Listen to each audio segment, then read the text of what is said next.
There we go. Orly, can you hear me?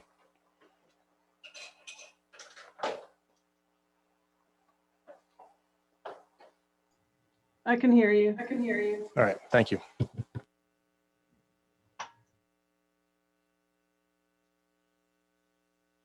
Order. If everyone will stand and join me in the pledge.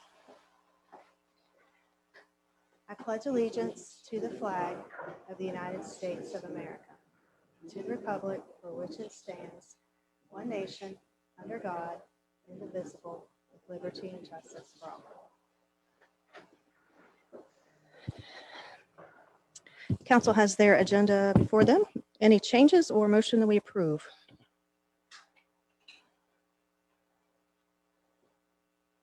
I make a motion, we approve the agenda. I'll second. All those in favor? Aye. Are there any announcements this evening? I don't have anything. Yes, there's going to be a hard to recycle event here at Mills River Park on Saturday, the March 13th. That's this Saturday from 10 until 2 in the back parking lot. You can go to our Facebook page to see a list of items that you can bring. Thank you, Sue. Now to public comment. Jim has to sign up. Sue, do you want to read the? No. Sue, the ones that came through email. I'm gonna take my turn this month. Are you gonna Mayor. read it? Okay. 1 second, track them all down. So the others, let me, on the in-person sign up, looks like all of them are related to food trucks. So we're going to ask you all hold your comments until we actually get to the food truck portion of the agenda. If that's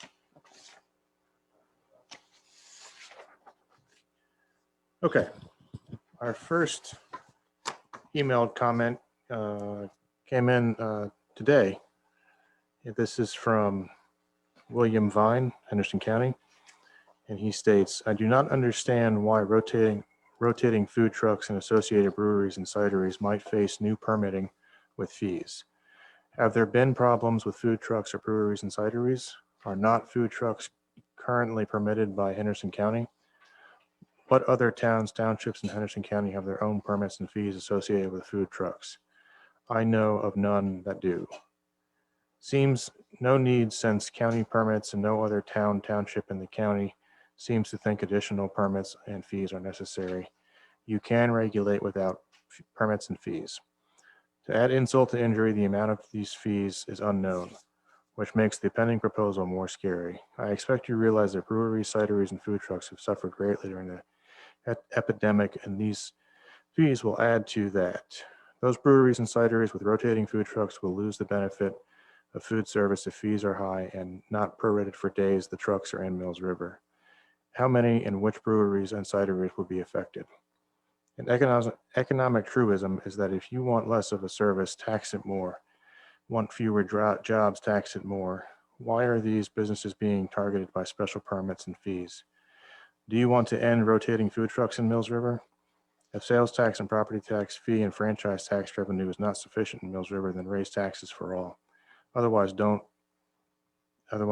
these proposed new targeted permits and fees seem abusive?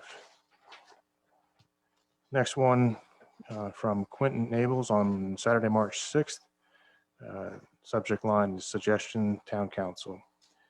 Good afternoon. Thank you for stepping up the planning process for the future of Mills River. Planning is important for the sake of preserving what brings us to the area or keeps people in the area. We enjoy the Mills River Farmers Market when in season, and we would appreciate everything you can do to support and enhance the existence of this fine group of folks. Lastly, when considering new jobs in the area, please remember to keep the night sky free of from light pollution. We have only lived here for 3 years, and the light pollution is suffering greatly. The night sky isn't often considered by town planners, but once night sky is gone, then it can't be recovered. Keep the stars, please. We have one from James Sawyer regarding noise ordinance follow-up and food truck idea. This is directed to me, and he asked that I share it to the council. Daniel, thank you for reading my email regarding noise sounds to the planning board. I was disappointed that other noise sounds besides amplified music weren't going to be addressed in the proposed ordinance, but was glad that the times were suggested to accommodate weekends. After my last email, I did follow up with all of our surrounding neighbors since we are all in proximity of hearing outdoor music at both Bold Rock and Mills River Brewery. All of them said that they are far more concerned about the potential noise from the presence of the Lowe's distribution center in our backyards than they were about the music that they hear. I know that there has been a good deal of conversation about food trucks in the area, and I wanted to give you some feedback about that. There have been comments from residents asking for more restaurants in the area, and since investing in that business can be expensive, I see a good fit for food trucks to meet that need. I have done some research into food truck parks villages that have popped up around the country, and they seem to be a really nice draw for locals as well as tourists. I believe that it has to be intentional in terms of the infrastructure and permits/ordinances in order to have an aesthetically pleasing and inviting place. As you all think about food trucks in the area, I think it could be beneficial to find ways to incentivize that type of eating opportunity in our community. Several smaller towns with food truck parks/villages are Seaside Beach, Florida, Galveston, Texas, Albuquerque, New Mexico. Some of the larger cities that have successful food truck parks/villages are St. Augustine, Florida, Knoxville, Tennessee, Charleston, South Carolina, Austin, Texas, Atlanta, Georgia, Westchester, New York. Thank you again for your time and energy devoted to improving our community. Allison Johnson Sawyer. The final comment we have was received this afternoon from Melissa Rayfield, addressed to myself as well as two other staff. Subject lines: public comment 3/11/21. My family and I would like to request the following from the town of Mills River. Number one, a zoning determination letter for the property known as Mills River Crossing. This is via the state law general code 160D-403. A description of duties and paths to determine for both town council and the planning board. Explanation of requirement of town to inform adjacent property owners of change of use. Henderson County requires both a written letter to adjacent property owners as well as posted sign to alert of a change of use within a plan, which allows for an appeal. Number four, who should we ask questions of this caliber to at the town? In what format should they be asked? And what is deemed an appropriate time to receive a response? If someone could respond to these requests via email, we would appreciate it. Thank you, Melissa Rayfield. Is that everything you had as well? Okay, that's all we had, Mayor.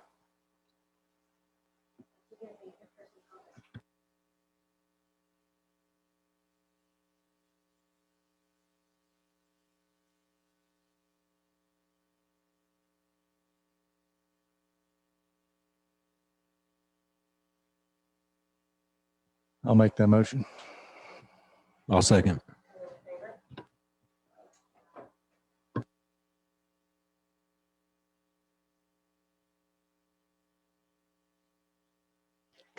Excuse me, Shay, will you turn your microphone? It's not coming on? Yeah, the batteries are on the charger.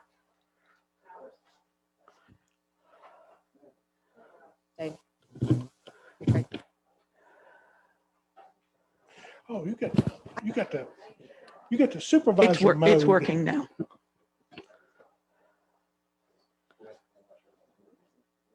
It could be the battery.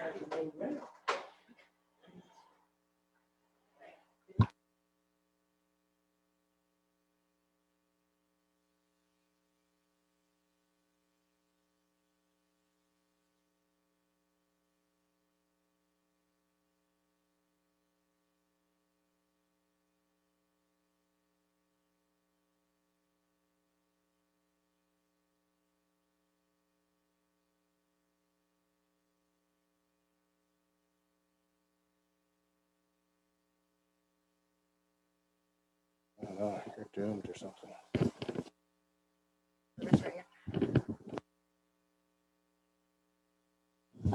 Okay, so we'll wait for Daniel to get back to his desk. He's going to introduce the nonprofits that are with us tonight. Some council has in their packet, others have just come to us at this meeting. Some are via Zoom, some are here. Daniel? Yes, thank you for that introduction. Before you this evening are a number of requests, several in writing. Some other folks that have presented their requests later than the packet's already been provided, so they'll get a chance to speak this evening. In 2007, the town adopted a policy offering opportunity for nonprofits who serve Mills River in some form or fashion to request funding from the town to support their operations.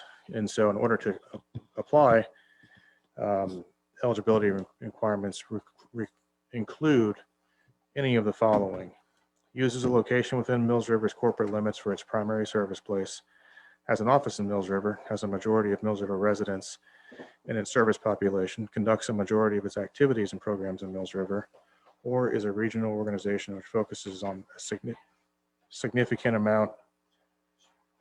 program in Mills River, but otherwise conduct businesses and operations outside of Mills River. And so by way of introduction,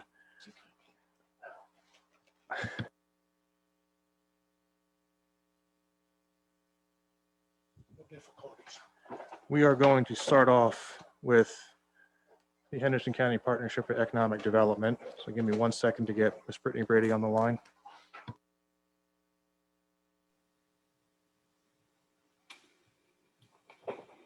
Whenever you're ready, Brittany. All right, and are you able to do screen share? Oh, there we go. I see it. Great, thank you.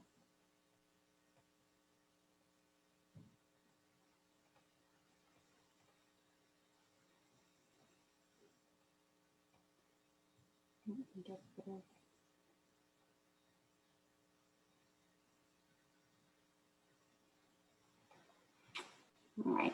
Well, good evening, and thank you for your time and consideration of continuing to support the Henderson County Partnership for Economic Development. As many of you know, the mission of the partnership in a nutshell is to create, entertain, quality jobs, primarily focused on the advanced manufacturing sector.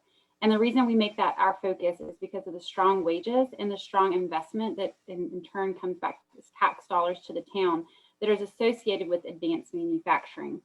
As a reminder, our focus is on existing industry, marketing, product development, and advocacy.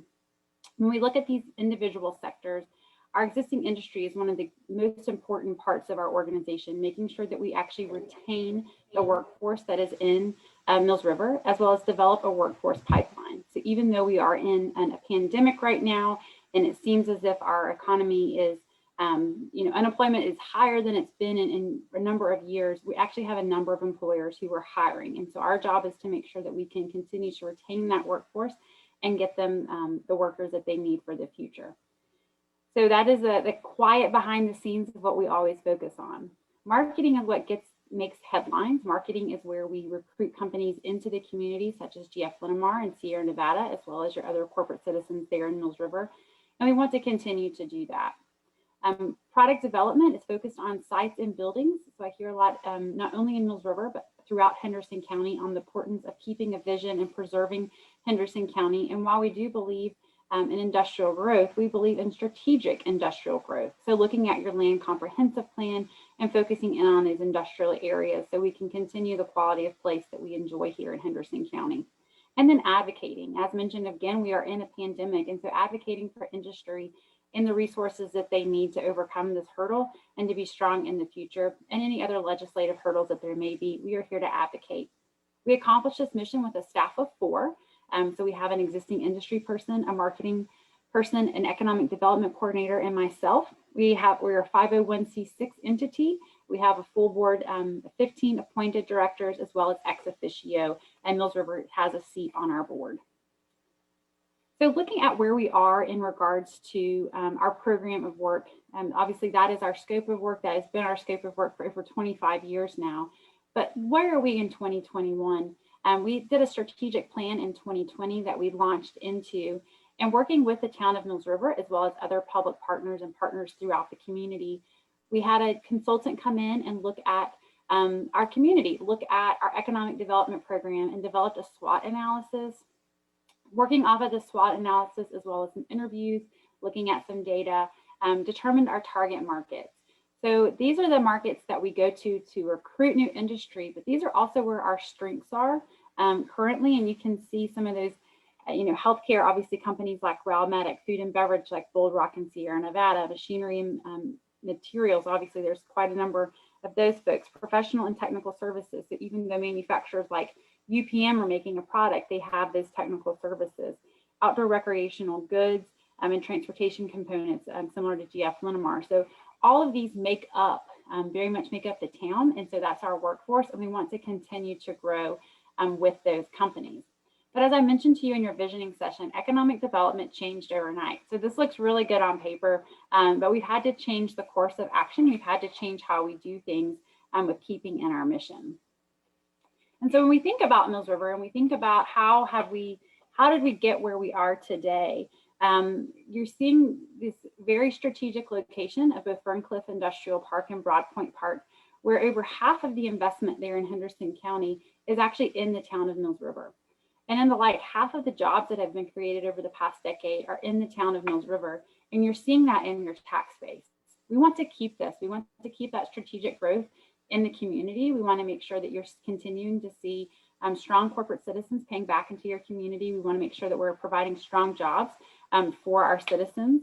And so again, the pandemic has changed that. We're working harder to retain companies as industries are changing the way they do business. We're working harder to market companies. We're having to put more time and energy into, you've lost that face-to-face meeting and we're not sure if and when it will come back.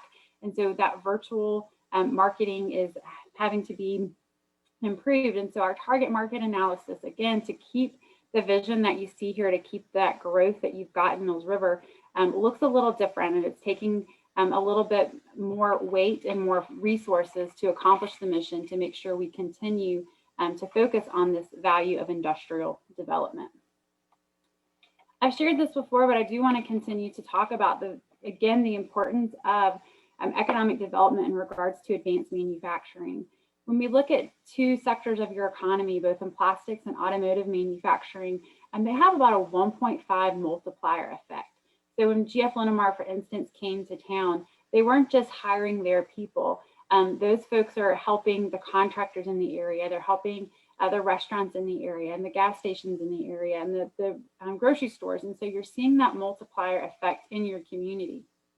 Beyond that, you're seeing the tax impacts, not only in the Mills River community, but for instance, if someone works, let's say in the town of Fletcher, but they reside in Mills River, you're seeing those property taxes as a whole community and the impact that you've got there. So we want to continue to focus on bringing these strong dollars into our community.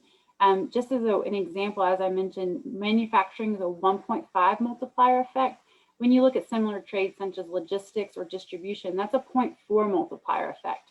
So while those jobs are very, very important, we do see the value in advanced manufacturing, and we want to be strategic in that development.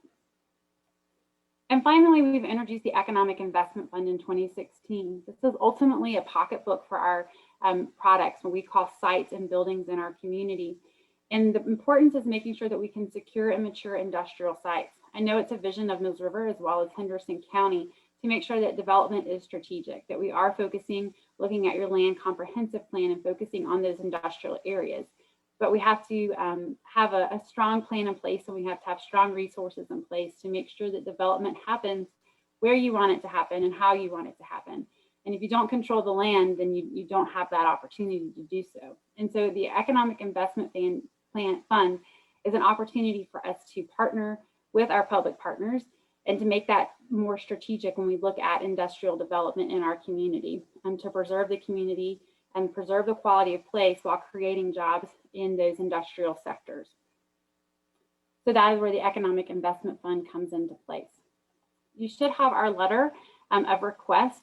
As I've shared in the visioning session, this is the second year we've requested $20,000. Again, that goes back to the strategic plan. It goes back to the vision. We have increased personnel since the last time we were with you, and of course, increasing the target markets and making sure that we can meet the needs of the community in the new phase of economic development. And similar, and meeting our other municipalities who have paid into that Economic Investment Fund, that's at $25,000. And again, that preserves your industrial sites to create and retain quality jobs very strategically. I'm happy now to answer any questions that you may have. Brittany, this is Roger. You there. Is that so? Mills River is a rural community. It's got a very low tax rate compared to the other municipalities. And from what I understand, the majority of the industries want to come to Mills River, whether that's a good or bad thing. Now, so is that why should we fund you guys $20,000 in the ag, Mark Williams's organization, at 15? So my next question is that, so let's say a industry comes in or wants to come in to Mills River. So is that we have minimum rules, regulations. We have the available space. Our tax rate is low. So why should we fund the extra $5,000 to preserve the extra $5,000 over the agriculture piece of it? Why should we fund an extra $5,000 to put into a kitty to potentially buy property down the road? Thank you, Roger. So as I mentioned, in 2020, we increased our ask from $15,000 to $20,000 to all of our public partners. And our decision was based on the work of our organization. So it's not in comparison to the work of similar organizations, but again, to the work of our organization. We took on a great expense with our strategic plan, and we hope that our public partners would see the value in that work, and that we had been using the same strategic plan for 25 years. And so that extra investment of $5,000 was to help us mature to be similar to other economic entities across the state. So again, not comparing us to other partners in the community whose work may be similar, but is different. We are focused on elevating our programming to make sure that we can remain competitive. And as you mentioned, you do have great space, but it is becoming more limited. And so we want to partner with our municipalities to make sure that we are working with your land comprehensive plan, and that we're partnering with you to make a more strategic approach. So looking at that corridor you've deemed industrial, we want to make sure that there are more opportunities there, and the opportunities are limited, and the opportunities aren't always low-hanging fruit. And so that's where that extra money comes in, is to really create the vision that you would have in Mills River. Additionally, as I mentioned, the marketing piece is what makes the headlines, but what makes our organizations is that retention of industry and making sure that the industry you have and the tax base that you have in Mills River does not leave. So that we have that, we're holding their hand and working with them and removing hurdles. And so I can only speak to our organization and why there was an increase in funding, and that increase went up over years. And I appreciate our public partners who have supported elevating our program and understanding the strategic plan that we needed to put into place, and understanding how economic development has shifted over the past few years. So just a follow-up question. Mm-hmm. So the Mills River people is paying X number of dollars to your organization.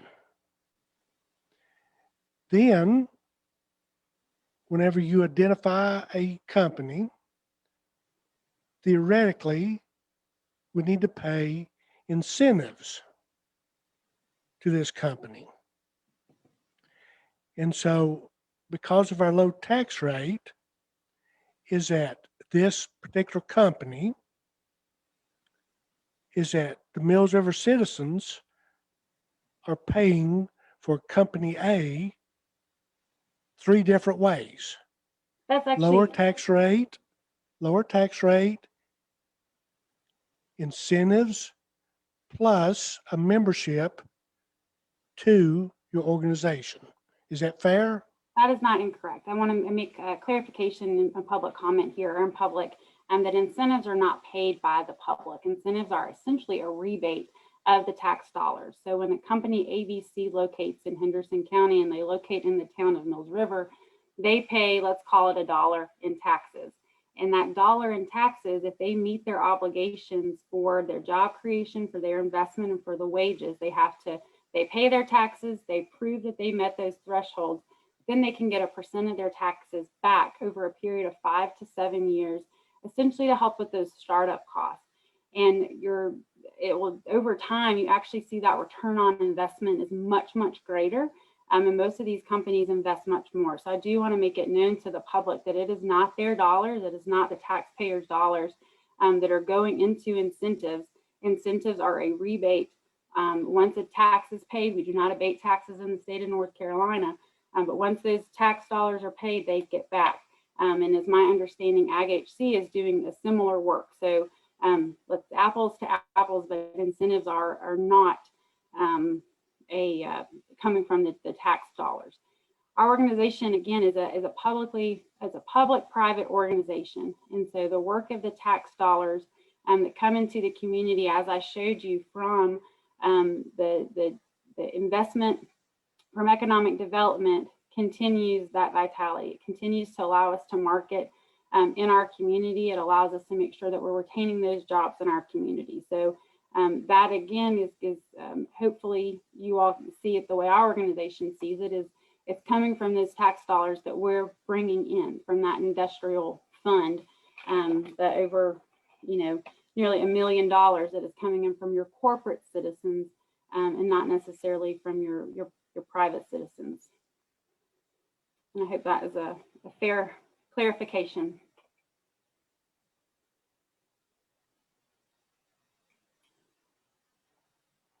Brittany, hi, this is Brian Caskey. Thank you, Brian. How are you? Well, how are you? Good. I just wanted, I know you talk a lot about marketing, Mills River, and other municipalities in the community. I was just wondering, could you elaborate a little bit on that? Do you market them across the state or regionally or nationally or globally? How does that work exactly? Yeah, so our marketing, we have multiple avenues in regards to marketing. Every year we try to accomplish at least 12 marketing activities. This year obviously has been a lot of virtual activities, but let's pretend we're back to normal, which I hope the light is at the end of the tunnel. We look at those target markets, and we look at not only locations where those target markets may be. So we might look at for instance, transportation, automotive has been a hot topic, a growing area. So we may look at the Detroit Metro and companies who could, move down here. We may look at areas of growth. So example, Pratt Whitney coming into the Asheville Metro, looking at their suppliers, working with a third-party firms to look at those supply chains to bring in.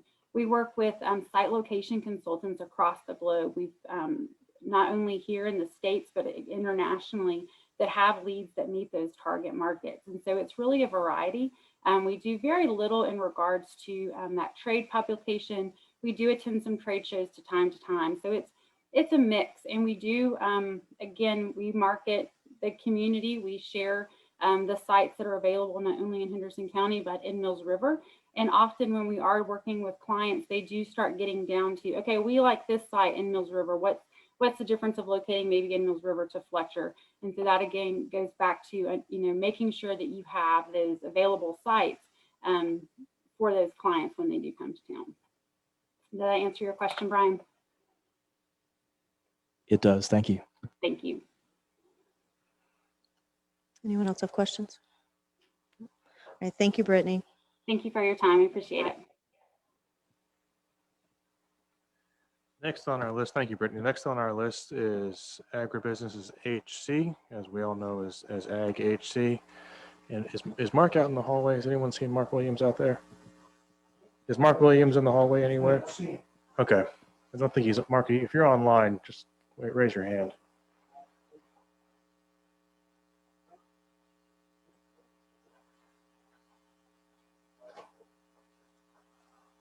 Okay, Mr. Williams submitted his request in writing. It wasn't in your packet.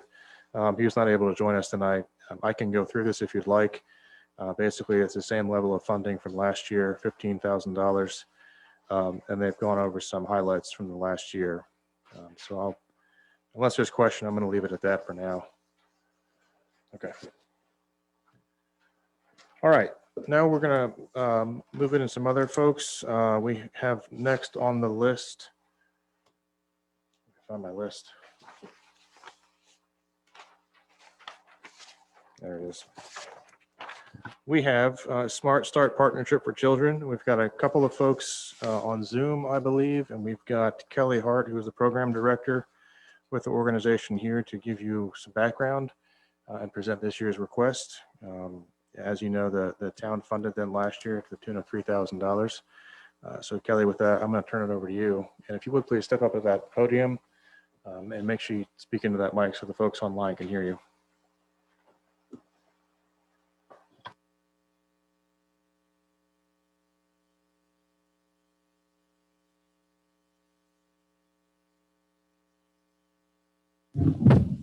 Now it's on. Good evening, and thank you for having me. My name is Kelly Hart. I am the program director at Smart Start Partnership for Children. We're an early childhood nonprofit, and our mission is to support, educate, and advocate to build a strong foundation for every young child in Henderson County. And I am joined by Carrie Ann Chandler, our communications and development director, and by Chad Otten, the principal at Mills River Elementary on Zoom. And first, we just want to say thank you for the opportunity for nonprofit organizations to request funding from the town and for awarding us our $3,000 grant last year to bring our kindergarten transition initiative to Mills River Elementary. We recognize the tremendous value of relationships on child development, on academic success, on community development and prosperity, and on the health and well-being of all of us. I have so enjoyed spending the last 9 months cultivating relationships and making connections between pre-K teachers and kindergarten teachers with community leaders and schools. We have listened to parents and teachers and worked collaboratively to build a plan that will best serve the children and families of Mills River before they begin their public school journey as kindergarten students and families. As the director of the elementary schools from Henderson County Public Schools District Office told me recently, every other grade level teacher should be grateful for the work of kindergarten teachers because they set the tone for a child's entire K-12 education, and they have the opportunity to engage families from the start. And we know how important family engagement is in children's success in school. Mills River is blessed to have some of the best kindergarten teachers around, and these teachers are up to the challenge of engaging families before the start of kindergarten and laying the foundation for their students' entire academic careers. I hope you've had an opportunity to review the report that we submitted that details what we've done in the past 9 months or so since bringing this kindergarten transition initiative to Mills River last year. And you'll note that in the kindergarten transition plan that we developed, there is the inclusion of a new and exciting opportunity for Mills River families. So to engage these families and prepare children for kindergarten most successfully, the Mills River Elementary Kindergarten Transition Team has identified an opportunity to expand their offerings to include a 4-day, half-day summer camp program before kindergarten starts. So not only would this provide kindergarten students the opportunity to become familiar with school structures and with school staff before they're surrounded by the intimidating 1st through 5th graders, it would also give opportunities for parents and caregivers to engage with kindergarten teachers before the start of school, which will help ease their anxiety of sending their children off to school, often for the very first time. The addition of this exciting opportunity to the Mills River Elementary Kindergarten Transition Plan comes at an additional cost, and so we are requesting $5,000 to ensure that we can cover the cost of staffing this summer program. The team is in preliminary phases of planning the camp, but has put forth ideas such as taking the children on a field trip to Mills River Park so that they can learn bus safety and also get connected to this valuable resource in the community in case they aren't already. And we are really grateful to have the Parks and Rec director on the kindergarten transition team and for some other collaborations. One that's just been finalized this week is to provide a kindergarten transition themed story walk in Mills River Park in cooperation with the Mills River branch of the Henderson County Public Library. And so we think it would be very fun for the rising kindergarten students to go take a story walk with their new teachers to connect early literacy, learning about kindergarten, and physical activity all on a field trip to the park. So thank you again for your support of this initiative for this past year, and we hope that you'll continue to support the expansion of this project to provide an even more robust kindergarten transition experience with more opportunities for positive relation development in the coming year. Any questions? Question? Yes, sir. No, I'm not no sir. So you are a Henderson County employee and not a Mills River employee. I am a Smart Start Partnership for Children employee and not For- a Henderson County employee or a Mills River employee. Is that what I'm getting at? We have 2 schools in the town of Mills River. Mhm. Do you do the same program at Marlowe? So we started kindergarten transition 2 years ago at 3 pilot schools, Bruce Drysdale, Sugarloaf, and Upward. And so our plan is over the course of the next few years to come to scale to all 13 elementary schools. So this year we came in to Mills River Elementary, and we do have plans to expand to all 13 schools. But the pandemic also slowed that down a little bit, but we're moving in that direction. So last year, it was just Mills River School. This year, it's still Mills River School. Well, according to a phone call that I had, it said, Roger, what about Marlowe School? Marlowe, he said, won't you give money to Marlowe for another program? And I said, submit your thing. Well, so is that we have 2 schools, and I grew up. I'm so sorry, Daniel. We can't hear on the Zoom the question. Hi, this is Carrie Ann from Smart Start. I'm sorry. Thanks, Carrie Ann. Okay. We got it fixed. Oh, Perfect. Thank you so much. okay. Sorry. Is that better? That is perfect. Thank you. Okay. All right. So is that theoretically, as a council member, I want to treat, well, let me back up. I went to Mills River School, grew up right next door to Mills River School. So I'm a little partial to Mills River School. But on the other hand, is that I don't want Marlowe to be left out.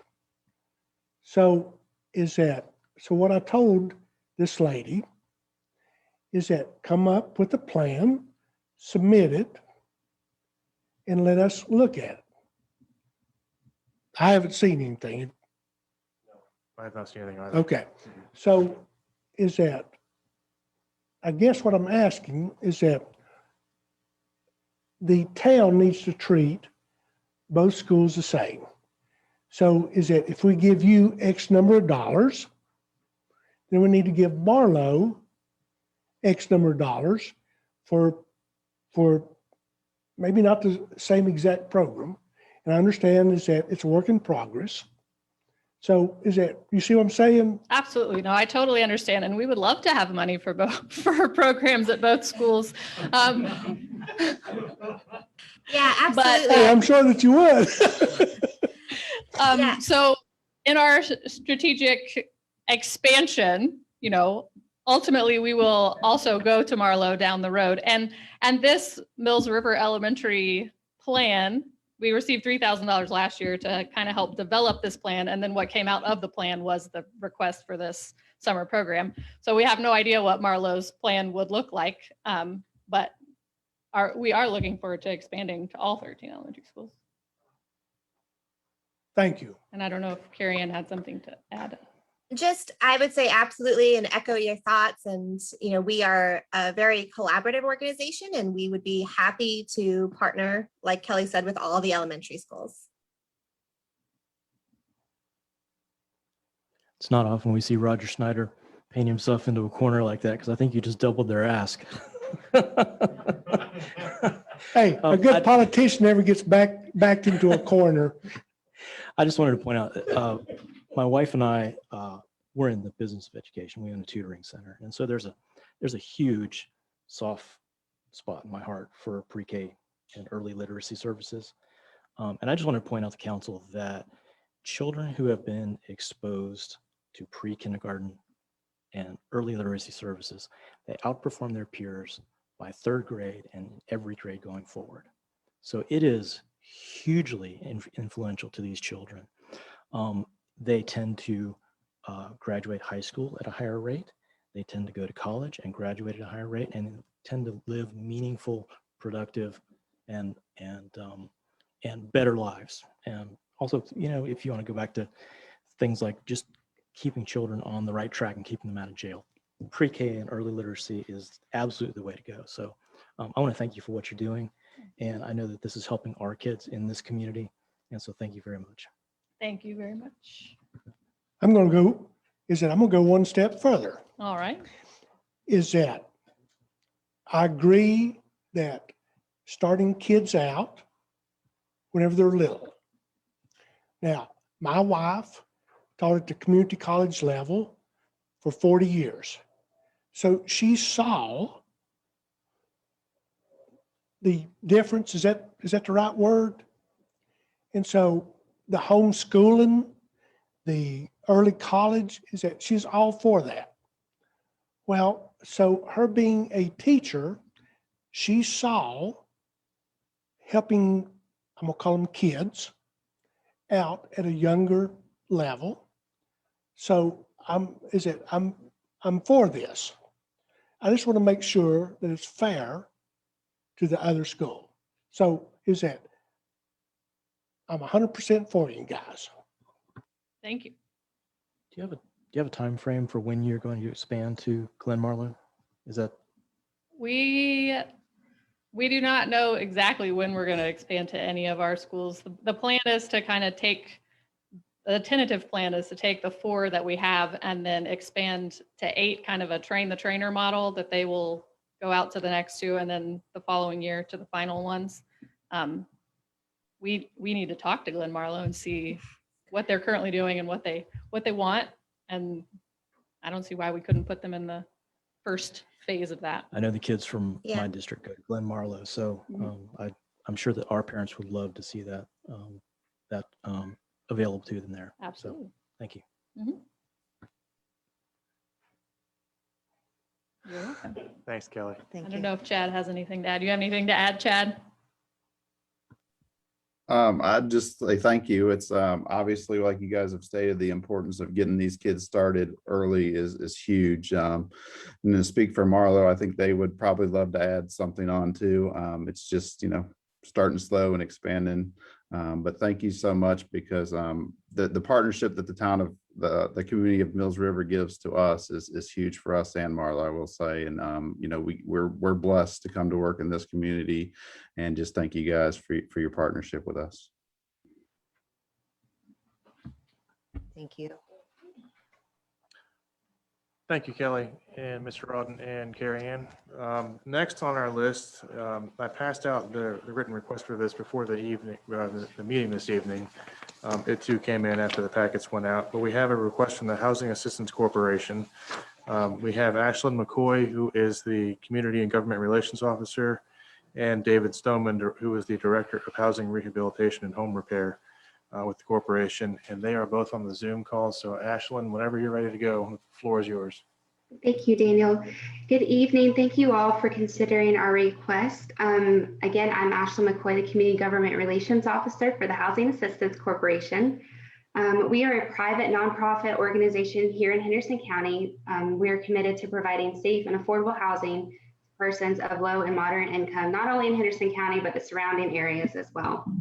We're requesting $10,000 today from the town of Mills River in order to help assist with our home repair program.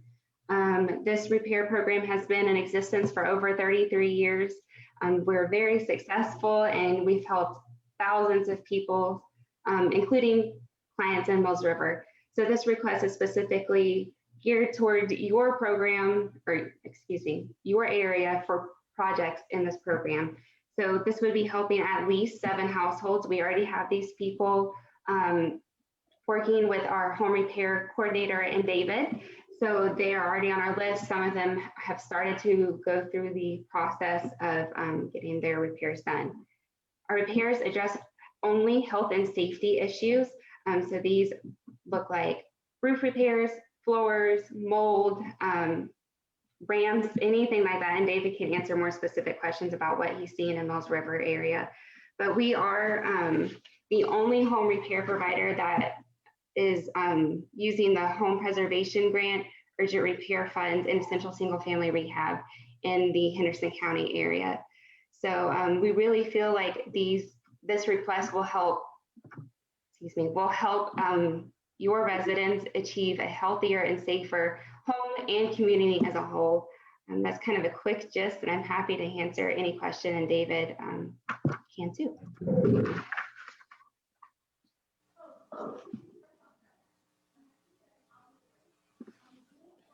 Questions, council? Who else is on the call? David, We have David Stoneman, yes. does Yes, he I'm, want to speak? yes, I'm happy to answer any questions as well.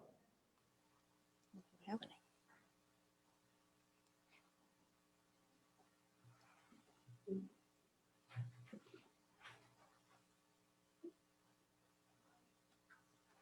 I've got a question. What would you say the average repair that you are providing? What does that look like? I mean, just in terms of, I know there's probably a wide variety, but if you could just kind of give us an idea of what most people need and come to you for assistance with.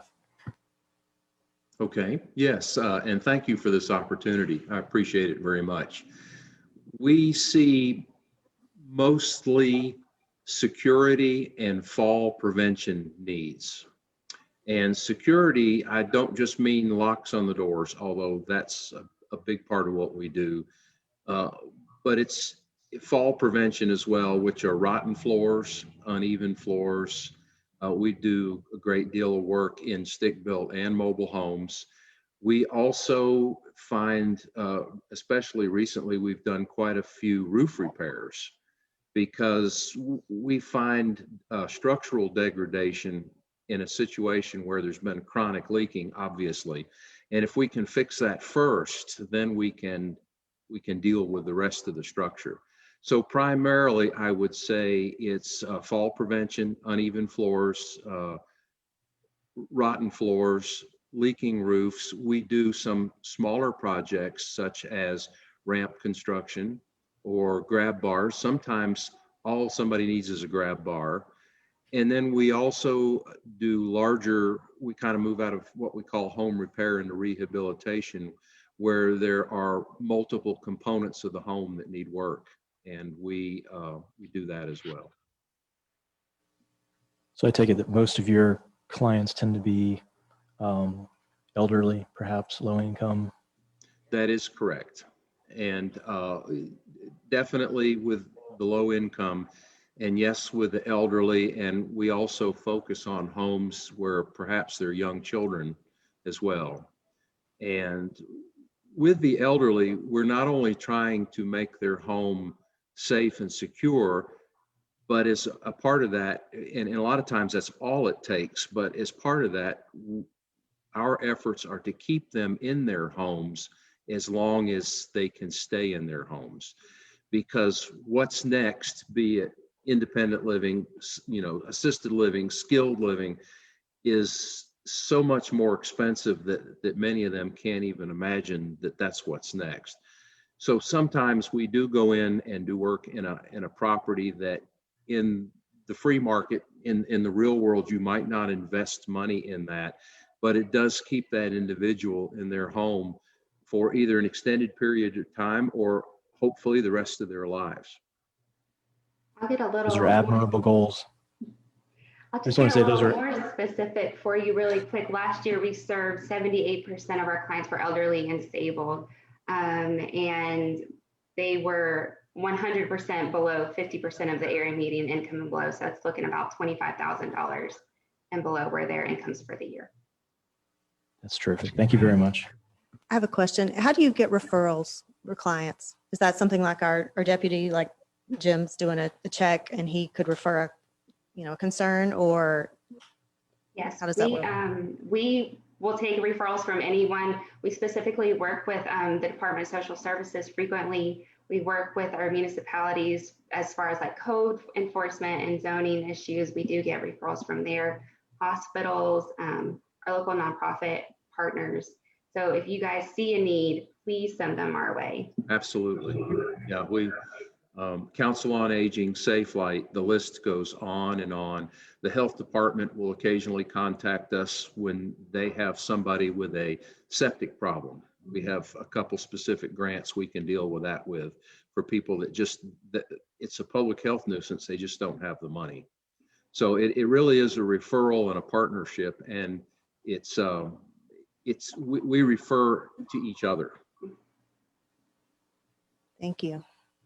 Would this grant be used on these 7 projects? Would that all this grant would be going for?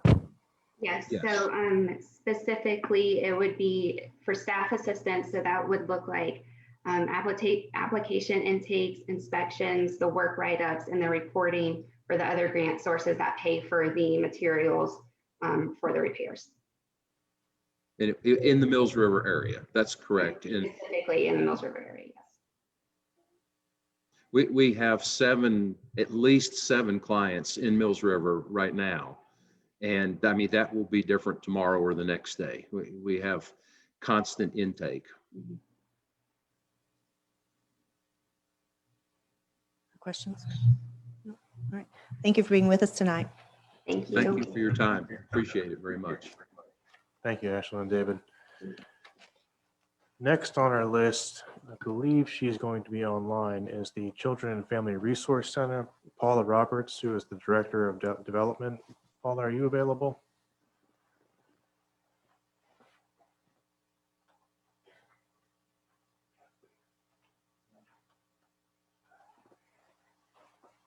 All right, I guess she's not with us tonight. I will get you those materials as soon as I have them in hand. Last on our list, but certainly not least, is the Mills River Farm Market. And we have Mr. Britton himself here to make that presentation. And you were provided his request before the meeting this evening as well. Joe, it's all yours. I guess I can take this off to talk. Thank you. Am I on? Okay. Well, first off, I want to thank y'all for the opportunity to be here again and, work with y'all. And then I want to thank you for last year's assistance. I don't know whether you remember, but you gave us a trailer for the market, which worked out beautifully. We mounted our handicap porta-john on it for the season. We had a baby changing station. We had a breastfeeding station, and it also carried all our supplies back and forth for the markets. We went from hauling 3 trailers to hauling 1. And I personally appreciate that, because guess who gets to haul the trailers? So thank you all so much. And as soon as this is over, I'm going to bring it down and show it off to y'all to let you see where the money actually went. Or if you came to the market, you hopefully saw it. This year, of course, we're, as a 501c3 nonprofit that the town started back in 2009, we're always trying to expand our market to reach the community better. That's one of our big outreach. It's not just to give the farmers a place to sell and a community place to drive, but become a community destination. So we're always working on different ways to expand and improve and just make the market and the community better. Last year, our average for customers, just a little background, was about 250 a week. We had a record high of 381 week. There, of course, peak season, since we're seasonal, it starts slow and builds and then tapers off in the fall. We actually had an excellent year by these numbers, as far as, even though it was COVID, we had a little bit of a problem getting started. We were 2 weeks late in opening because figuring out the rules so we could have a market, because initially when it came out, they were not going to allow farmers markets. So we got partnership with ASAP, some of the other markets, worked with the health department. I actually had the CDC in on it, and came up with rules, guidelines for us to open a safe market. And I won't go in, if anybody wants to know what we did, I'll tell you, but I got so sick of Zoom meetings, but we did it. It was successful. It went very well. Our SNAP, that's one of our big things, is we doubled the SNAP dollars for the community of our SNAP recipients. That went up 5 times from the previous year. We gave out approximately, Linda would know the numbers, with the doubling, it was in the $22,000, $24,000 range is money given to the community for food to help the people in need. I mentioned our mission was to, local producers to be able to sell to local people, fresh food, fresh local food to the local community. That's, you know, that's been our driving force, and we continue to work towards that. We're working more on our education end, working with, you know, trying to teach people how to cook, how to use this, how to, you know, use what's at market and what's in season. This coming year, what I'm here to ask for is we've got some projects for 2021. Hopefully, this will be even a better year than last. But our month of May this year, we're going to go with a health fair month, and we're going to have a little health fair each week. We're still working on details, but some of the things we're requesting from y'all, we need a canopy, which will be used for different things, because canopies, I don't know how familiar with the pop-ups. They die a horrible death rather easily. So that's an ongoing thing. We need tables, chairs, signage. We're going to have a weekly focus with giveaways, talking to a couple of local dentists already about having them come and do presentations. Hopefully get some blood pressure drives going. We did a couple of years ago. Last year, we didn't even attempt because of everything going on. So we'll want stuff, you know, stress balls and things to give away. Nutrition, we have our portable kitchen where we do cooking demonstrations that we didn't get to use last year. Hopefully we'll be back up and running this year. But we're also wanting to make container gardens to give out to customers, either have drawings or every so many such and such customer gets a small container of salad greens, lettuces and stuff. Physical activity, we're partnered with the Henderson County Can Association Can Group, and working a lot with physical activity. So we're wanting pedometers and water bottles, helping people keep track of what they're doing and to stay hydrated. For that request, we're asking $1,200. In August, we have, last year it was very successful. We had an Appalachian Grown Farmers Market Month. There's actually just a week of Appalachian Grown, but we stretched out for the entire month of August. Just had a really good time with that. Did a lot of, even though we couldn't interact, we had photo booths. People could do the selfies with different things at market. That went over very well. We gave away bicycle helmets since we couldn't have our rodeo. We still gave our helmets away. It was very successful. We have weekly giveaways. We gave shopping bags, insulated bags, T-shirts. If you were lucky, you got one of the 72 coffee cups that was misprinted that I guarantee you will never rise in value, but is a real good cup that is written wrong on. We had a good time giving those away. The company replaced them with right ones, but we had more fun giving away the ones that were wrong than we did with the right ones. For that, we're asking $800. We're also working on an idea. One of our board members is wanting to give a Mills River History Day once a month at market, where we're talking about the history, because many people, we have so many newcomers have come in, they don't really know the history of Mills River. So we're going to try to touch on how it was started, how it's grown, how it's changed, and really try to let people know they're living in a very special place. They have come to someplace special. And once again, for that, we'll need flyers for the food pantries in the schools. We'll have weekly giveaways again with the shopping bags and mugs and things, T-shirts. Whoops, I'm on the wrong one. I'm sorry, I backed up. But again, we'll be giving away things where some of our focus on the History Day will be music, old homes and churches, home skills, and of course, a big emphasis on agriculture. And that we're requesting $600. I think we mentioned last year, one of the programs we've been working on for a couple of years, and it finally started coming around last year. We call it our Young Entrepreneur Program.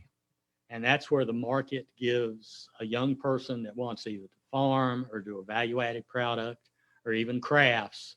We give them a spot, we give them a mentor at the market to come in and let them learn how to market. Because a lot of the people that sell at my market are getting a little older, and we need younger people to come in. So we need to let them know what a market is and how it works. And it isn't just marketing. We get into the business of anything they want. We had 2 that really came. We had about 4 that all together, but some of them only came one day. We had some that came for multiple days, seemed to do very well. And once again, we're want to supply them with everything they need, a canopy, table, signage. We had chairs, but some of the people, they sat in the chair, you couldn't see them. So we're wanting to purchase some bar stools.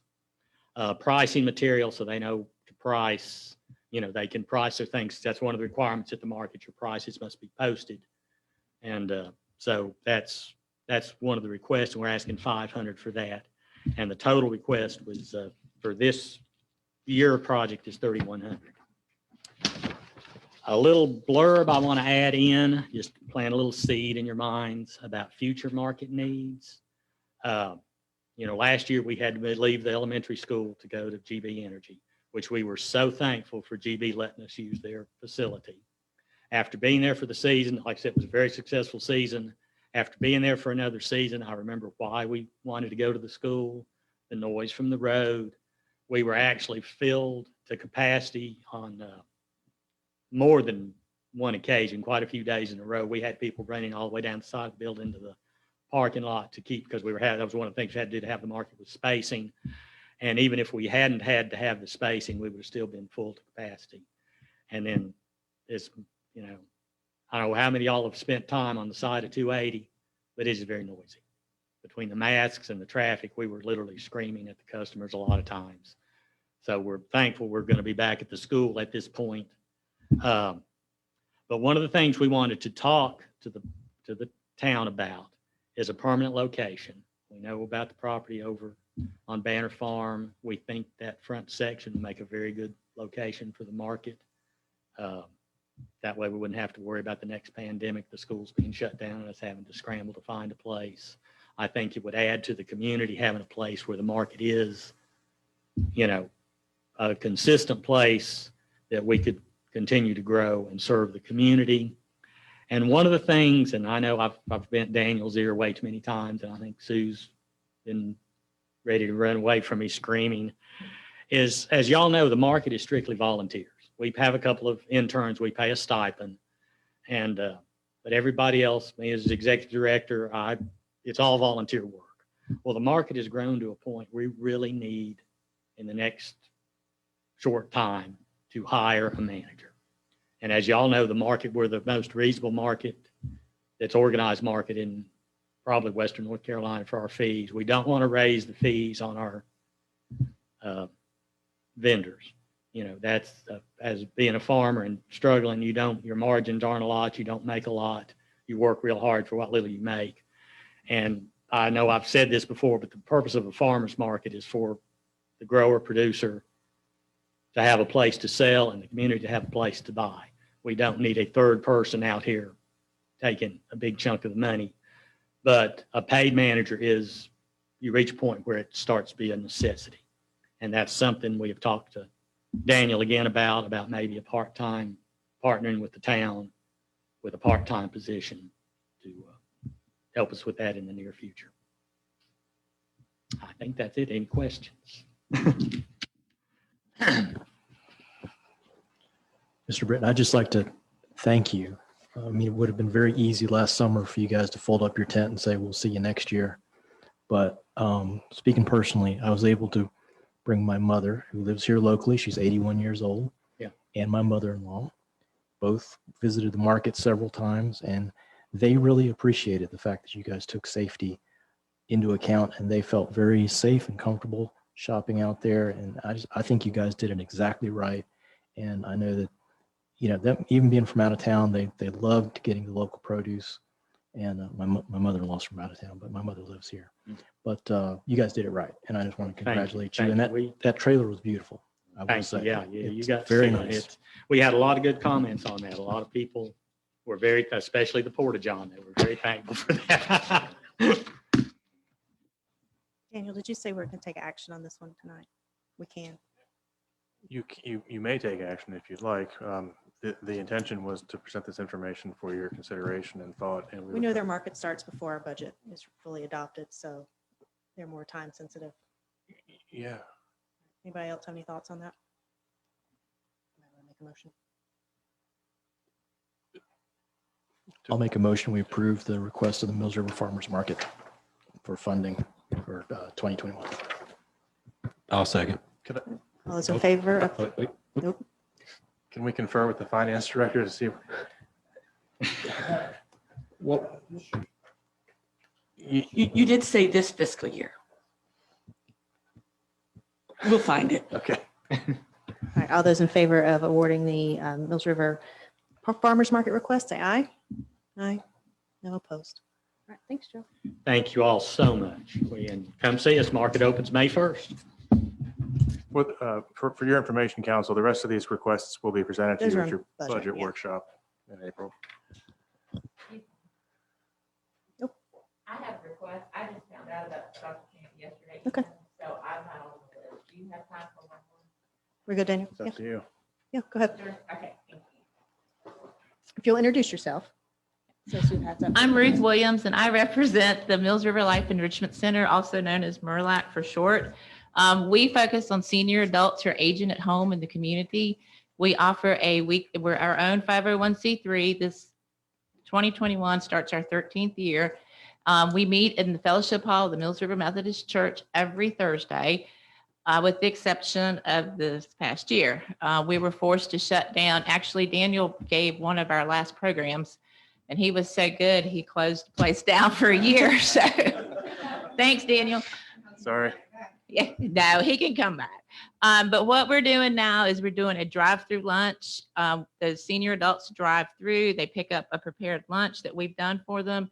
We offer them books, puzzles, magazines, anything that will, help occupy their time. Our whole focus is to get them out of the house. Socializing is so important to healthy aging. We do healthy aging programs. We do entertainment programs. We average about 85 senior adults a week, and it's all local. River Oak is a huge supporter. We have a lot of attendees of their residents who attend. Today, we handed out 76 lunches. So, and the drive-through isn't all that we want to do, but it's all that we can do. But we get to see them. They have a positive place to go. They get lunch, and there's a little conversation, and it's just nice to see their faces. Hopefully this summer we'll be able to reopen. We're waiting because we don't want anybody sick. We want to be safe. And I have a letter and brochures for y'all. I'll give these to Daniel. We are not requesting a specific amount. We'd be grateful for any support that the town would be willing to give us. Our main cost is food.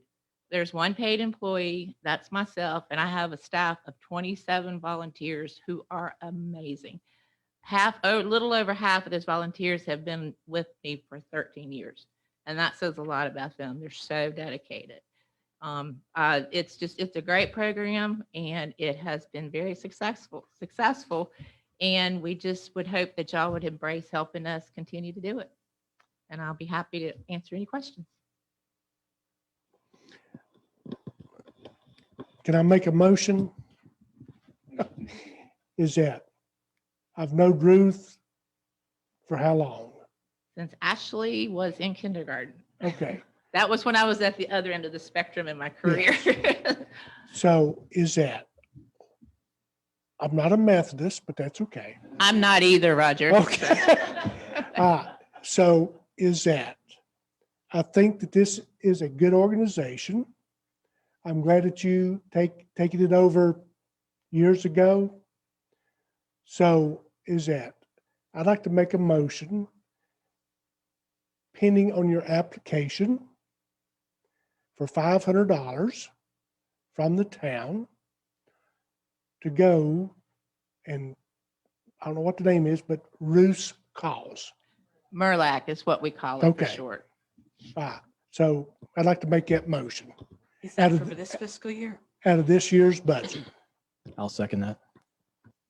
And I will say, we're very frugal with our funds, and that would do at least 2 weeks of meals. That's what I had the question, what the average weekly Yeah, cost was. we're very, very frugal with our spending. We do a lot of our own preparation. There's a wonderful facility that we get to use. So we try to make every dollar stretch. Okay. Having made that motion before Shay takes a vote, when are y'all going to do, because Gail is going to ask me, when are y'all going to do the in-person craft sale? Or is That's that- not us, that's the church. I'm sorry, and I don't Well, know that's the answer okay. to that. But it's a good question. Okay. All those in favor of awarding $500 to MRLAC out of the current fiscal year's budget, say aye. Aye. None opposed. Well, we thank you for your support, and I will give Daniel, I guess he's the one that gets the paperwork. And there, I brought brochures, and if you have any questions, feel free to contact me anytime. Thank you for your time, and I'm sorry I didn't get on the agenda, but I'm grateful for letting me talk. Thanks, Ruth.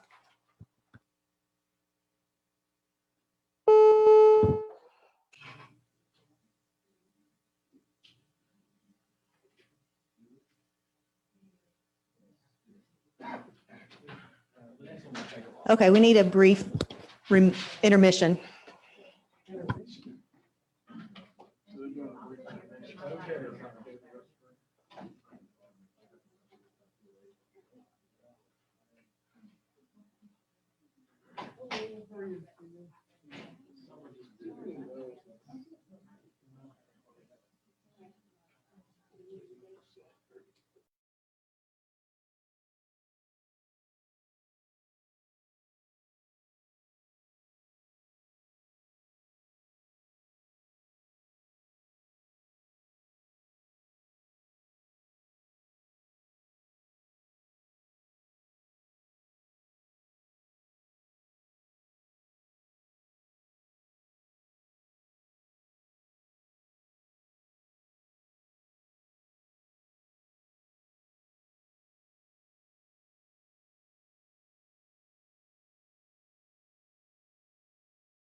Okay, so B on the agenda are the ordinance amendments, chapters 153, 154, section 154.046, corridor overlay, the noise ordinance, and the food trucks ordinance. Now, since most of our people this evening are here to address the food trucks ordinance, we're going to move that first. So then if anyone wants to leave, they don't have to sit through the rest of the stack. Daniel, do you want to present that for us? Sure. So before you this evening, you have a new section of town code under Title 11, Business Regulations, entitled Temporary Vendors. This was provided in your packet, so I'm just going to hit a couple of highlights for the benefit of those who are here or on the Zoom call. Essentially, this ordinance was drafted in response to interest we've had over the last couple of years, and the addition of more food trucks in the community. And so this was drafted really with the intent of providing a way for these things to happen in a legal sense, in the way that they can be tracked just like any other business can be. I want to clear up any misconception that might be out in the public that this was an attempt to prohibit food trucks. That's not the intention of this. There's just no legal way for us to permit them at this point. So really what we're trying to do is set up a system where we can get contact information from people. We can permit where they're going to be so we know who's where. We have a way to reach people, and then some pretty just basic health safety issues under food parks, which is on the last page of the packet. And for anyone who's listening in cyberspace, I have the screen share up right now. You can also go to the millsriver.org under departments, and this ordinance, as well as everything else we're speaking about tonight, is posted on there so you can follow along that way. That's all I have for an intro. The planning board did review this and recommended approval of the way it was drafted. So I'm happy to answer any questions or proceed however you'd like. So what you just said is that all that you're looking is not to regulate food trucks. Not prohibit food trucks. Okay, not to prohibit food trucks. All that you're looking for is contact information. That was perhaps that was too simple. There are basic standards in here about they need to be permitted and provide what they're going to be selling and things of that nature. So is it my understanding that the state of North Carolina, the general legislation prohibited business licenses? That's correct. So isn't this a form of a business license? No, this would be a zoning permit. It's not, we wouldn't issue a business license for it. Okay, so we got some people in the audience that I want to hear from. So the town is going to permit these food trucks. Or the temporary vendors, yeah. Okay, so whatever form or fashion. So aren't we adding another layer of government to the food trucks? Is that, Daniel, I've had so many phone calls from the food truck people. Well, okay, let me back up. From the owners of the property. Now, is that my position is that, Joey, do you mind stepping up? Is that, so Joey called me. Joey, take your mask down a minute. No problem. Is that, so Joey bought property in the land or in the light industrial. So all food trucks that are currently there or that are currently in Mills River is spread over different classifications of zoning. That's right. So is that, I'm gonna pick on Joey, if that's okay. I can take it. So Joey, correct me if I'm wrong, is that before he even gets going, before he even shovels the first dirt, And there was some of us there at the grand opening, or whatever you want to call it, groundbreaking, is that how many permits did you have to get, Joey? Not necessarily even permits, it's just levels of different situations between Asheville City Sewer. We've got Henderson County Health Department. We've got a ABC Commission, and everybody has rules and regulations. Mills River, the core of it, is that you had a problem with your driveway? Oh, you're just for the build. I'm just talking about for the food truck as far as for the building in general. I've Well- lost track of permits and situations for that, but So, it was a frustrating process. and so all what I'm levels, yes. getting at is that, again, Joey here, is that he's had Excuse to me, jump through, Joey who? huh? I'm sorry, I don't know Sokup. your last. I'm Joey name. Sokup. Sokup, Soukup. Thank you. With Mills River Brewery. So before Joey, I'm gonna say Joey, is that he had to get all these permits before he even started his building. So then you call in the ABC people. Go ahead, Joey. Yeah, so we've basically complied with Asheville City Sewer to have food trucks. It involved a 1,000-gallon grease trap to go along with the sewer system we already have. We have a Henderson County Health Department, which I don't deal with as directly as Stacy does as the owner of Juju's Craft Cookery. I deal with them as being a commissary for Juju's Craft Cookery. They're regulated. This is Stacy Raymond, owner of Juju's Craft Cookery. The truck we're actually talking about.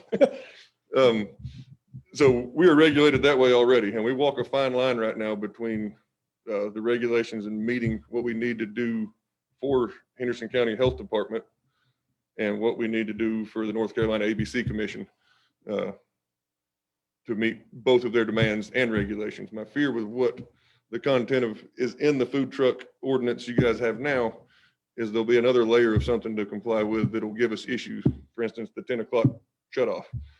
If their food truck closes at 10 o'clock, we have to stop serving alcohol at 10 o'clock. We can't be open unless they're open. So going back to, I'm gonna call it your bar, for lack of better terms, Perfect. is that you have to have a certain percentage of food Yes, served at that bar. to serve alcohol, yes. Can you, It's a safety concern for anybody to give people alcohol, especially concentrated versions of alcohol, without also providing food. It would be a danger to the public. And we have a good eye on that between bar staff and training, food Stacy provides, and the way that we provide that to people and monitor that. And we're regulated on that on many levels. And the truck being open and available is a necessary way to handle that regulation and need. so you have to serve, okay, maybe she has to serve so much. We wholesale to them, so Okay. they sell it. It's a complicated way to comply with Okay. the government layers that we have for that truck. We also sell outside of the brewery, but we sell to them for their compliance. Okay. Yes, So for Joey to keep his ABC license Mhm. to what he has now, you, I assume, is under contract or something, an agreement with lease Joey. agreement. We have a lease and Is operating that, agreement. so you have to serve a certain percentage They- to meet the state requirement. Yes. They do, Yes, yes. Okay. So What is they- that percentage? I think it's, we have to serve 30%. We serve well above 30% food at Mills River Brewery right now. So if I come in to get a beer, then legally is that I'm gonna say is that she has to provide the patrons of your bar roughly 30%. It would be the liquor. The beer we could serve without food. To have the liquor license, it would be the 30% Well, food sales. So what I'm trying to do is just educate the council Mhm. on what hoops you have to jump through. Yeah. Now, is your trucks okay, maybe it's her, Mhm. is your trucks permanent? Yes, we're permitted through Henderson County, through the Department of Health and Department Human of Health. Services, yeah, the Health Department. And we're permitted for any truck that we're cooking out of, which we have two. We have a prep trailer and a hotline. And then the brewery is permitted as our commissary so that we don't have to move off property, because you have to return your food truck to its commissary every night. And so we have all of our utilities provided so that we don't ever have to move. So this ordinance, one of my concerns would be who deems that we are, not unsightly, and who deems that we're orderly, and who deems, because everybody has a different definition of that. And I understand the spirit of the ordinance is that there's some semblance of control and some order to how we're doing this. But as a business owner, it's very disconcerting to think, well, how much are the fees going to be? Are we going to be able to stay in our current location? Is that, beauty's in the eye of the beholder. I think it looks rocking out there, but you guys might think it's an eyesore, or whoever's in charge of that. So how is that managed? How do we know how much we're going to be charged? And is it the trucks that are charged, or, it says that the land, the property owner is the one who has to apply for certain things, but who's paying the fees? And we're stuck in, we're there.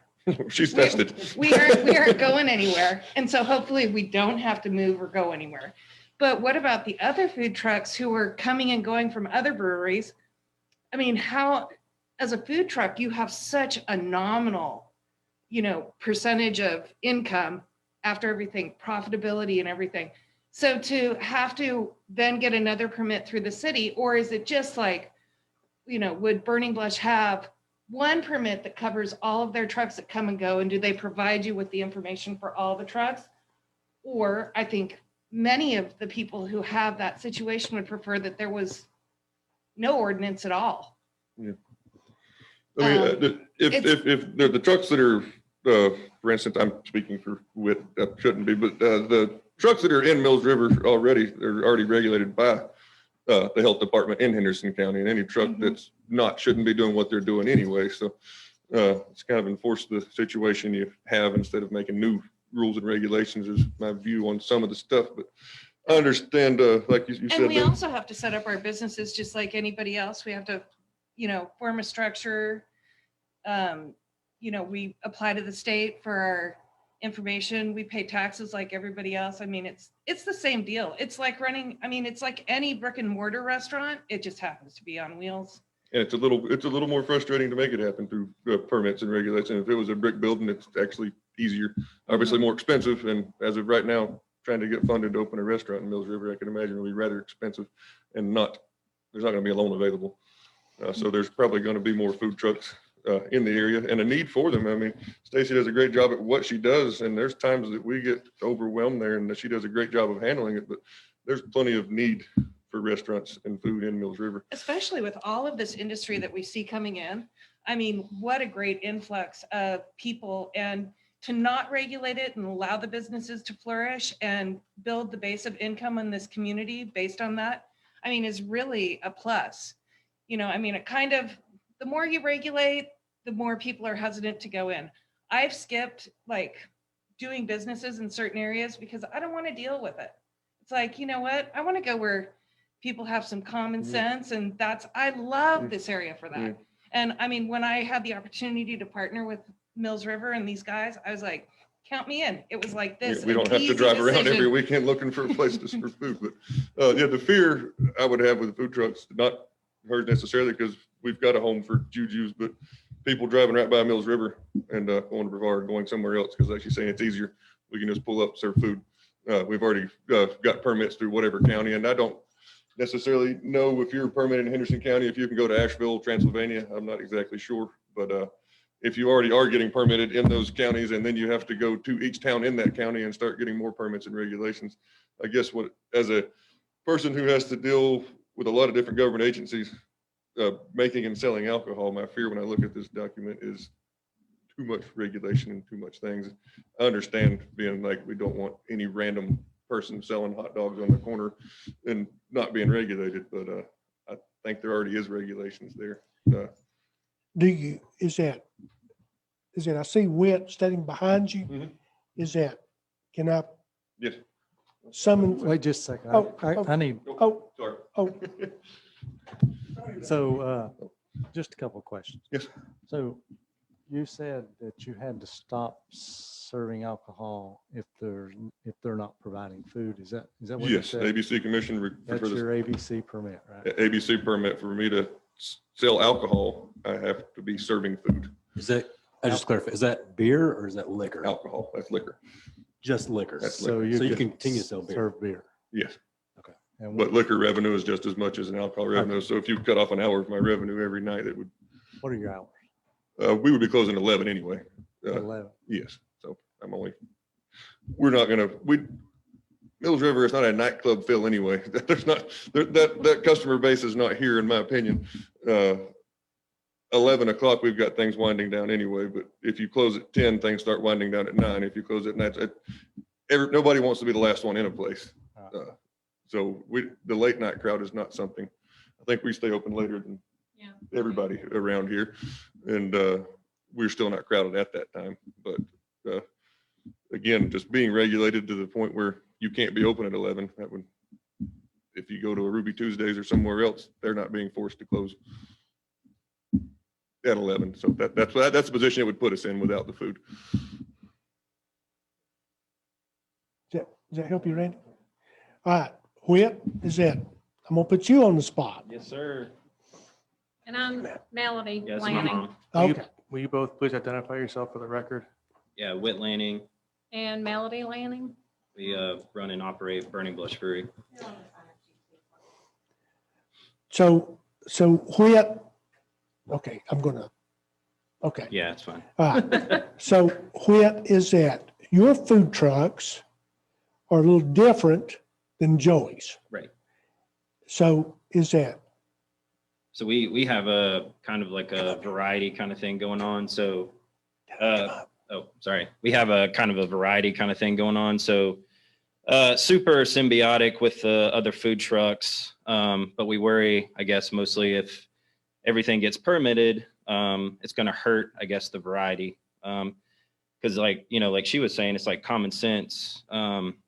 Just in terms of like, if you think about water, it always flows to the least path of resistance. If a food truck has to go through all these extra hurdles, what's them to just go to Etowah or Brevard or something like that and operate? So if we only have a truck that comes in, once a month, so that means 12 times a year, why are they going to go out and try to pay those fees and that whole thing?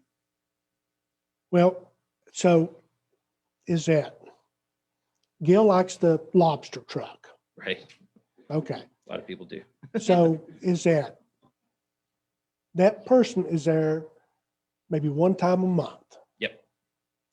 Give Yes. Yep. or take.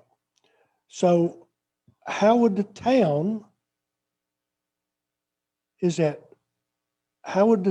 according to the ordinance, this person, let's say that this person is at, what time do you open up? 12 o'clock? Yep. 12 every day. Okay, so he opens up at 12 o'clock. So this person comes down and gets a temporary permit for one day, and at 10 or 11 o'clock, is Yeah, we that, close at We 10. close at 10 on the weekends. is that he's done, he's gone, is that he's halfway down the interstate? Yep. Is that fair? Fair. Okay, so is that, I know that you, and probably, well, not Joey, but you probably schedule these food trucks. The lobster guy's there one day, the next day there may not be nobody there. Well, I think it's a burden on the town and on these guys and ladies, to actually come in and get a permit for a one-day thing. So we've got Joey on one side of the coin. We've got Whit kind of in the middle with different food trucks coming in. And then we've got other food trucks that are on the other side. And it's not fair to treat Joey different than the guy on the other side. So is that I'd like to see these food trucks is that as long as they're on private property, they got permission from the owner. And as long as they got their, is that, what do you call that from the health department? The little sanitation grade? Is that, Commissary, there's lots of things to do. is that, I'm okay with that. Is that, like Joey said, is that we're just dictating another level of intrusion of a business. And the lady back there in the back said it pretty plain, is that why do all these rules and regulations when things are working? Now, Joey is in light industry, right? You're in general business, and Dale, I'll get to you in a minute, is that you're in general business. Well, so, okay. I think we are light industrial. Yeah, We I got Are think you in- we got it switched. Yeah. Okay. Yeah. All right. Yeah. So an example is the Riveter. Whenever they opened up, Daniel, you was there, I was there, Shay, you was there on Friday night. They had a food truck. Well, that was a one-night thing. Saturday, they had another, I'm gonna call it a special guest. Gail and I was over there, and they had an entirely different food truck. So, you know, these people are trying to get permits. Is that the guy on Saturday over at the Riveter, is that he couldn't come in to get a one-day permit here at the town. And that bothers me. Another example, and so my wife brought this up, is that what is that truck that comes through selling meat? Swans? Swans. Is that they're selling meat out of their truck, which is, according to this, is a food truck, but they don't have to have any kind of certificates. They can pull up my driveway and say, Roger, would you like to have 10 pounds of beef? We're not regulating them. So why should we treat them any different? Another example is Sierra Nevada's Oktoberfest. It's a Friday, Saturday, and Sunday. They may have 3 or 4 food trucks over there. So how would they come in and get a special use permit, go through the town's process? Is that it would take them, is that on Sunday, they're packed up and gone. All right, Dale, that's your turn. Hang on. Oh, got a I'm question. sorry. Oh, yeah. I'm sorry, Randy, go ahead. So do you have like a regular rotation of trucks that come in into your So place? I think, God, how many are, we're probably using at least 15 different trucks. Yeah. Sometimes maybe more, but yeah, I would say like on a Wednesday we have Appalachian Chic, and then Thursday I think is Cecilia's, but then all the other days kind of flip flop on us. So on a yearly basis, how many different vendors would you have? I would probably say I'm not trying to- 20-ish. 20? Yeah, probably. Okay, so that, and they would any of them be there just one time? Yeah. The lobster, Cousin's Maine Lobster comes once a month. Yeah. No, but I not mean the one whole time year. in the No. year. No. So nobody would be there one time.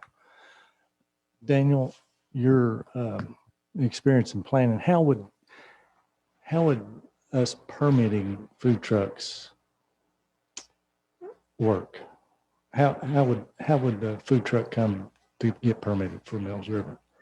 Would it be a yearly permit?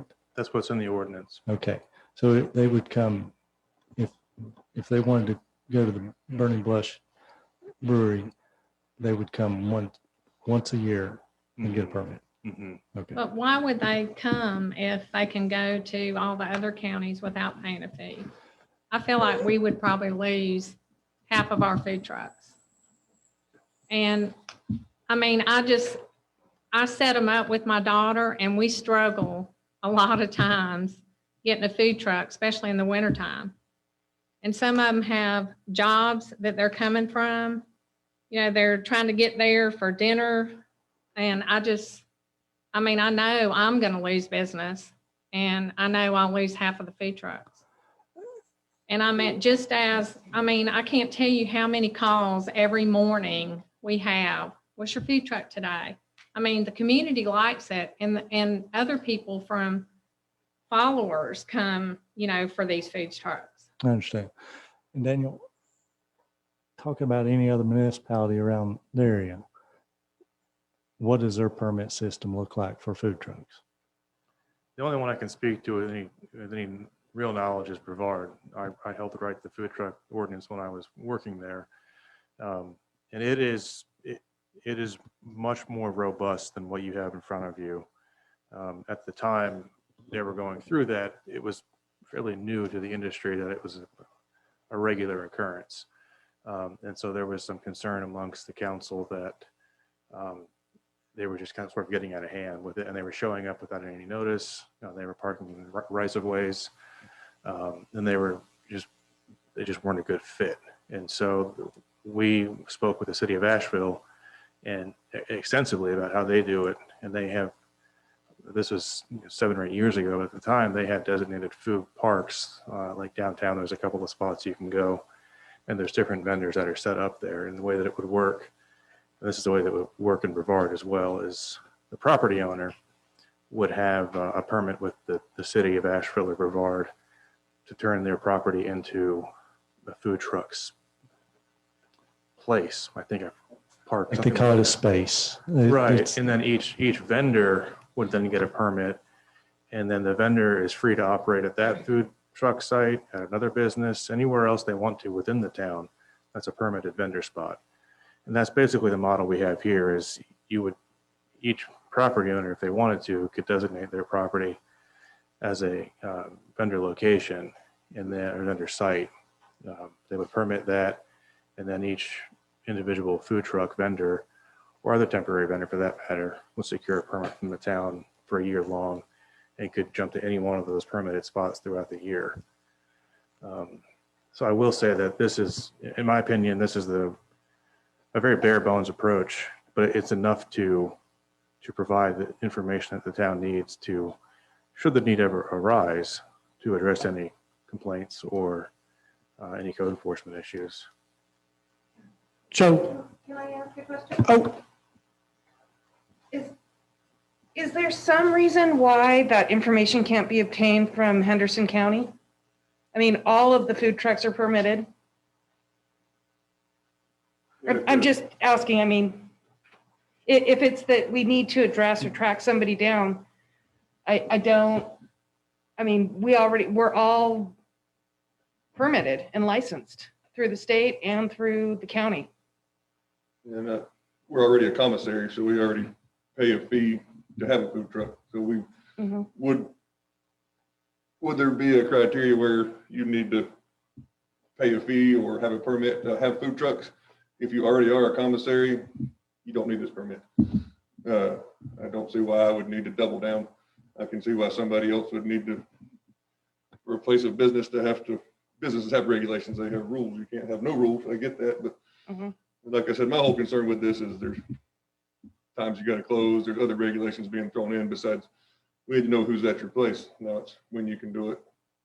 I've already told we've already went through a process and inspection with Henderson County. I don't see anybody from Mills River. We don't have anybody here that would come in and regulate it or be there to check on what she's doing beyond what Henderson County already does. So I guess where I'm going with it is I don't see a need for it other than collecting a fee at this point if they're already regulated. In my situation where I'm at. I'm not saying that's every situation with a food truck in the town. Yeah. But I mean, where I'm currently at, it would be a little above and beyond, I think. yeah. And for me, I'm not necessarily opposed to some fees that support the community in some way. I mean, because I definitely want to support the community and love it here. But in this bare bones approach, also, it leaves enough ambiguity to, I think, ruffle everybody's feathers. Because it's, you know, like I said, what one person thinks is orderly and beautiful, another person might not. You know, what are the criteria to be approved to be a site? You just have to be a landowner and say that I want to do it, and so therefore you're approved? Or are there other criteria? Because it's so ambiguous, it makes you really nervous as a business owner. Like, okay, I'm making all these plans, I'm building my own infrastructure, I'm investing in my business. And then is somebody going to change one component of this? And then all of a sudden I'm out of business, or I have to make massive changes, or, you know, it impedes people from coming in and doing things. I mean, we have power in numbers. The more excitement there is here, the more people want to come here. The more revenues here, the better our community is, the better we thrive together as a community. So I don't know, that's my appeal. Hi, I'm Darren. I'm with Amazing Pizza Company. I actively run food trucks that go from county to county. I'm we sorry, go- I couldn't hear your name. Darren Stevens with Amazing Pizza Company. Thank you. So we go from county to county, town to town. Each county, as we go into them, we have to call the health department for that county. That county then, they have the option to come out and inspect us on the date when they were there. That is from county to county. As far as municipality to municipality, we're cleared by the state to run statewide but from county to county, we do have to do that. This really seems excessive. I mean, if you want to track us, this lady, she's incredibly competent. You know, if somebody's screwing up at her place as a food truck, they're not going to be there. You know, that's going to happen. If you want to do something, maybe make a small tag or something, maybe give something that's on the wall that says, hey, these food trucks, these 12 food trucks that all have their tag up here, they work here. Leave it up to her to say, these people aren't good, these people aren't bad. Like I said, we're regulated already by the state heavily. County to county, we call, I'm becoming redundant, but this really seems redundant to add one more thing. Profit margins are small. I've been running in this area 7 years. It'd be easier to name the trucks that are, we've seen so many go. Fleets of trucks go. Tiny. One more thing, one more hoop. She's right. We'll drive past her. We'll go someplace else. So, thanks. So the spirit of the ordinance was just kind of to know who's where and when. Yes, that's part of it. Excuse me. The other thing is, right now in the zoning code, there's nothing that addresses mobile food vendors of any variety. So in order for us to issue a zoning permit for this to happen, we would need to have some sort of permit process that says where they're allowed. And this does this by saying which zoning districts they'd be allowed in, which is, I think, everything except general residential. So the only other additions that someone might have to comply with as an individual vendor, there is the hours of operation, but the other standards are simply you can't park in a public right-of-way or on a sidewalk. The vendors are responsible for their own waste. No grease is supposed to be disposed of in public places. Advertising and signage is limited to what is displayed on the vendor truck, as well as a permitted sign on the site. Vendors will have their menu available. Vendors' operations are only walk up, no drive-throughs. And then anything that's permitted as an accessory use, meaning you have a principal use there, the food truck doesn't block or impede the use of that land. So someone can still operate the main business. And then under food parks, Restrooms and hand washing facilities are provided on site, 2 tables, a sign, 4 parking spaces for each vendor. And the site structures must meet the standard requirements for zoning ordinance, which would mean they'd have to comply with setbacks and things of that nature. I'd like to hear from Dale. Dale's kind of on the other side of the coin.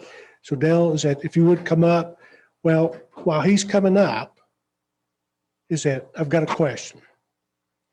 So if Roger has pigs at his house, so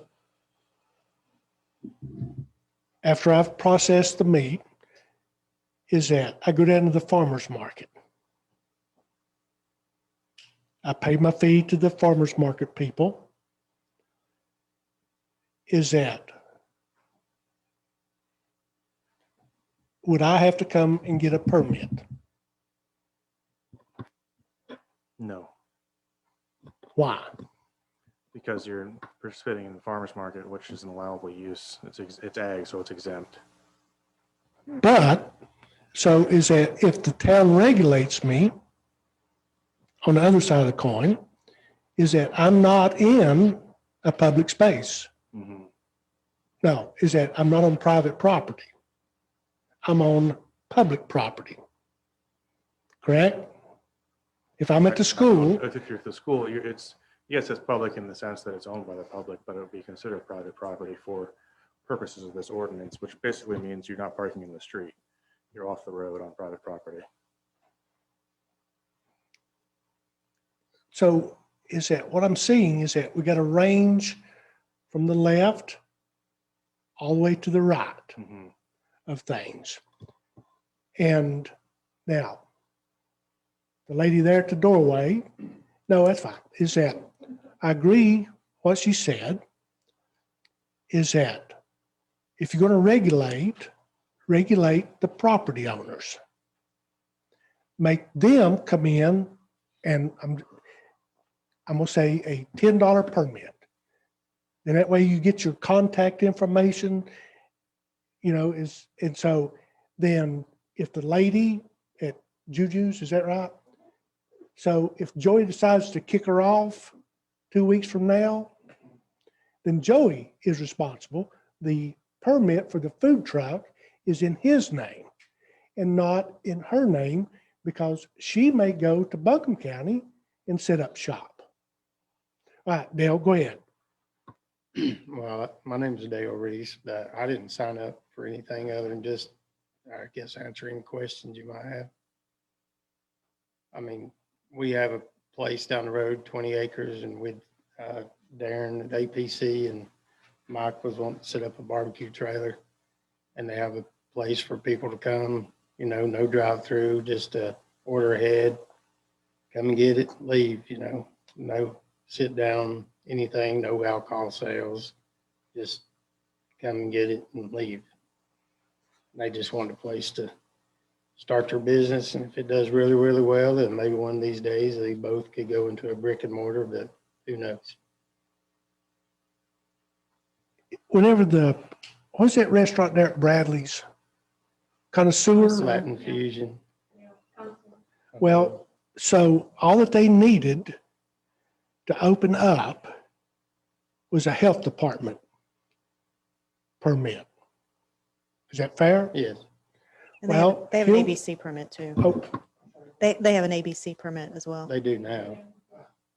so the food trucks are not selling ABC or not selling alcoholic beverages. Right. So all that they had to do to open up was to have a thing from the Department of Health. Yes. So you guys and the guy in the blue shirt said it pretty clear is that we're just trying to start a business. Right. Well, I don't think that Mills River should get in to this guy's way of trying to start a business. Is that, don't answer this, but he may have a wife and 3 kids. I don't know and don't care. But is that he's just trying to find his little niche in the market, just like the lady Whit's mother, the lady at the door. And so let's don't get in their way. Is that let's make things simple. And if we need to register these guys, fine. I'm okay with that. But let's register the property owners instead of the actual food truck people. Because as Whit said, he may have, is that, what'd you say, maybe 20 in a year's time. Well, is that, so he's got people coming and going. So is that, let's leave it up to the property owner to say, yes, Juju's, is that we're going to extend your contract for another year or whatever. Or you guys may say, we're good with y'all. Come on in. Dale may say, as the property owner, you know, pizza guy, we love you, but in 6 months, you're gone. Is that leave it up to the property owners. And it's like down at Valley Ag. Is that guy, I know I'm preaching, but that guy, and I can't pronounce his name, so I'll call him John. Aldapo. Yes. So 2 weeks out of the year, he packs up, hooks his truck to the trailer, drags it to the state farm, or the state, not the state farm. Fair. The fair. And then he comes back. The other thing, you have somebody by the name of Ken Cole. Y'all probably, Shay knows him. You probably know him. Ken Cole has, I'm gonna call it a food truck. Is that fair, Shay? Ice cream truck. But what he does is that he sells ice cream. So he lives in the town of Mills River. So if we start regulating these guys, then we're going to have to start regulating the Ken Coles that's selling ice cream out of their truck. And I don't think that's right. I get the whole argument about regulations.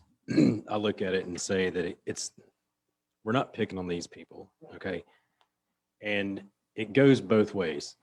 You know, being the business that I'm in, I have federal regulations. If the federal government says, yes, you can do that, I have to go to the state to get approval. I have to go to the county, and I have to go to the city.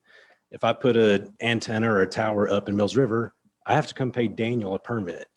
It's part of doing business. It's the cost of doing business. So in the cost of doing business, there's certain regulations that have to be there to protect the town and to protect the food trucks. So I don't feel like it's an undue burden to create an ordinance that provides the town some regulation or some way of measuring this. Because again, if we're not worried about creating regulations, the town of Mills River never should have become a town. And I didn't create the town, you were part of creating the town. So if you created the town, you signed on to regulations. So that's kind of where I'm at with it. I think that there's a way of getting what everybody needs in this. I think this is very loose. I don't think it's very restrictive. You know, if we want to look at the hour thing, I think that's a possibility, but I feel like it's very loose. And I know the comment was made that it was ambiguous about what it says. The other coin to that is it is ambiguous for a reason. If you want us to be very specific, then it's more regulation. It's tighter regulations. It's harder to meet. So in some respects, it is nice having a more ambiguous thing. And I think that's the thing that, you know, we're not asking a zoning enforcement person to go out there and nail them because the sign's crooked. That's not what we're after. It's the general control that we need as a town. That's kind of where I'm at. If we want to make changes to this, but we want to set it up for a public hearing, what does that look like? Well, that's part of our problem. Our problem is the zoning issue from where our property is, general business Mr. Reese, let me answer the councilman's question. Okay. So you do have to set a public hearing in order to adopt it. If there are changes you want to make, you can either make them tonight with the majority of the board, or you can direct us to kind of go back to the drawing board, make the changes, and then bring it back to you at your public hearing. I guess my biggest thing is the zoning. You know, we're general business, future 5-lane road, and I guess we're not complying with the zoning, which we thought we were. General business is an allowable district in which to have a food truck or food park.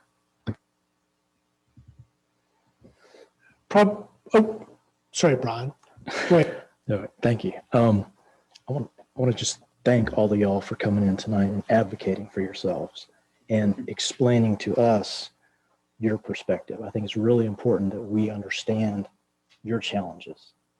And I want to tell you, this whole conversation about food trucks started in this room. Group of us just talking about what kind of control do we have over, how do we know who's here and what's going on? And so that was kicked down to our planning board. They came up with a recommendation. And so now we're looking at it. So I don't want you guys to think, wow, they're just looking for a way to jam us or extract thousands of dollars. Who knows what, this is government. Who knows what they're going to charge us, right? It's not that at all. And I'll tell you, last night, I got a phone call and the guy was so angry. I know his first name was Tom, but I never did catch his last name because he was yelling so much. And he was hot about the whole food truck thing. And he said, you guys are going to destroy the whole food truck thing in Mills River. It's just getting to the point where we have some restaurant options. And I said, well, yeah. I said the deal with the comprehensive plan that we just put out there and we've had so much input on, we found out a number of things. And one of the things we found out is people want us to protect our green spaces, right? People want access to bicycle and pedestrian facilities, and they want more restaurant options. Those were 3 big takeaways. So he said, well, yeah, I understand that. And I said, what I'm trying to explain to you is that we see the food truck industry, as a business incubator, a way for people to get started who couldn't afford a brick and mortar store.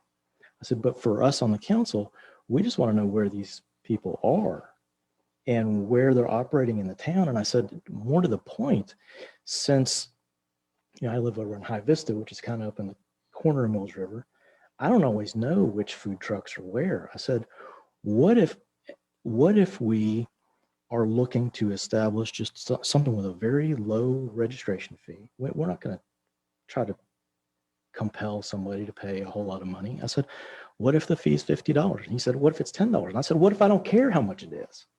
I said, the point is knowing where the trucks are and possibly even extending that to, if we have, the town has a website, if we extrapolate from there and say, okay, these are the registered food trucks in Mills River, and this is where they are, and this is where they are on what days, I can see that as a value add to you guys. So, I think there are other ways to look at this that don't necessarily break down to scary rules and regulations and present opportunities for you guys. And so that's kind of the approach I've been taking with this, is let's see how we can leverage this to help you, not hurt you. Does that make sense? Yeah. Okay, thank you. Since the planning board did have quite a bit of time involved in this, and we have a couple members of the planning board here, maybe they might want to make a statement to let us know how they came about what we have in front of us here tonight. So, Can I ask a question real quick? Okay. In general business right now, can you have a food truck as a secondary use? Like today? Yes. No. Okay. So if I have a food truck on a property that's general business and I add a second food truck, that's not allowed. Right. Okay.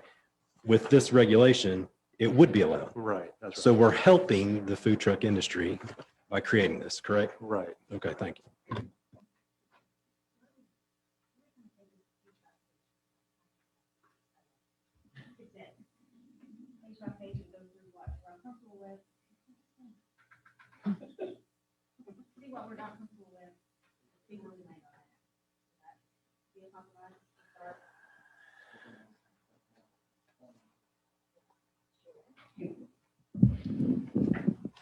Good evening.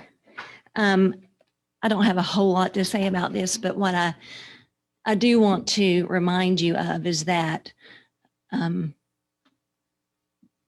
the task to come up with some sort of ordinance regarding food trucks was sent to the planning board by this body. And, you know, Roger, you're arguing vehemently tonight against this, but you were a part of that body that told us to come up with regulations for food trucks. And the planning board has spent a lot of time. We've listened to people. Our planning board is a 9-member group.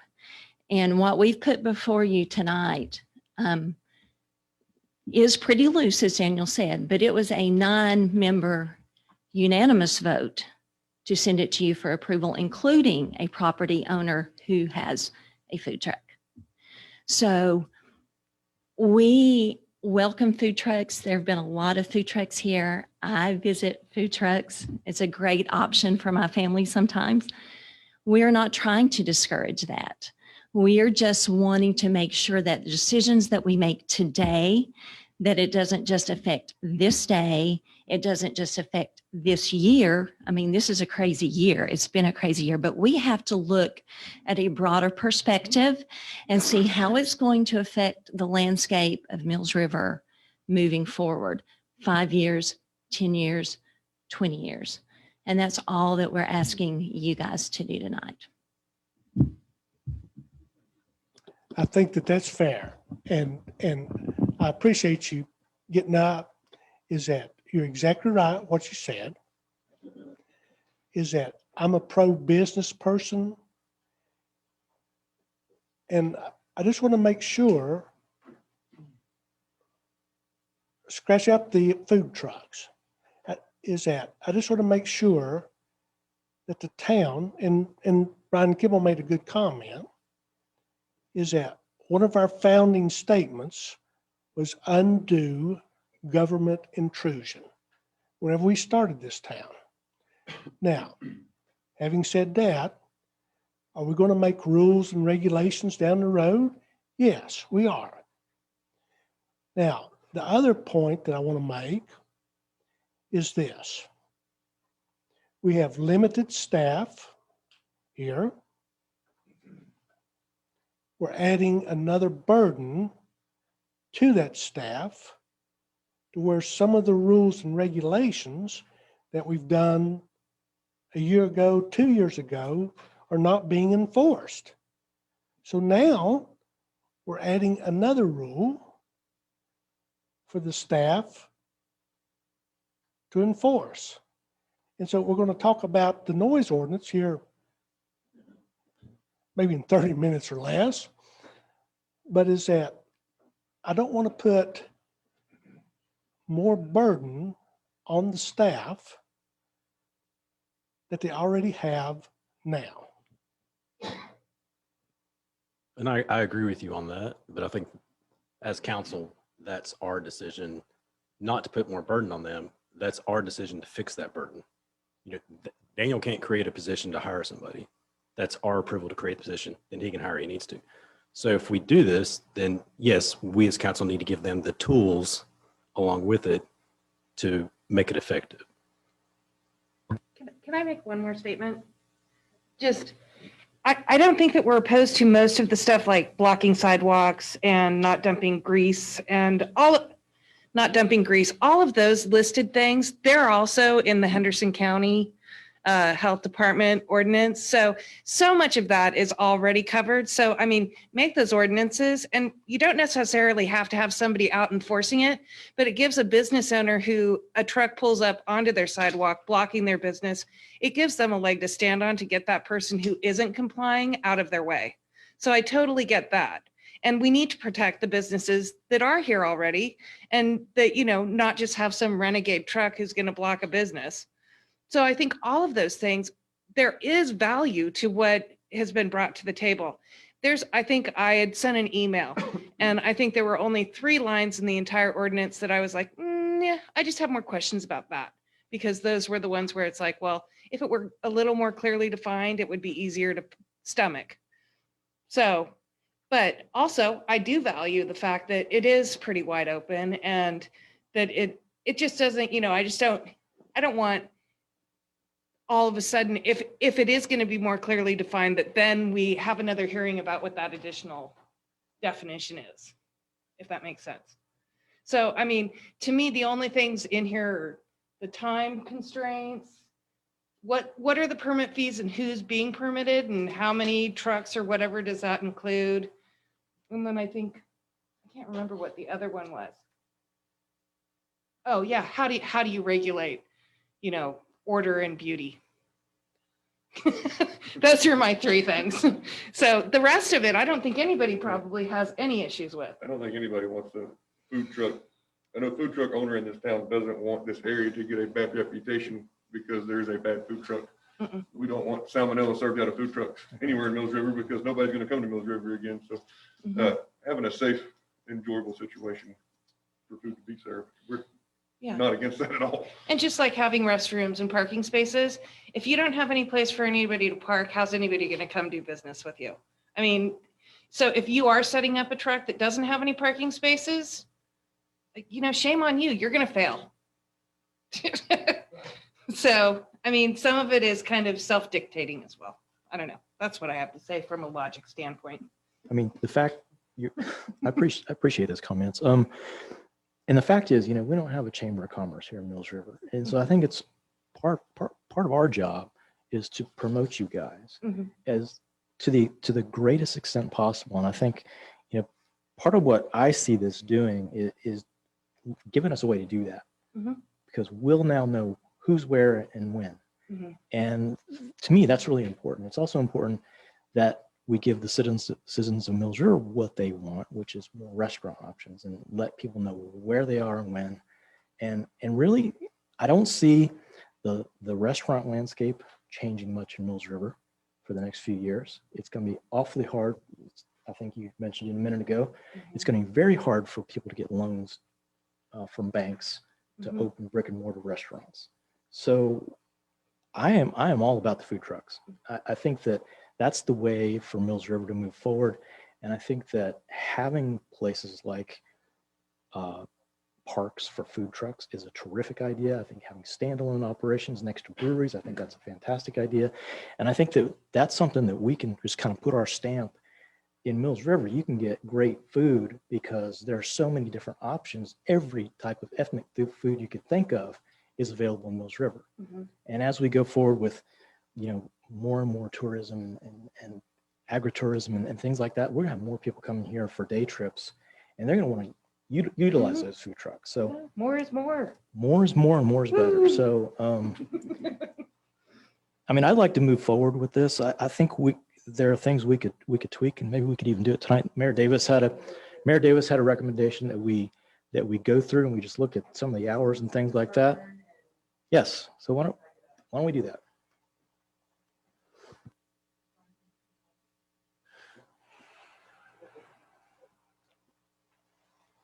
So what I've gathered from this evening, and pardon me for jumping in, but I think setting a fee would be helpful. We think it's fair for the vendor and the property owner to pay. They're two different things. I think for a vendor, $25 is perfectly reasonable. The purpose of a fee is to recoup the cost of providing a service. And so if we're taking time to issue a zoning permit to make sure that the town is protected and everything's being processed accordingly, $25 is very reasonable. These won't take long once we get the permit drafted. As far as a site fee for a property owner to pay, I don't see any reason why that would be more than $50. Because again, that will take a little bit more time because we're gonna have to review the site plan a little bit to make sure we know, where they're putting things and to make sure that they have enough parking spaces and things of that nature. Hours of operation, it seemed to be the other thing that was of concern. And that's all that I could recall. So Daniel, what you're proposing in Whit's case is that Gonna kill it. As a food truck owner, where do I come and get that? You know, some of these guys, they work, like she said, she's got people scheduled every day. Well- One person is scheduled somewhere else on those days. How do we get those? I mean, can we make it so if you're gonna do that, can we get it through her? Well, And why do we tie a monetary thing to it? We pay, you know, I know you're wanting to do something to where you can legislate who's coming and going. The state already does that. The And county they're already gonna pass does that. Mills River by. why don't, is that instead of permitting, going back to Whit's case, where he has multiple people coming in, instead of permitting the food truck, is that if we're looking at a fee, which I don't agree with, but is that, why don't we make the property owner, I'm going to say Whit again, make Whit come in to where, and let's say it's $50 or $25 or whatever. And so that gives him the right to have the pizza guy, sorry about that, to have the pizza guy come in to Whit's place, because if we charge, sorry about this, but the pizza guy is that we're charging him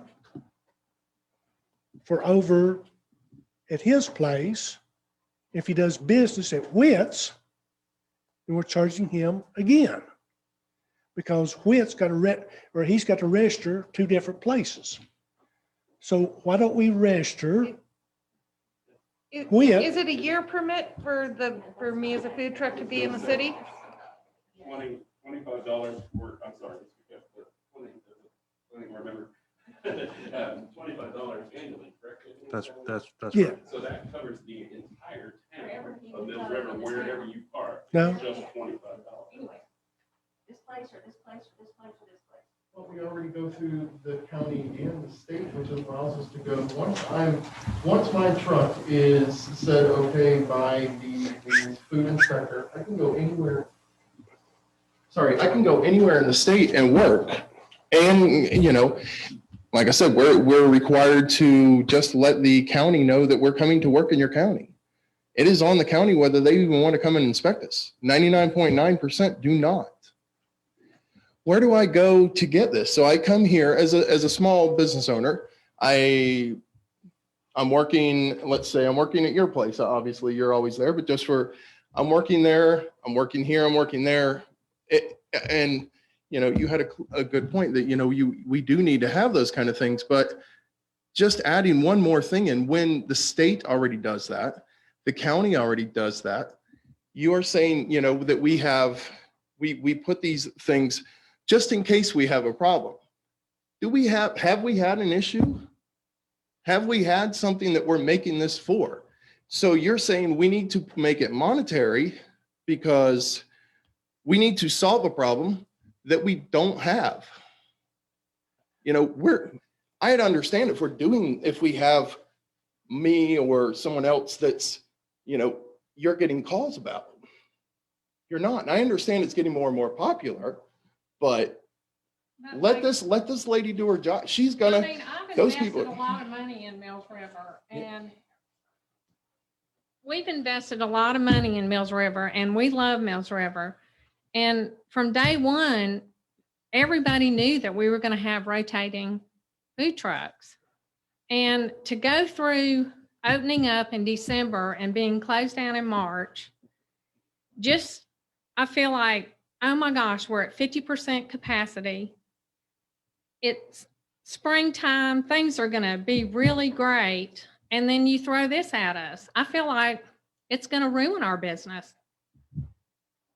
I mean, it's going to make us have to do one food truck at our location. In the interest of time, is there anything that has not been said that someone wants to say rather than repeating? Daniel, I'm Lisa Reese. I'm Dale Watt Reese's spouse.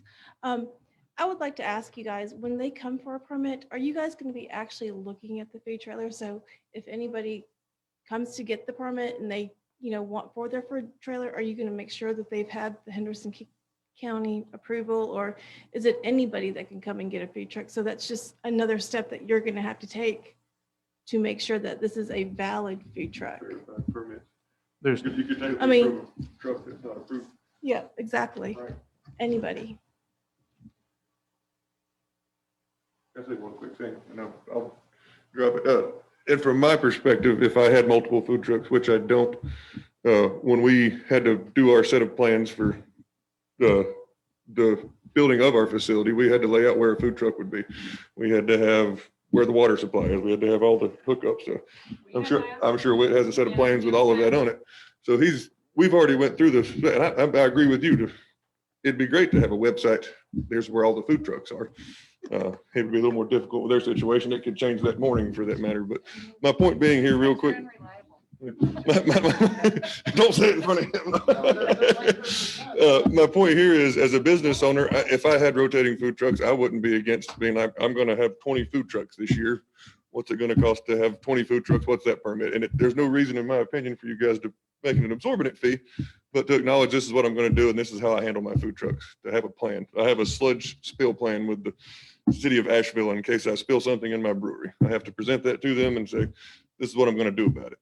So as business owners, I think we're responsible enough to say, here's how we're going to handle our food trucks.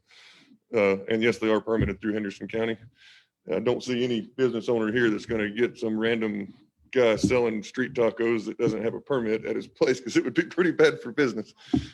But anyway, so being the business owner, I think it should fall more on the business owner and let the food trucks be more free to come and go, because I would rather pay $10 so that guy has more freedom to show up when he wants to than for him to have to go find a place to pay $10 or to get one more letter in the mail that's like, you owe this person $10.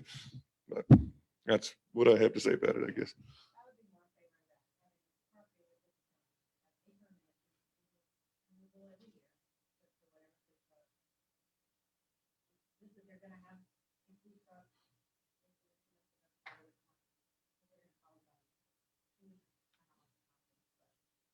Also, there is a site that says where food trucks are, and the food trucks can post it on there.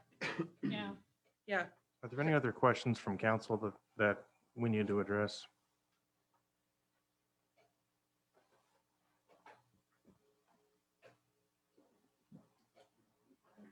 I would agree with Mayor Davis. I think that having the business owner be responsible for the fee that applies to the food trucks would alleviate the fear that, these food trucks that kind of are transient, they come and go, they show up or they don't show up. They have this extra hurdle. Maybe they're just going to drive to Brevard instead. I think having the business owner be responsible for keeping track of that and making sure everything's square down here at Town Hall would alleviate that fear. And I can certainly understand how that would be a problem for somebody who owns a brewery or a permanent location. I would be, sorry. No, I think I interrupted Shay. Is that I'm okay with permitting the property owner, whatever the fee is, $10, $50. I'm okay with that.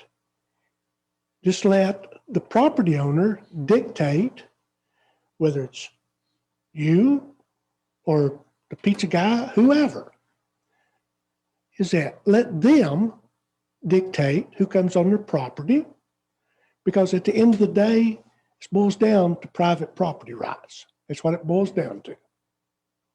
Now, I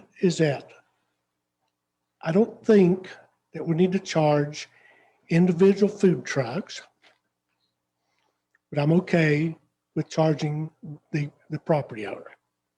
And if we can set a nominal fee to cover the staff time, Daniel, is that I'm okay with that.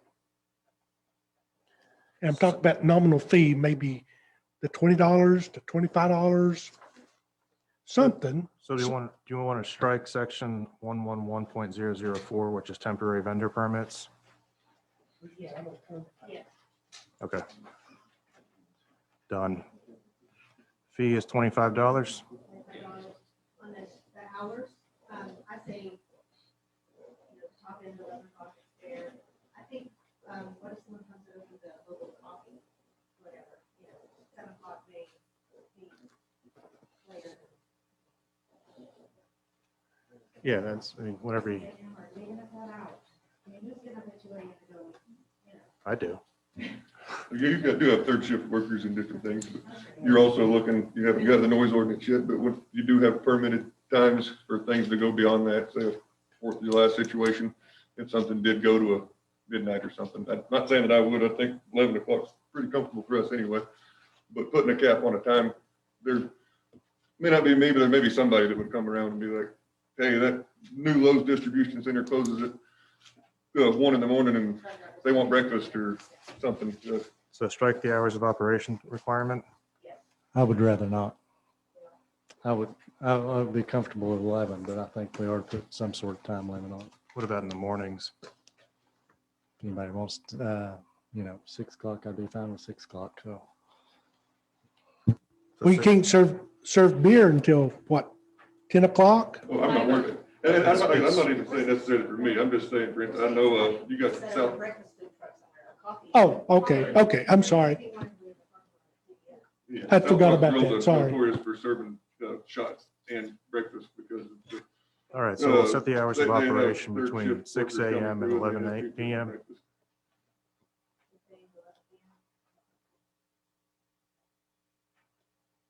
All right.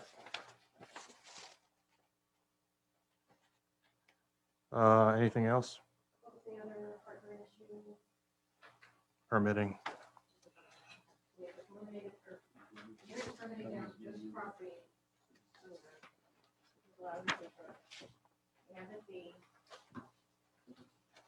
And then the hours of operation, 6 a.m. to 11 p.m. So what we can do with this, if this is the desire of the majority of the board, is we'll just rewrite this code, striking the language that I mentioned, which is that section on temporary vendors. I will keep in here that the fee is according to the fee schedule, because it's much easier to update a fee schedule at some point than it is to go back and rewrite a whole ordinance just to change a fee.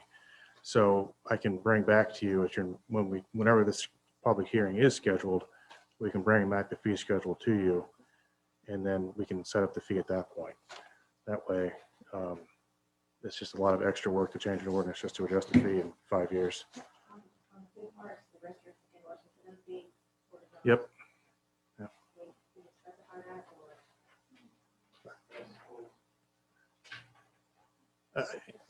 I mean, I don't know how you'd even say that.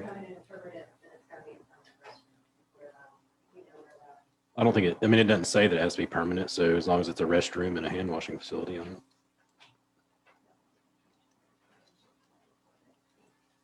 Can I say? The county regulates that as well. The requirement for a restroom and hand washing, and it can be portable or. The planning, The planning board is very adamant with a food park, not with a single food truck. But if it were a food truck park, then it would not be something like what we've done, it would be a more permanent structure for the hand washing station. So is that, I agree with you. So since Wayne Carter's not here, I'm gonna talk about him. So his food truck. So Wayne's food truck is on his property. So if those people need to use the bathroom, they can go in Valley Ag. So that's okay. It's not a food truck park, that's just a single food truck. but yes, We're only that talking about, we only. Oh, talk about oh, the okay. food Oh, truck sorry. park. Sorry. Can we make a hard specification on what the restrooms requirements need to be? Whether it is, can we get, like a 15 by 20, split it down the middle as long as it splits up with everything and goes into, does it, are we going to have to spend $50,000, on some kind of a brick? We just clarified, unless the board wants to change it, that temporary facilities are okay. So porta johns and hand washing Okay. stations are okay. If the board wants to talk about a permanent setup, we can have that conversation, but it doesn't seem to me that that's. But the we don't majority. need, All right, but as long as that's said that it can be permanent and we're good. Yeah. Because sometimes you do have people show up and they're like, well, in my opinion, it should be this or that. And if it's not really written, we're kind of just at the, at the whim of the gray area.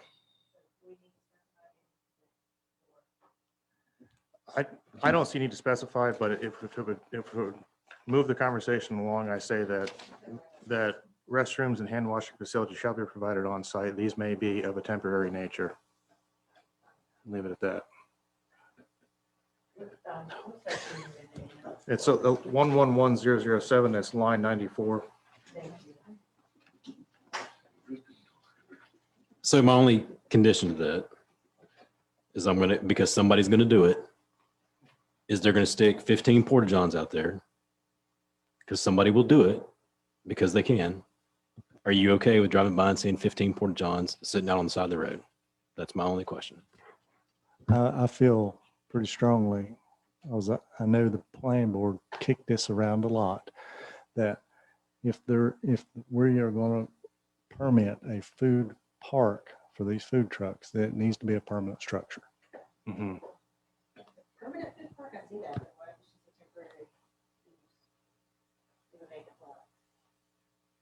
Can I ask? I think that's different because that's a temporary vendor location. But if it's a food park, that is permanent.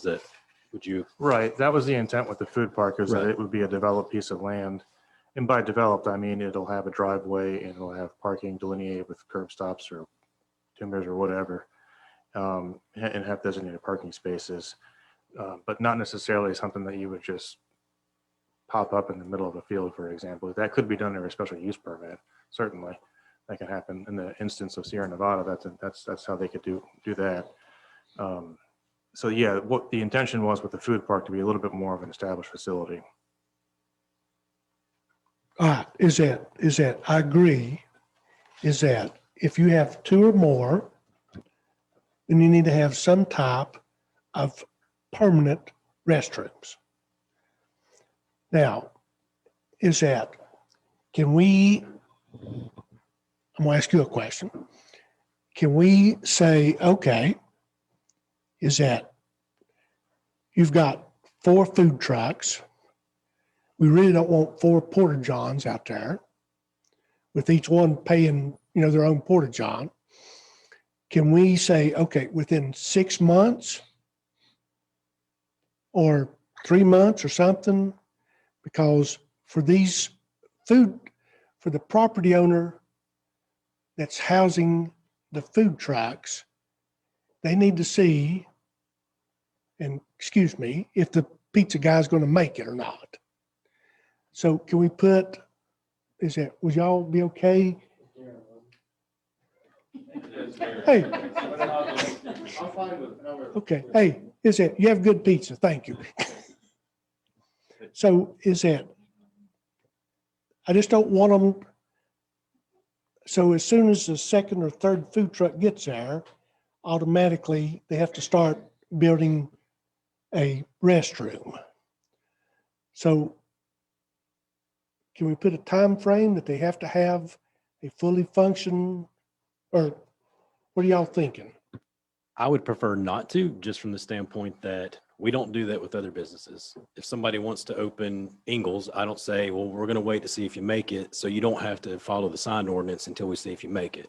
So that's my problem, is that in full disclosure, I run a family business, so I'm familiar with the cost. Some things are just the cost of doing business, and that's the burden of owning your own business. Okay, I've got a question for you. At our property here, what my question is that do you have to be a full-fledged permanent food truck park for those regulations to be compliant? Ours is not we're not asking for a food truck park. It's just a piece of property right now for us to have 2 food trailers until we can get a brick and mortar building on there. It's a stepping stone for these 2 businesses until we can get them into a brick and mortar. So are you going to require us to put a permanent bathroom? Because it's going to be 2 food trucks. but we are not going to be. No, are you going to classify us as a food truck park? Because it's not going to be a food truck park when they get into a brick and mortar. It's not there. It's just a stepping stone until we can get to that point. Does that make sense? Mayor Davis, how would you like to handle public comment with going forward? I mean, there's several other items on the agenda. I can't understand what you're saying. We're also up against we're not a permanent place. We're not Ingalls who you're building a building. Where I sit now in the next year or two, or whenever they start it, will be in a major thoroughfare. I will be having to move. Building these putting some kind of saying maybe it's 24 months, maybe it's once a year, we can, for this property down there.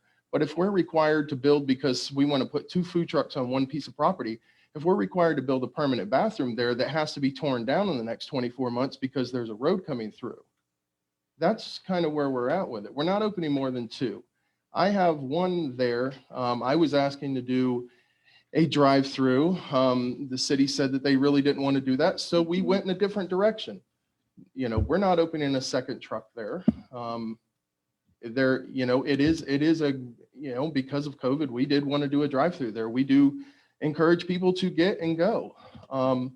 If we could possibly even do a 24-month, temporary use on bathrooms, because for us, if we're having to do that, that road is going to come through there very soon. And we're not going to be in the same places that we're at. We're just trying to, have a business there until, make the best of COVID. No banks are giving out loans. We're not going anywhere, with those kind of things. But in the next couple of months or years, it is inevitable that we are going to be moving. We're not permanent like Ingalls, And if we were, we would gladly take on those responsibilities, but we're not.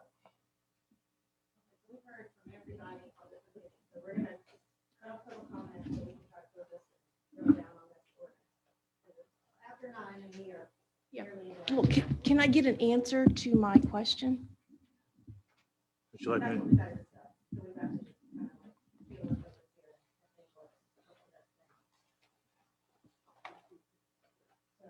Thank you all.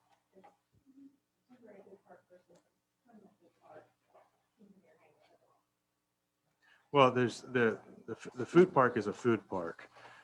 So if someone was going to be establishing a food park, that's its own thing. If there was a special event, for example, that included more than two food trucks or more, that could just be included under the guise of the special event permit, which is reviewed by the Board of Adjustment. So that wouldn't have to be a food park as defined in this chapter.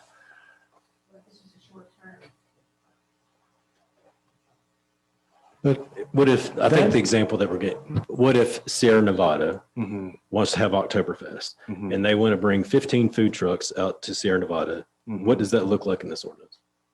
That would be handled under a special event permit, or excuse me, temporary use. Okay. So temporary vendor locations? Say it again, I'm sorry. Temporary vendor locations, is that what you're talking about? Section 111.0006? Hang on one second. Under that section, which is on line 75, Sue. Temporary vendors are required to be operated in town designated temporary spots. And then under B, the spots shall be designated based on one of the following: as an accessory use, as a principal use, or as part of a food park under a special use permit. So I think the intention there is that you can set up a food park, which is defined as anything more than two or more food vendors. That you could set that up as a temporary nature under a special use permit, which I believe that's supposed to say temporary use permit because that's how those are issued. Daniel, is that definition of food park, is that a universal thing, 2 or more units? Yes, it's line 16, food park, a designated area where 2 to 8 food trucks or trailers may be parked and vend.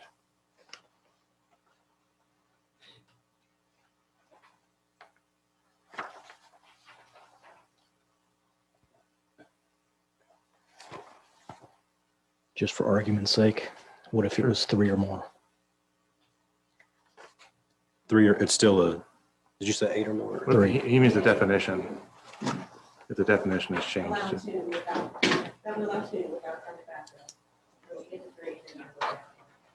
But the property down, Mr. Reese's property down here is in general business. Mhm. So it would not even be allowed 2 businesses on that parcel of ground right now anyway, right?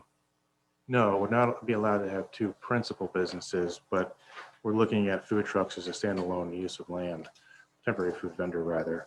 And if the definition remains as it is, as 2 or more vendors, then it would be classified as, and the principal use would be a food park for that spot. Understand. But as it is right now, there can only be 1 use on that piece of property. Right, as it is today. Mhm.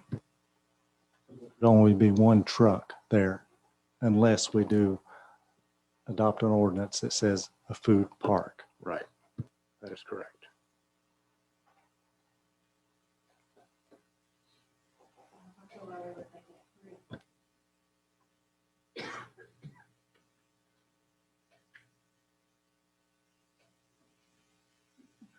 I'll pass. I think we're splitting hairs if we go for, I mean, because then somebody's going to say, well, why not 4? And then, I mean, that's just where I'm at. I don't know. I mean, the plan, I guess I go back to coming from the planning board for 9 years. The planning board went through this. They spent multiple nights on this. I feel like they hashed it out with 9 people. Again, you have a person who runs a food truck or owns a piece of property where there's a food truck. It passed unanimously. I understand making some tweaks to handle their concerns and their valid concerns, but I don't think that we need to start splitting too many hairs. That's where I'm at. Remember, this isn't, you don't have to make a decision tonight. You're scheduling a public hearing. That's the intention, if you're comfortable. You can always table this and pick it back up again at your next meeting. You want us to come back? Seems to me we're pretty close. I mean, Pretty close as in you're going to schedule a public hearing? Yes, we do, please, for April 22nd. Go ahead. All right, so I make a motion that we schedule the public hearing. You need a date, don't you? April 22nd is For the, April 22nd, 2021, for the food truck ordinance with the provisions that we've changed here tonight. Second. All those in favor of setting a public hearing date for April 22nd? for the benefit of the spectators here, that means that they will consider this on the 22nd. And if they're comfortable, they can vote and make a decision on it. If not, they can always table it and discuss it at a later date, continue the public hearing. Daniel, would you mind sending us the revised, Certainly. please?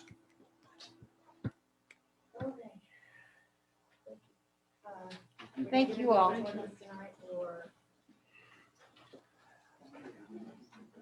It's the pleasure of the board. I might suggest that we tackle 153 and 154. I know it's a lot of pages. Those changes are, the changes are very straightforward though. So if that is okay, I will. I've got questions. So. Okay. I just wanted to prepare you. So I've got answers. I'm sure you'll have answers. Let's just start with chapter 153. I'm going to run through a couple of highlights that I noted for discussion purposes, and then I'm happy to answer any questions. But again, the changes that we're working on tonight and have been working on for the last several months with the planning board and with you all is updating the town's development standards to meet the new requirements of North Carolina General Statute 160D. That was adopted last year. Its initial implementation deadline was December 31st of 2020. However, considering the pandemic, the state was gracious and moved that back to July 1st of 2021. So we are under that clock, so to speak, although we're certainly on schedule. So most of these changes are going to be directly from the new statute. There are a few, such as line 805 in chapter 153. The text that we are proposing to strike reads, only one above provides any different definition than 153.026, but the repetition could create confusion. I suggest a substance of one and adding it to the definition of private residential collector road. This paragraph should simplify. So basically what we are assuming that is someone was reviewing this chapter in the past, they made a note and somehow it got codified. So it's just an oversight. Yeah, it means nothing. On line 1086, there is a propose of striking should be reviewed. That's also referenced on on line 459. So basically it's repetitive. And then on line 1259, there's a change there. Oh, discussing the appeals and where those have to be sent. And that's a direct pull from 160D-405, letter A. Aside from that, yeah.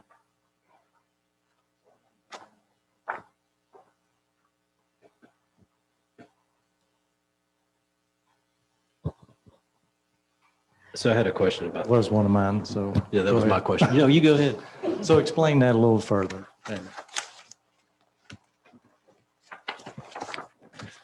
On the 1259, Yes. So it looks to me like the planning board did hear appeals and the Mills River Town Council, but now that's going to be the Board of Adjustments. Is that correct? that's right. And I'll give me 1 second.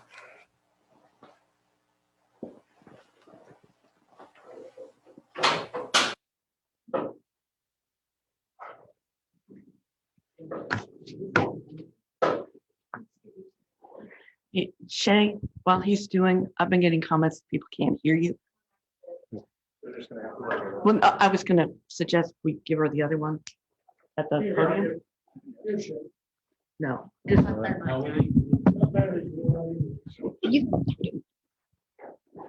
Third microphone.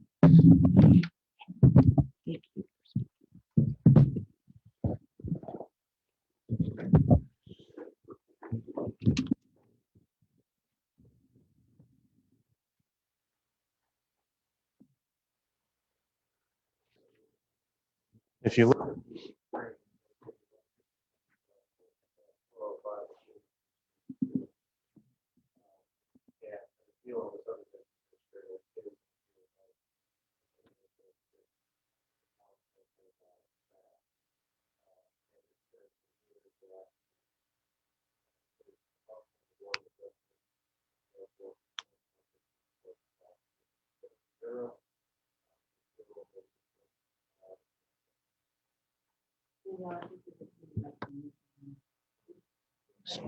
All right.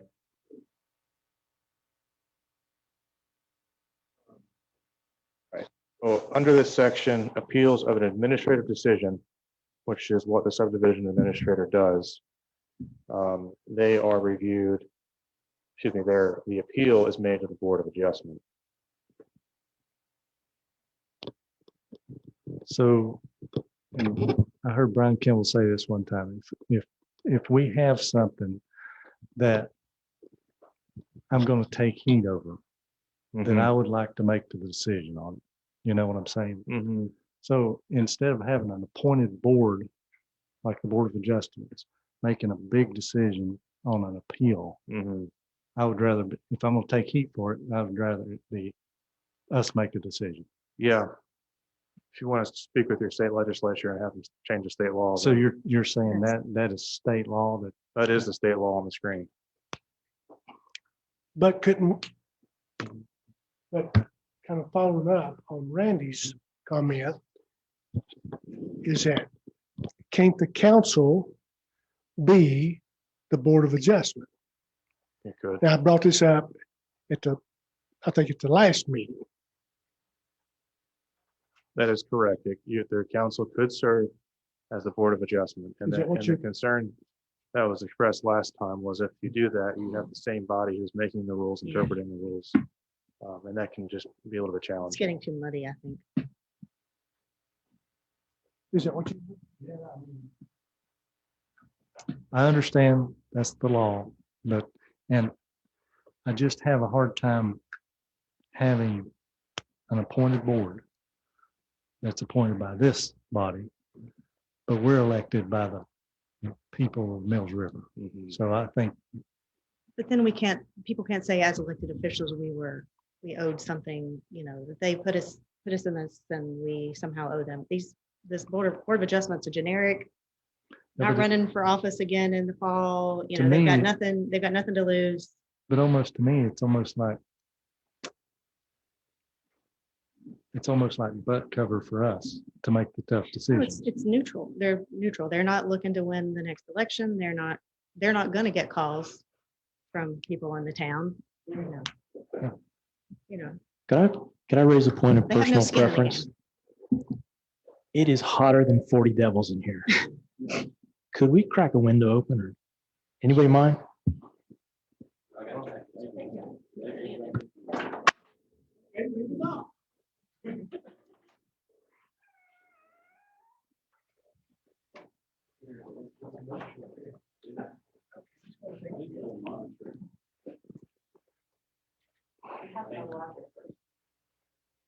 On the right side, right under, right there. Okay, so I'm okay. I mean, I'm not to the point of where I'm wanting to make a motion to do away with Board of Adjustments. It's I just, would recommend against that very strongly. that's not what I'm saying. But I just feel like if we're going to take heat, then we ought to make the decisions for it. And remember, these are appeals. We've already set the rules. We've already made the decision that something is allowed or it's not allowed. What this is inferring or is saying is that if someone comes to the town with a zoning permit and based on the text of the code, I review it and I say this is not allowed. The next step would be for them to appeal that decision to the Board of Adjustment. And it doesn't change the rules. It doesn't change the standards. It simply says they don't like my decision and they want to go to the Board of Adjustment for a determination. So what's the part beneath that where it says appeals from the decisions of the town council shall be taken to the appropriate court of records in regards to the subdivision administrator?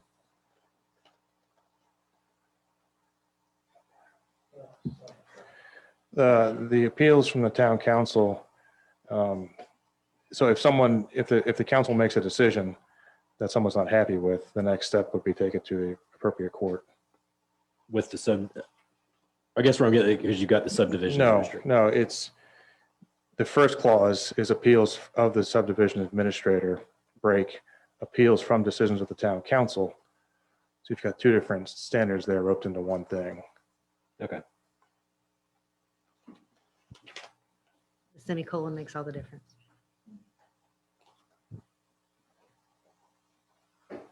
That's the standard appeal process for any decision that's made at the legislative level.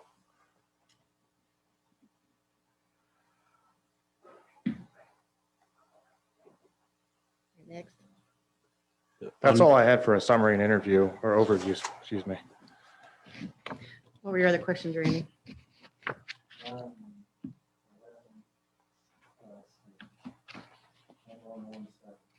One, 117. Hang on 1 second, I can't count. Page 51. 1, 7. Yes. And the subdivision administrator would be the town planner / zoning administrator, right? That's right. Okay. So that was quick enough. I do have a question about that. We had on line 117 that we have an extension possible. Mm-hmm. Was that new? That was new, right? Mm-hmm. Is that state required? Mm-hmm. That is state required. Yes, under general improvement guarantees. Mm-hmm. So what's the limitation on how many extensions they can get? I don't know. I don't know that it's spelled out in here anywhere. Can we spell it out? I think you can. I'd have to look at the section of state code that applies to that.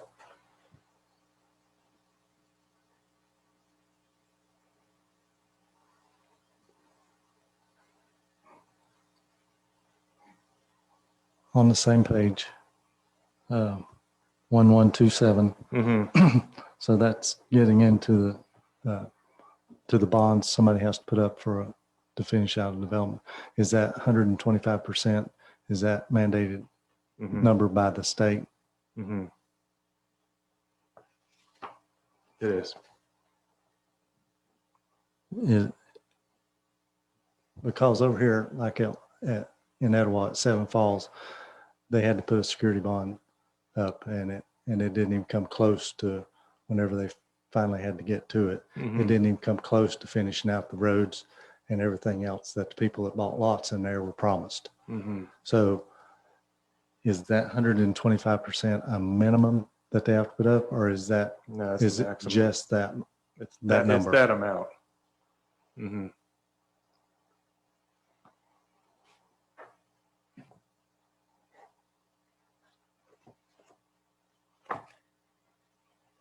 The last one I have is $12.99 on this one.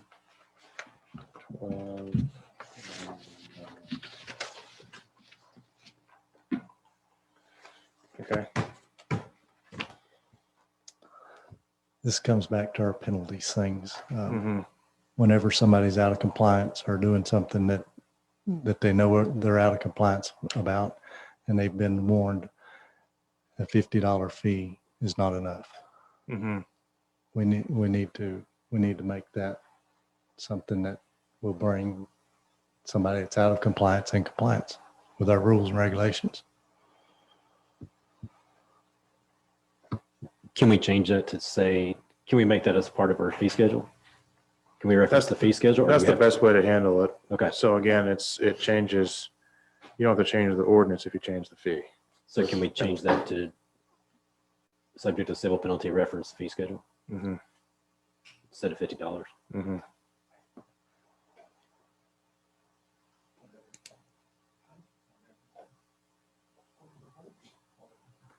You know your questions? Okay.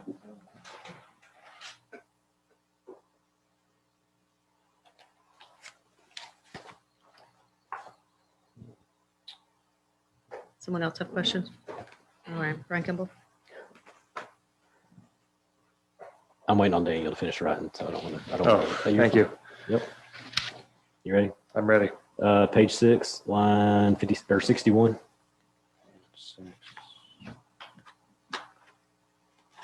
Let's do a TIA studies.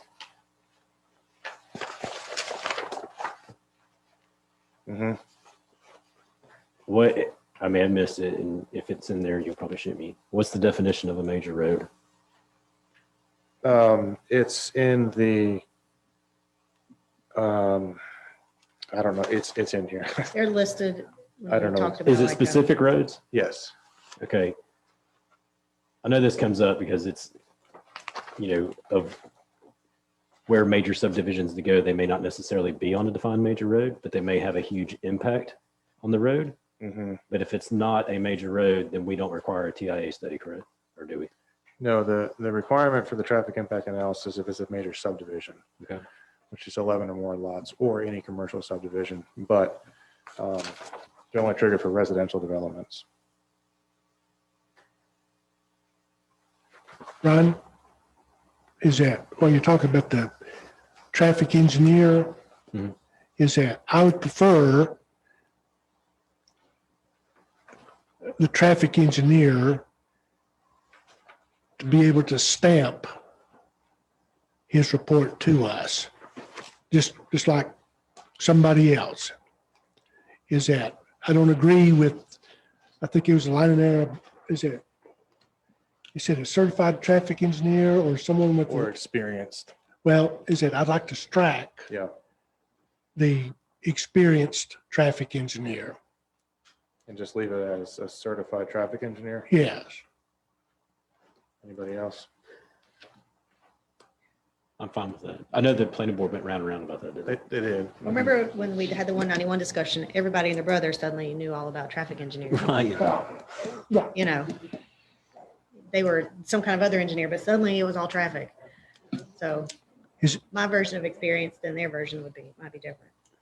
The certified seems pretty cut and dry. But is there a certain, what was the deal? I don't remember the discussion. I think- watched it 3 nights and I can't remember. I think that was Jeff's point, that there was no certification Right. for traffic Right. engineers or study. Yeah, you have like civil engineers, mechanical Right. engineers. So he had a civil engineer degree, but he had a lot of experience in traffic. But there was no. I think you what he could said stamp is it they as had to an be engineer, licensed. but not as a traffic engineer, because there was no such thing, I guess. Professional or licensed. So if you want to, yeah, if you want to your point, Roger, to keep it stamped, signed and sealed, it would need to be a licensed engineer. Just leave it at that. But the traffic impact analysis has to be completed by a licensed engineer, licensed in North Carolina. That's important. Not really going to get into the weeds. Does it need to be licensed civil engineer, or does it need to be, because if we say licensed engineer, does that mean like the, Mechanical engineer. yeah, who's it's going got to be an like, idea. yeah, I licensed it. Theoretically, it does mean that. Or yeah. software engineer, which is not even a thing, by the Yes. way. There's no such job title I anywhere. believe as that's the software guy engineer. that built the bypass or has the bypass going through Mills River. So how do we, You would specify that it would be a North Carolina licensed civil engineer. okay. I'm comfortable with that. Okay. Okay.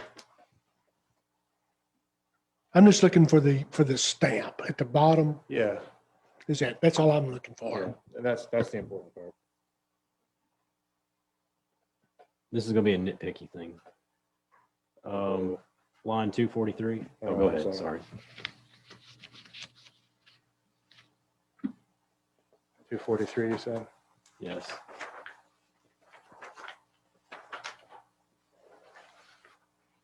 Okay. Is this my definition for major road, that it's labeled major street?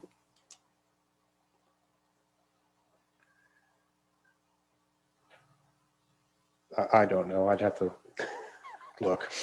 All right. I was focusing on the changes that were required by the new law. I So don't- I'm thinking that that's the definition of what a major road is, but we've labeled it as major street, not major road. Right. Those should match, if in fact they are the same thing. Yes. And then my question, we're limiting it by is greater than 4,000 vehicles per day. Uh-huh. What does that even, I don't even know what that even looks like. I know this is a generic question, but do you know what I mean, what 4,000 vehicles in a day? I mean, is that a lot? Sure. Many years ago, I mean, does South Mills River have 4,000 vehicles in a day? well, there was a fast food company wanting to come to Mills River, and they done a traffic count on 280. Now, keep in mind, this was years ago. There's 55,000. Okay. Does that help you? Yeah.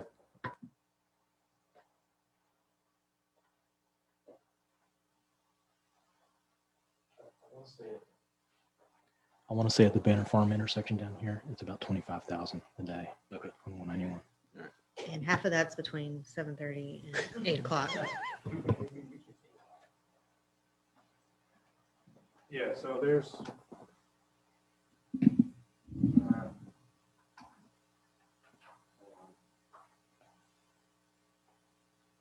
Is that Rugby Road right there? Oh, clicking on it. Everybody see that? Right here.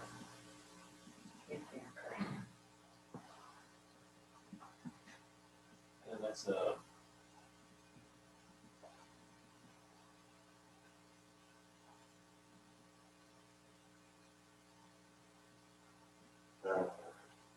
I can't tell where you are. If that's Horseshoe, then that's South Rugby. Yeah, it's South Broadway. So that has, the segment that I just clicked on is 5,400 vehicles per day. And just south of there is 3,900. my concern was just making sure we trigger it fast enough. That was my only concern. Yeah. I agree. So let me look into that. I just wasn't prepared to discuss existing language. Well, when I had to read the whole thing, you required me to read the whole thing. We're doing it halfway.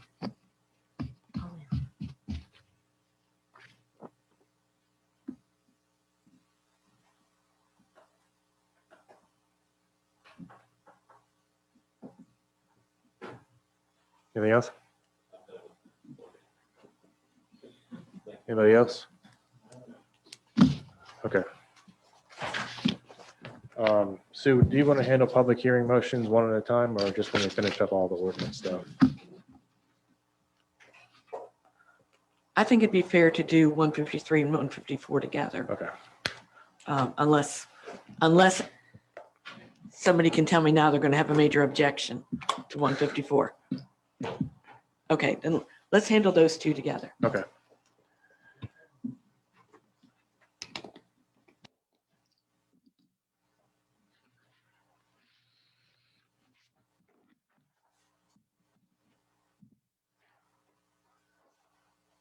Well, I gave you my summary in an email. I'm going to leave it at that.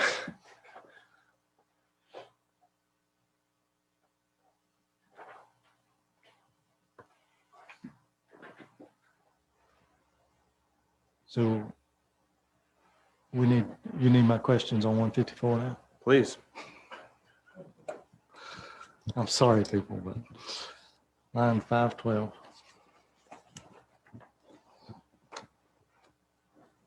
Yes. Let me get there because my question is on.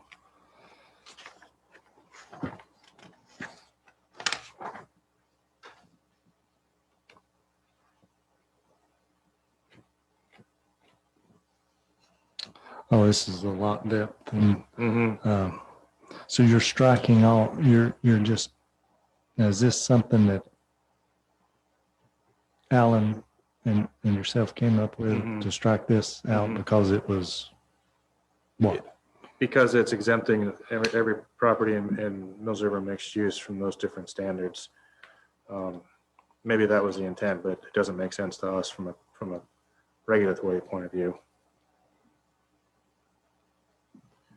I mean, if you have to have a minimum lot size and a lot of record, the definition of a lot, it's hard to do that if you don't have a definition to get the zoning district.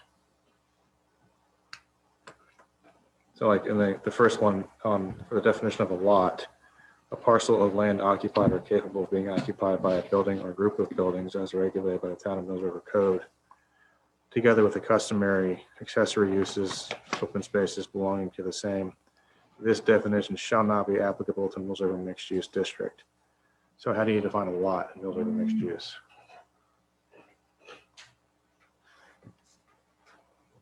Okay. 714.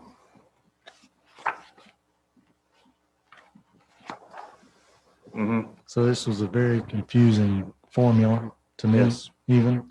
So did you strike this because it has never been used, or it's covered under some other Both. ordinance? Both. It's never been used from any records I can find, and speaking with past employees, looking up in permits, I've not been able to find where it's actually been used. The density is basically calculated based off of your minimum lot size, which is defined in several different locations throughout the code. So to answer your question, no, this is not a 160D change. This is Alan and I trying to reduce confusion amongst everyone involved. Well, I spent 9 years on the planning board, and it didn't make a lick of sense to me either whenever I was trying to read it. So that makes you feel better. So 1089. Okay.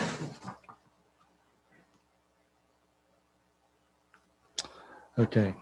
So this was the one about the. Yeah, this shouldn't be in here. Okay. We have this as a separate amendment aside from this. We just didn't update this chapter.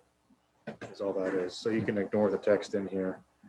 It depending upon the timing of adoption of different ordinances, if this is adopted first, then the corridor overlay changes are adopted. We simply will change the text of this document before we send it off to American Legal to have it published. Okay. So this is the carryover, which shouldn't be in there. That was my mistake. 11, 13. 1 second.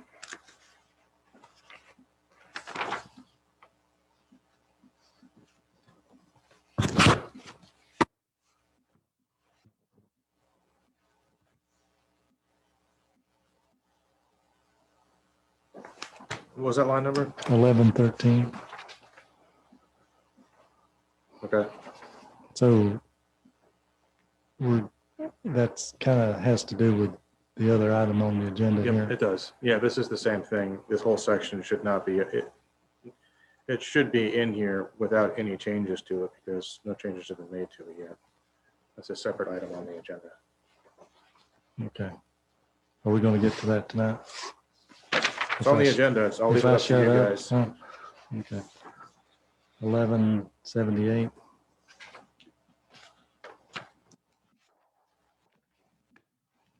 Yes. So explain to me a duplex then. Would a duplex being two dwellings connected, right? So under the Mills River mixed use, a single family dwelling has to be on 30,000 square foot lot, correct? Yes, that is correct. So would a duplex have to be on a 60,000 square foot lot? Yes.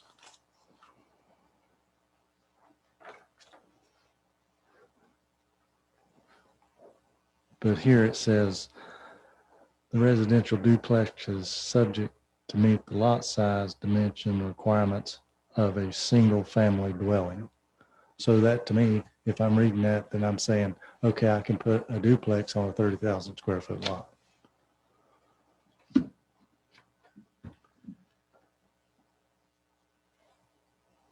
So a duplex is defined as a building arranged for or designed to be occupied by two families living independently of each other. And then a dwelling unit is a single unit providing complete independent living facilities, one or more persons, including permanent provisions for living, sleeping, eating, cooking, and sanitation.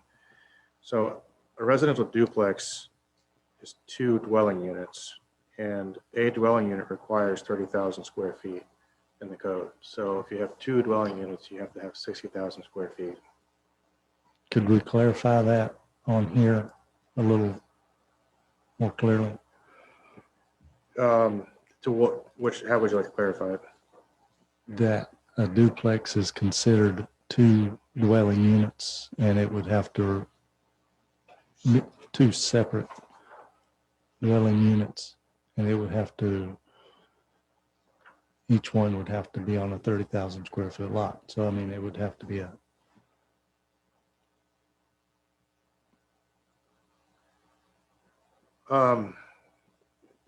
yeah, I mean, it doesn't make sense, but we can do that. hold up, man. You tell me I don't make any sense. I am. In this So instance, you're telling me you can put a duplex on a 30,000 square foot lot, but what it says right here is that what I'm seeing right here in your text is that instead of it being considered a two-family, I'm just going to say a two-family Sure. unit, that each one would have to have a 30,000 square foot lot. give me 1 second to check another section of the code. Might help. Randy, can you repeat what line you're on? It's 1178. Okay, no, I didn't get lost then. Joe's off for a minute there. It's getting late. All right, so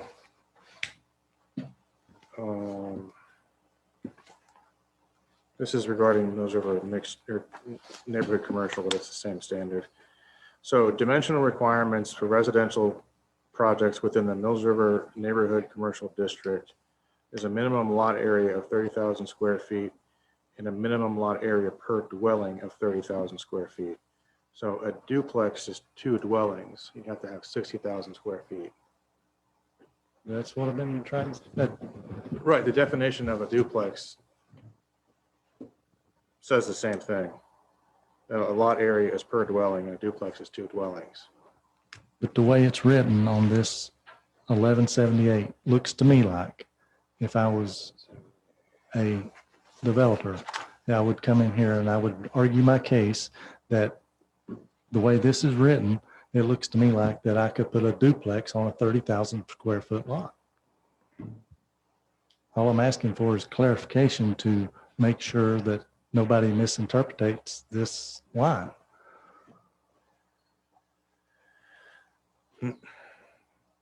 So what? Oh, go ahead. Is that, so the apartments, they're at Ray Hill Road and 280. Mhm. So I consider those as a duplex They are. Yeah. because you have one family living on one side and one family live on the other side. Mhm. They're theoretically, they're in the same building. So is that, could,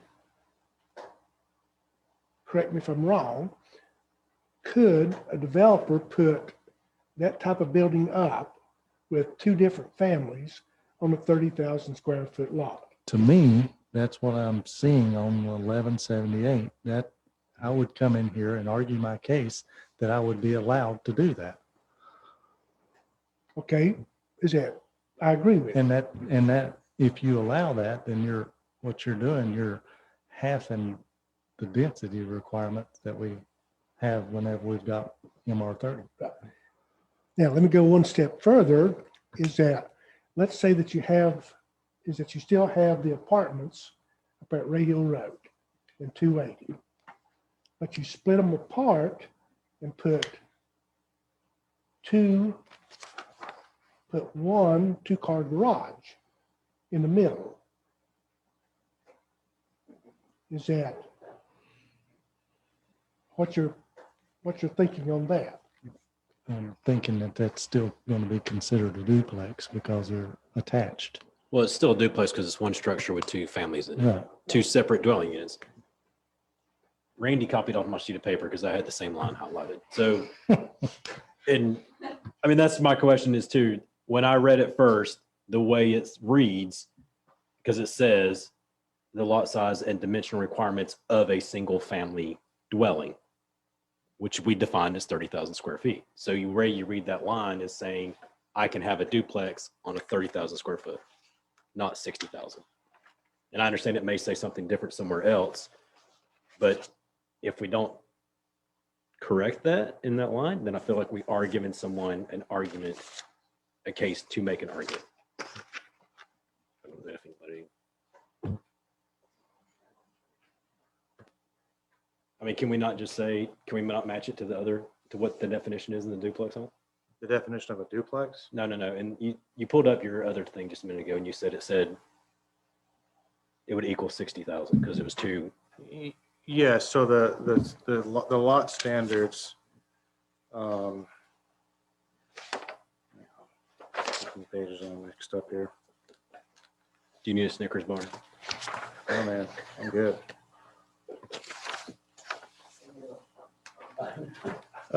So in MR30, the dimensional requirements is a minimum lot area of 30,000 square feet. All right, so that's the minimum to create a lot. Ignore density, ignore dwelling units. If you want to create a lot, because you're bored, you have to have 30,000 square feet. All right, do we all understand that? Okay. So minimum lot area per dwelling is 30,000 square feet, which means for each dwelling you have to have 30,000 square feet of lot area. Got it? Okay, so I can understand this, Daniel, but please don't treat me like I'm ignorant here, okay? Because I'm feeling that's what I'm feeling that coming over here. that's not what I'm doing, Randy. I'm just trying to make, there's definitions in the code. And I can understand it's in other parts of the code. Mhm. All I'm saying is if I'm a developer and I'm wanting to shade the rules or get something over here, I can come to this line and argue a case against this. You can argue anything. I mean, if you want to clarify, we just simply say in the, I asked to clarify it a while ago, and I was told it didn't make sense. well, I stand by that, but I'm happy to make the change so that we can all make sure we're all on the same page and no one's going to pull anything over on anybody. So what do you want it to say? I would just like it to be clarified that I could not come in here and argue the case that I could put a duplex on a 30,000 square foot lot. Okay. Put it however you want it. All right.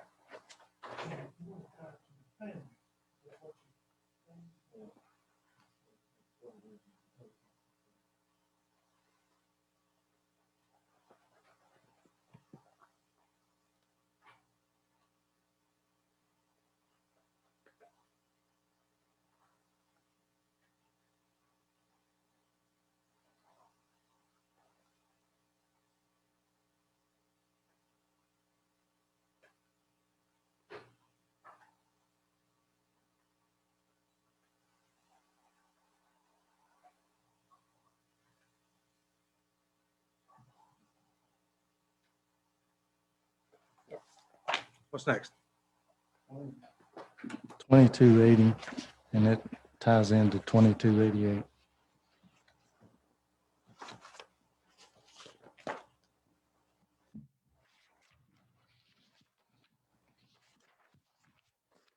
We'll need to 80. It was not a change, but 2288 was. It's 2288. 2280, Oh. and it ties into 2288. Mm-hmm. So I'd just like a little bit of clarification on these two. So we're saying 20,000 minimum lot size for a detached single-family dwelling, no less than 20,000 square feet. And then on 2288, allowable density shall be one dwelling unit per 40,000 square feet. I'd just like you understand a little bit of that. Yeah, give me 1 second.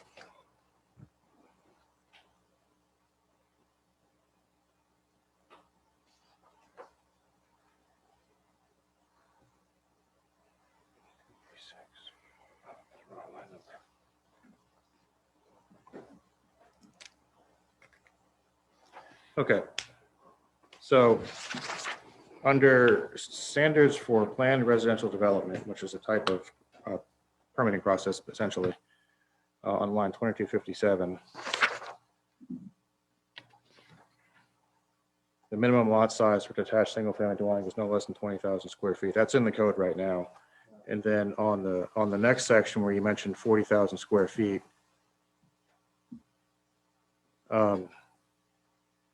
basically what it's doing there is saying you can have smaller lots than 40,000 square feet or 30,000, excuse me, but the density is calculated off of 40,000 square feet.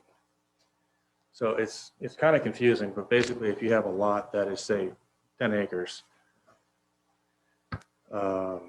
you would be able to do 40, I can't do the math on that.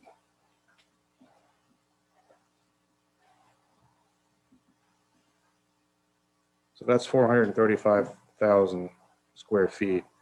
So if your density is 40,000 square feet, you could have 11 units. So you could have smaller lot sizes, but the density doesn't change. In fact, it's higher than a 30,000 square foot density because it's the lot size is larger.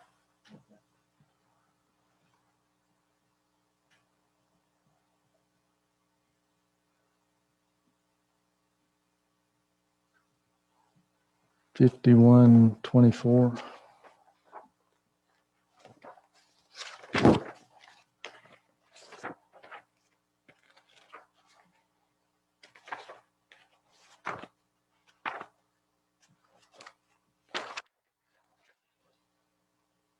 Okay. Just to explain a little bit to me about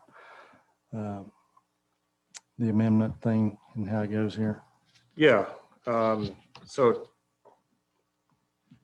the new 160D states that you can have the hearing, make sure I'm reading this correctly.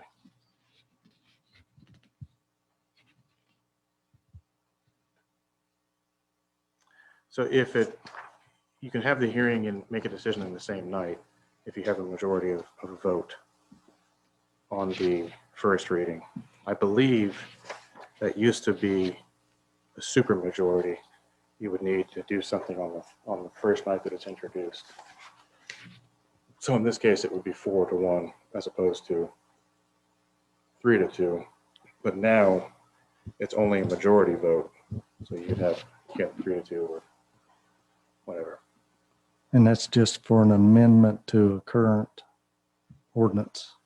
Yes, that's to any zoning map change or any change to this chapter.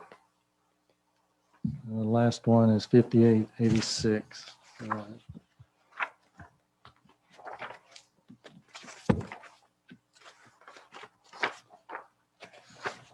And that was just going back to the fee thing. If somebody was a violation of any of our ordinances, so we've already answered that. So, yep.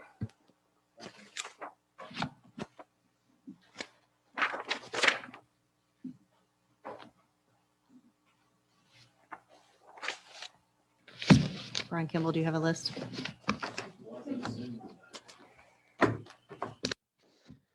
Mine wasn't a list. I mean, Randy got a couple of mine. The one I had, this is more of a comment than anything, was 1850. This is not to Daniel. This is town council. The rest of the council member was 1856, which has the things that I think are allowed in mixed use. Maybe prohibited. Let's get that there. Yeah. Let's see. Oh, no, I think it's things that are allowed if they meet certain standards, which were incinerators, solid waste facilities, mining, extrication, offshore concrete plants, asphalt plant, junkyards, motorsport facilities, slaughter plants, amusement parks, chip mills, and heavy industry. At some point, I think we need to address that.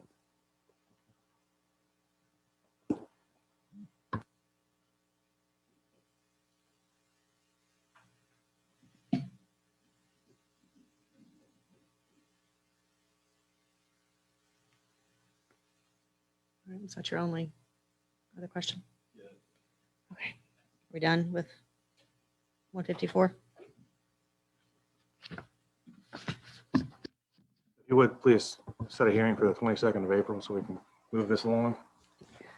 I'll make a motion to set a public hearing date of April 22nd, 2021 for chapters 153 and 154, section 154.046. Second. All those in favor? Aye. I made the motion. You included 153, 154, and 154.046. Okay, scratch that. I thought that was part of it. I'm really tired and I don't know what I'm reading anymore. Just making sure. So it's just 153 and 154. Okay, so what's the next section you want to do, Daniel? Did we second? Yeah, Brian Caskey. The next one we have is the 154.046, which is the corridor overlay district. And we talked about this last time, and we made some changes to try to address some of the concerns about what calculations are used, windows and doors specifically.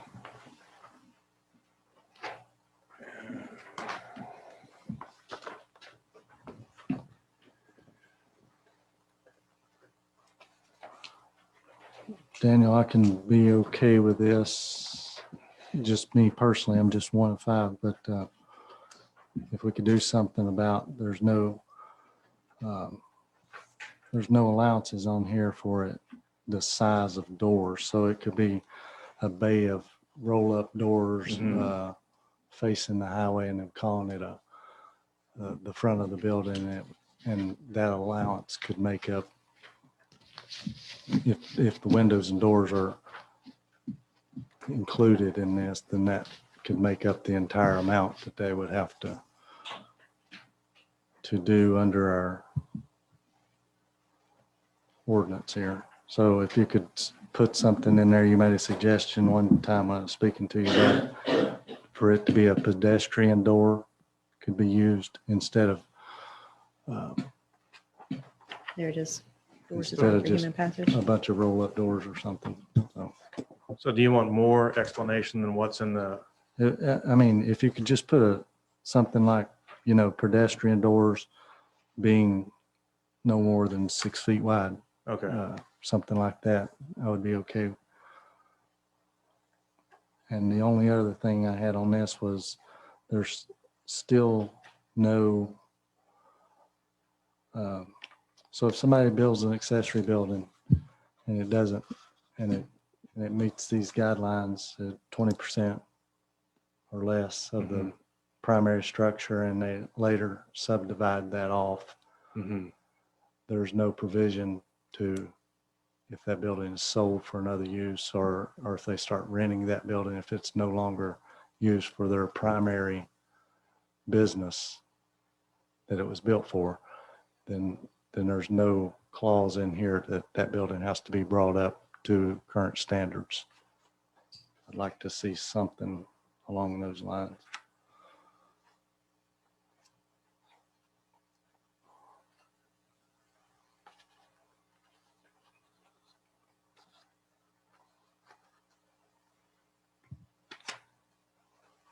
So if the building is less than 20,000 square feet, it's exempt. And you're saying if it is sold or something like that. If some it is trigger- sold or is no longer, or if it transfers, or if it's no longer used as part of the principal building to start with, then it would have to be brought up to the current guidelines. So that they lose their exemption and Exactly. be brought up to Yes, code. please. Okay. So basically, if it becomes the primary. Right. If it becomes another primary. Yep.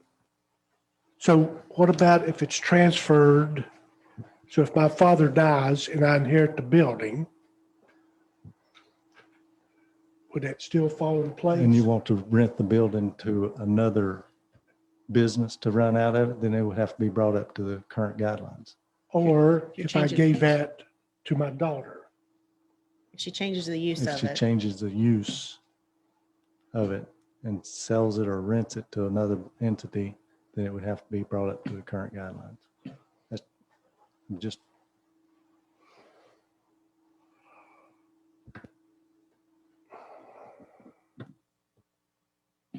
I know what he's after.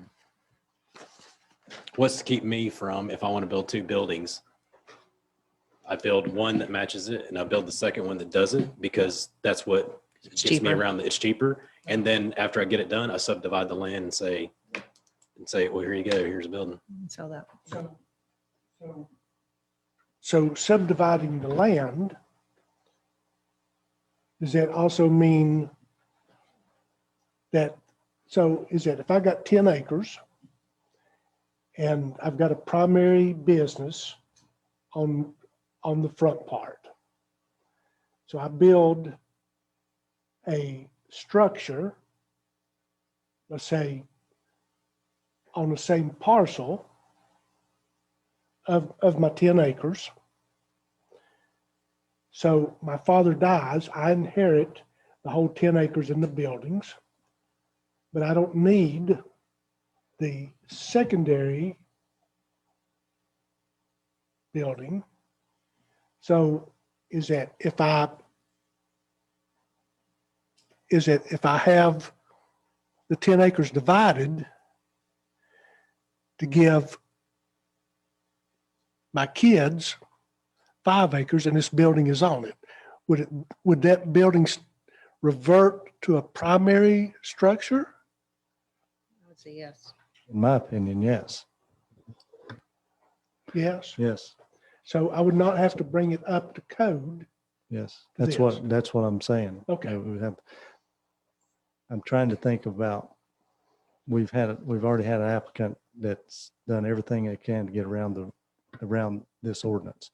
So there's nothing to keep, if we leave it like it is here, there's nothing to keep a guy from coming in, okay, I've got 10 acres, I'm gonna build 2 buildings. I'm gonna call one my accessory building, and because it'll be much cheaper to build, and then subdividing that off or renting it out to something, or even the next week after he gets his CO, to say, and he's just gonna start renting it out. And that we've got to kind of try to look out for people playing the system, and that, I think that's the way to do it.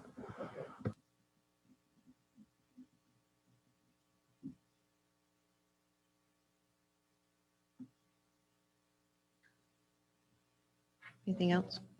Anybody else have anything on that section?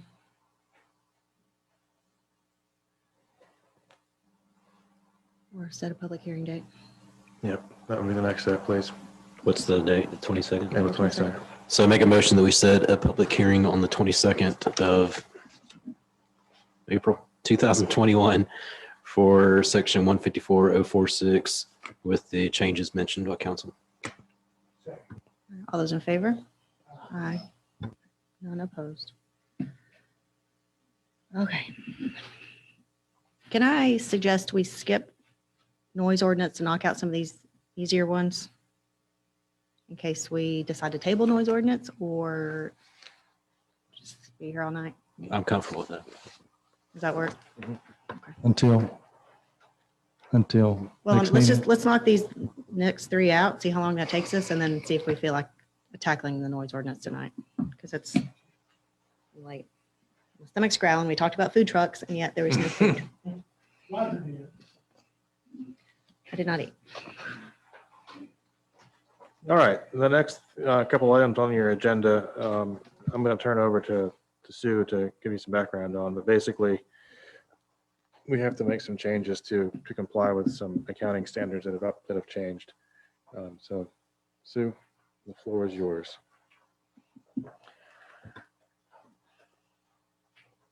A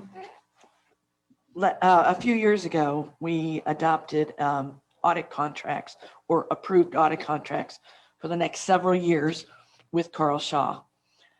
And GASB, which is the General Accounting Government Accounting Standards Board, keeps making new regulations, which keeps changing the language in the contract.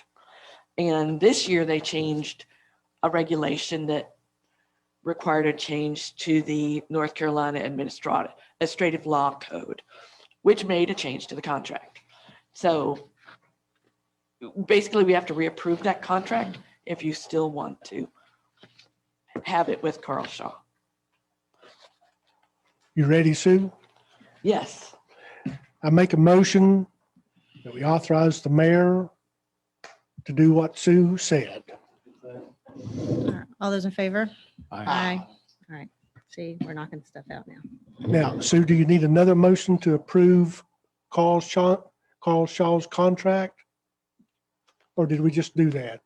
You just approved Carl Shaw's contract.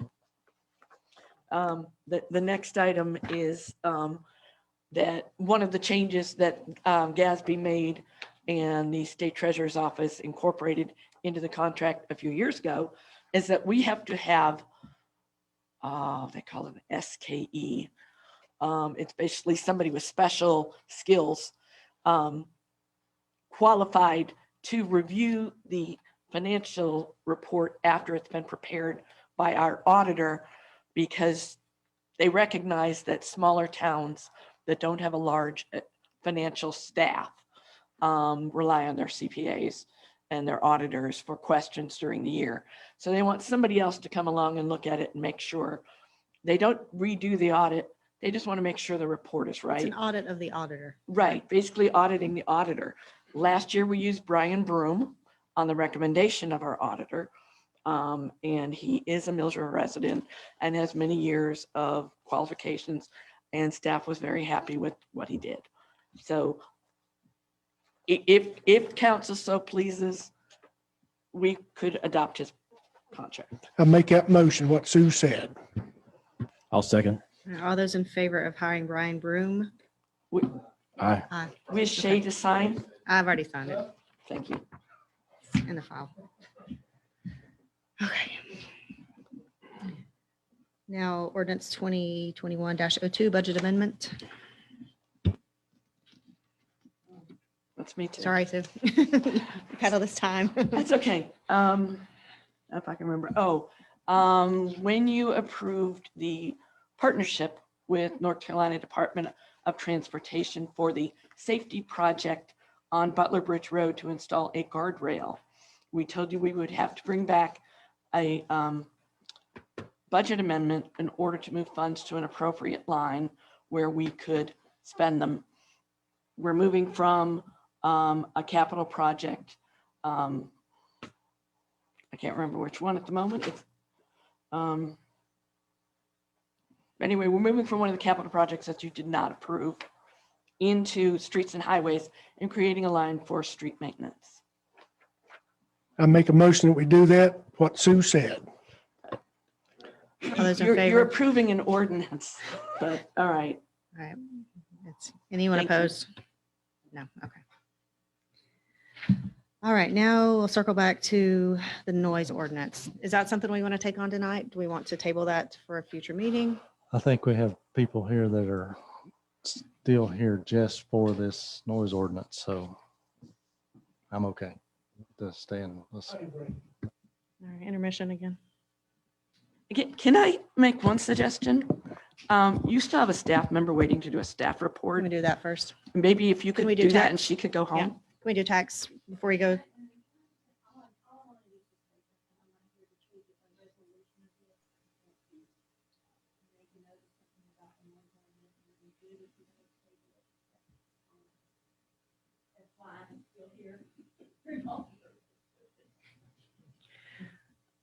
Arlie, are you ready to do your tax collector report? We're just jumping all around now. Yeah, we can do that. Then you can go home. Then I can go home. Yay. We're just camp out in there at this point. So as of the end of February, we've collected $2,500,529.73. And that is 97.17% of our levy. We've budgeted for 97%, so we're over budget for tax collections for this year. I just wanted to mention that Patty Brown and I attended the Fundamentals of Tax Collection class that's given by the School of Government. Usually that's a week in Chapel Hill. We did it via Zoom here at the office, and it was much nicer and still very informative. And the end of last week, we sent out delinquent statements showing everyone who owed us past years, other than 2020, what they owed us. And we got a good response. We had a lot of phone calls. We've had a lot of payments. So we're picking up some delinquents from 2019 and earlier. And that's all I've got, unless you've got questions. Anybody? Thank you for your patience, Arlie. Have a good night. All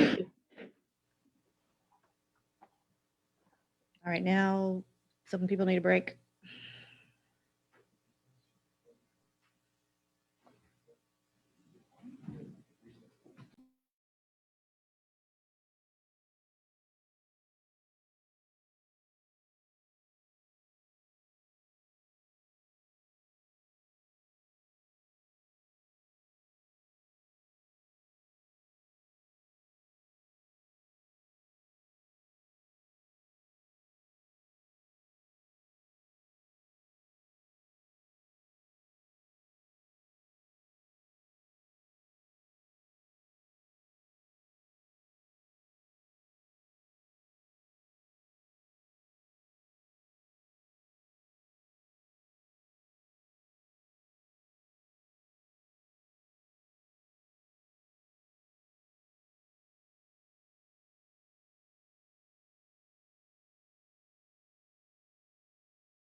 Okay, are we all back? All right, Daniel, you want to tell us where to go with this one? Yep. Okay, so this next item is, we've included it under the nuisance chapter.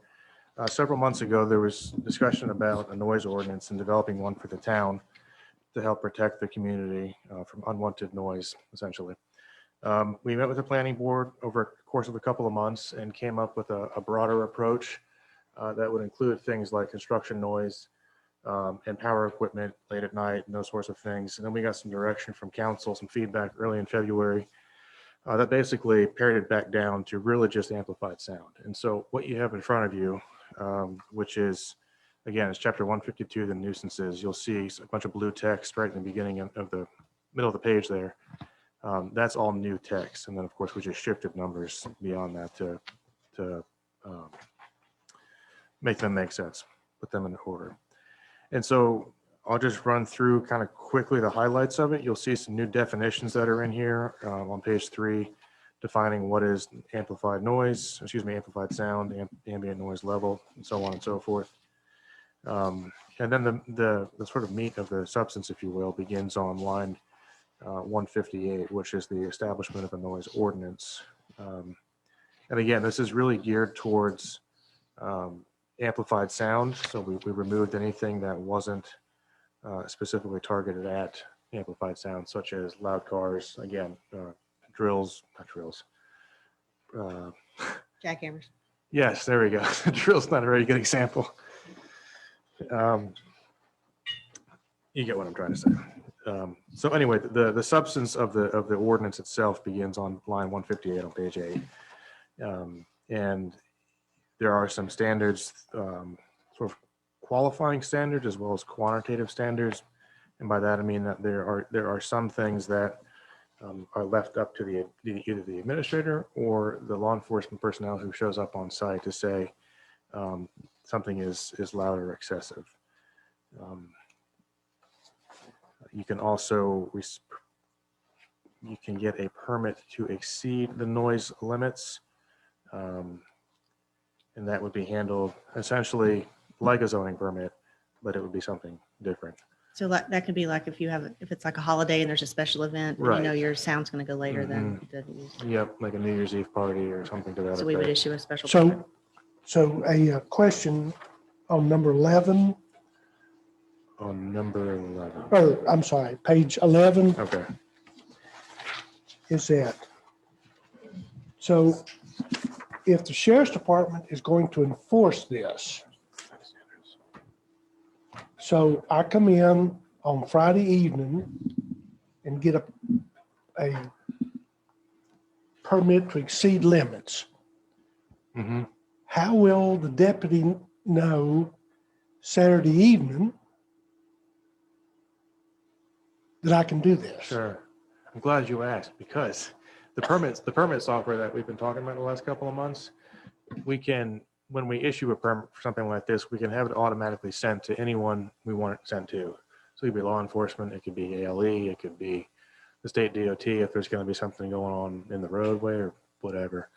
So that's how we would handle that, is they would get a notification from that system, or prior to that being set up, we would simply email them a copy of the permit. So in my woods at the house, Saturday afternoon, I'm cutting a tree down.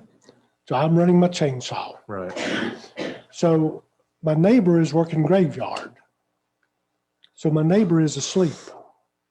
So he calls, the sheriff's department comes out and they say, Roger,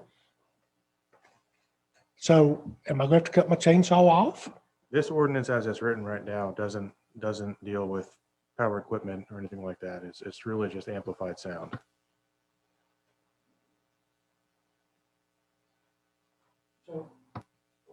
Sorry. The other example that I have is that,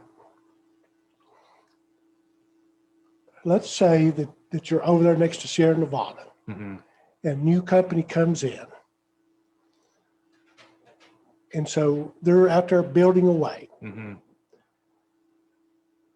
So they don't get no complaints, but the sheriff's department runs over there, just riding through, and they say, you're in violation. He said, it's 12 o'clock at night. They're trying to catch up with the, to keep, or put a roof on a house or whatever. Right. So would I have to come in and get a special permit? Is it complaint based? Yes, it would be complaint based. But if the deputies are just riding through, Right. Again, unless they're playing music at midnight, then there's no violation of the town code because this only deals with amplified sound. the other question, maybe this is a question for Jim. Does all the deputies have these decibel meters? Okay. I knew the answer, but I just wanted to make sure. There's only one in the entire county, correct? So why are we basing this noise ordinance on decibel readings? And I think, Brian Kimberly, remind me if I'm wrong, but didn't the deputy say that they had to be calibrated every day? Is that the deputy or the attorney? I don't know that they have to be calibrated every day, but I would think anytime you issue a ticket based upon some type of device, then you have to be able to prove that it's certified yearly, or radars have to be certified every year in the state of North Carolina. So, which brings me to my next point, is that I trust the sheriff's department. So why not let them drive by Bold Rock, Sierra Nevada, whoever, and they say, your music's too loud. And actually, I brought this up in a planning board meeting, is that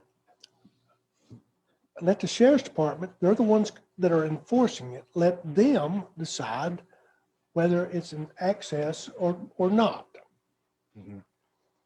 Instead of even making a reference to a decibel meter in here.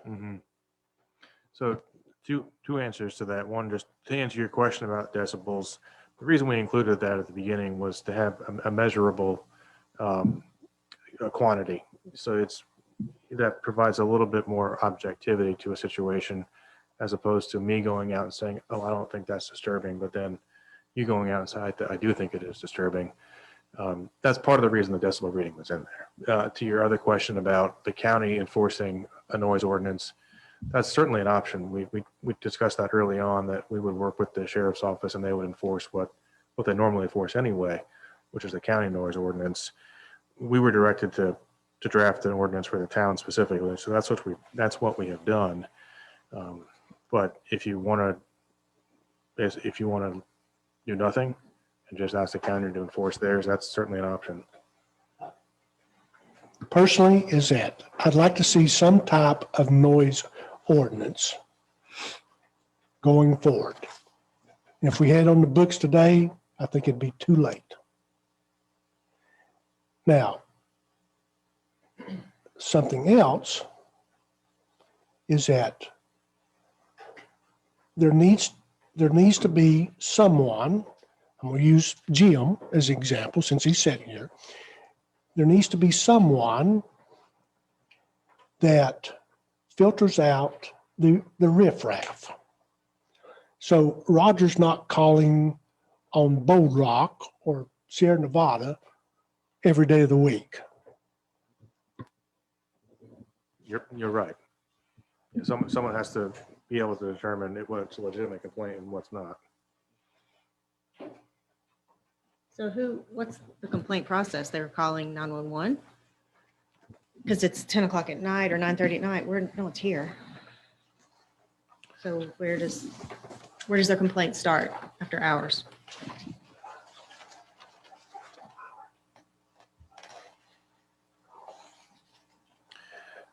So they're given options per this ordinance as it's drafted right now, and that is a noise complaint. Any person having reasonable grounds for believing any provision of this chapter is being violated may make a report thereof to Henderson County Sheriff's Department or the town of Mills River, which shall investigate the alleged violation. So to your question, I suppose logically it would be that they would contact the sheriff's office after hours and the town if it was happening during the day. But it's not explicitly stated that it has to be one or the other.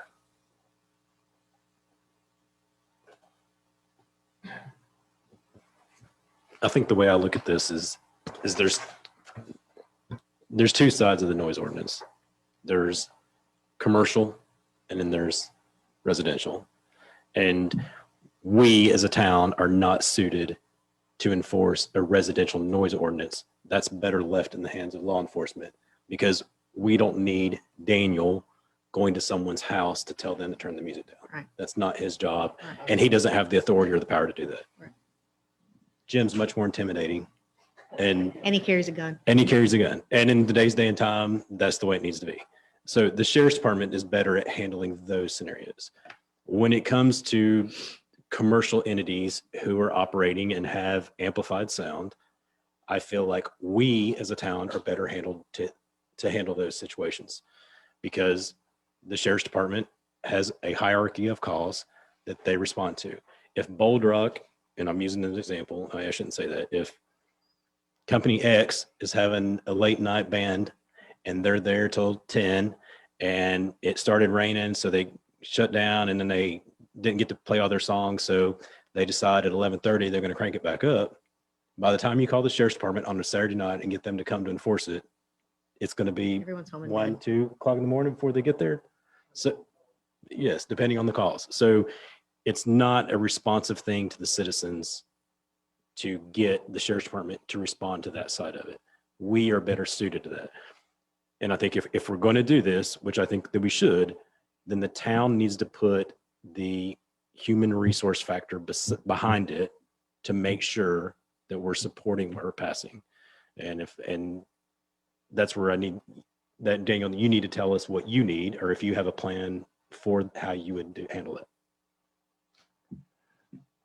Well, to your point a moment ago, I wouldn't feel comfortable with any town employee going up to a noise complaint after hours.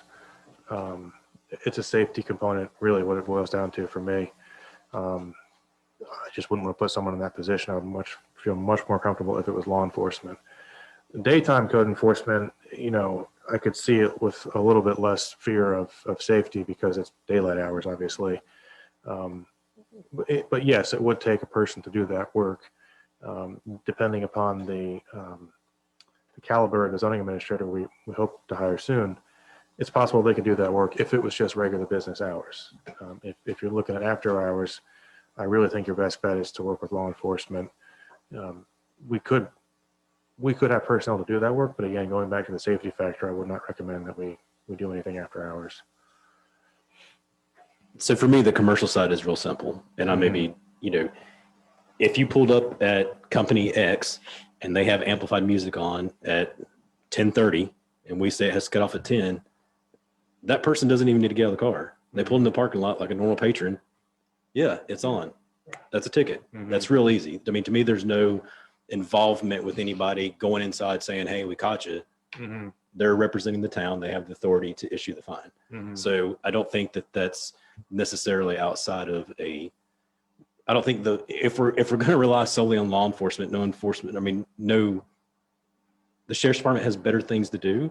We're not doing anything if we pass this and we're relying solely on the sheriff's department to enforce it.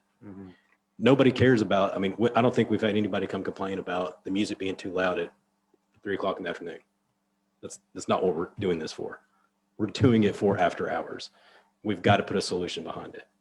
So, I think there's a lot of good things in there, and I think there's some things that we probably need to look at also, but I would like to see a plan from the town on how we're going to enforce it at the nighttime. I don't think we need to create more ordinances that we're not going to enforce, that we're not going to look at. And if we've got to put the people behind it to do it, then I think that's what we need to do as council. So we have had at least one complaint about a building crew with amplified music, a complaint about that. I don't know how comfortable I'd be with town staff going and, sure, confronting a building crew who's not from here and has no connection either. I think that would be a sheriff's department thing. I've done this job for 23 years. I have yet in my career ever had to write somebody a ticket on a noise ordinance violation. Now, going to a noise ordinance and dealing with intoxicated and disruptive and that sort of thing, yes. But common sense, communication and discussion, or turning stuff down has always worked. I think it will work.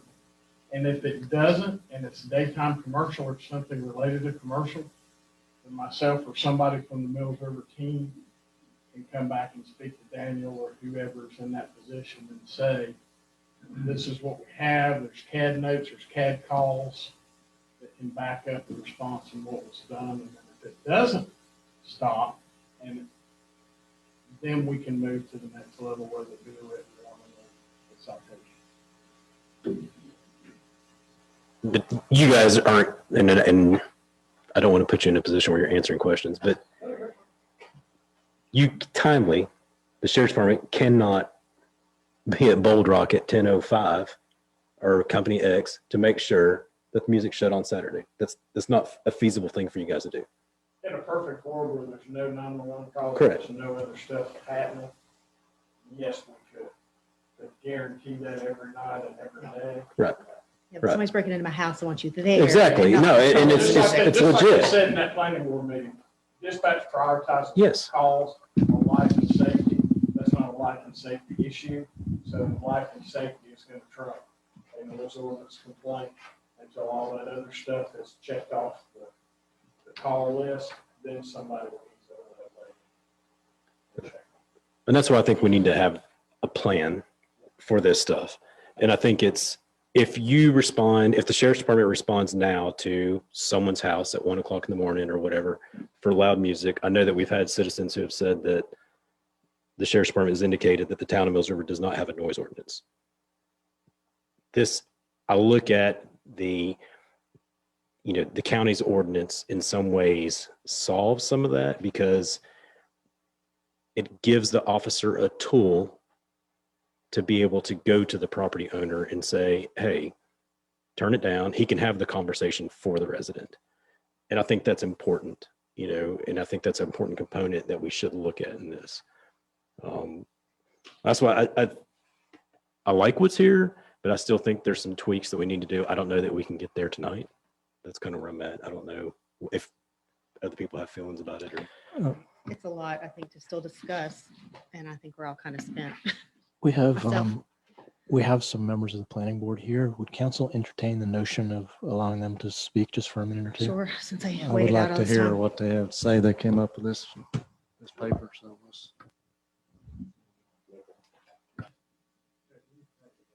Oh, yeah, sorry. I've burned through all the mics here. I could have just done it from over there. I don't care.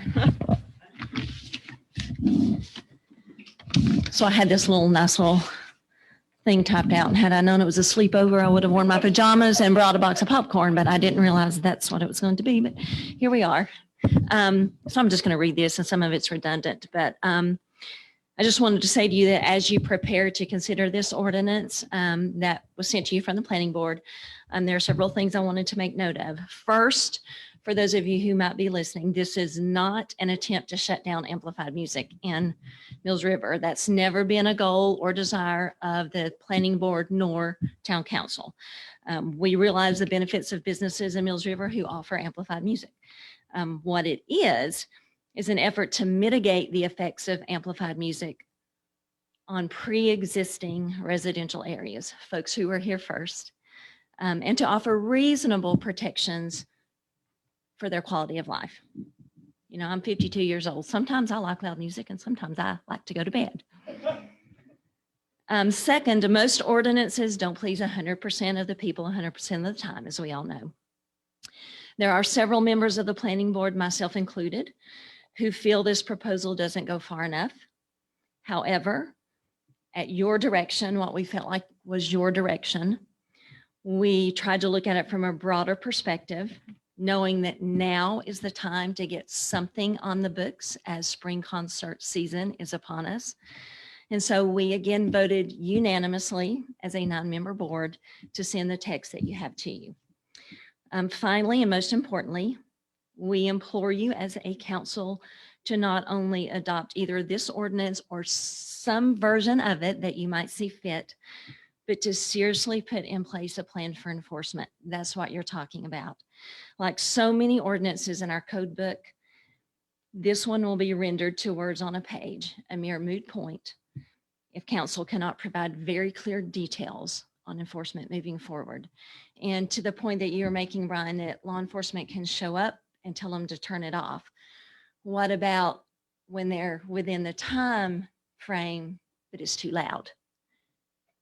That becomes subjective if it's just a person showing up, you know, and we've talked about before with the topography of Mills River, how loud it is at my house is not nearly as loud as it is on a rolling hill right behind me that's further away, but it sounds much louder. So there's a lot involved in this. And as a planning board, we spent a long time with this.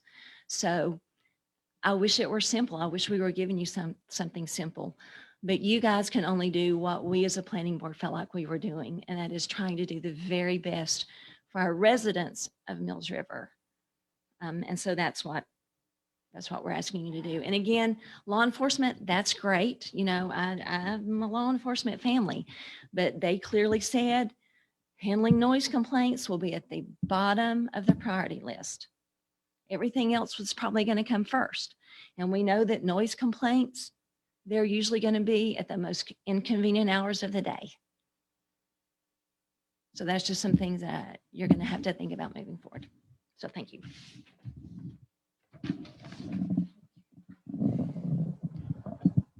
I just want to say thank you for that. I just want to agree with what Roger said, because noise has been the biggest rub in this community in the 3+ years I've been on council. It is what divides neighbors in this community. It's what annoys people about certain businesses in this community. And so it is incumbent on us to do something as quickly as possible. And Roger had it 100% right. He said, yesterday is not soon enough.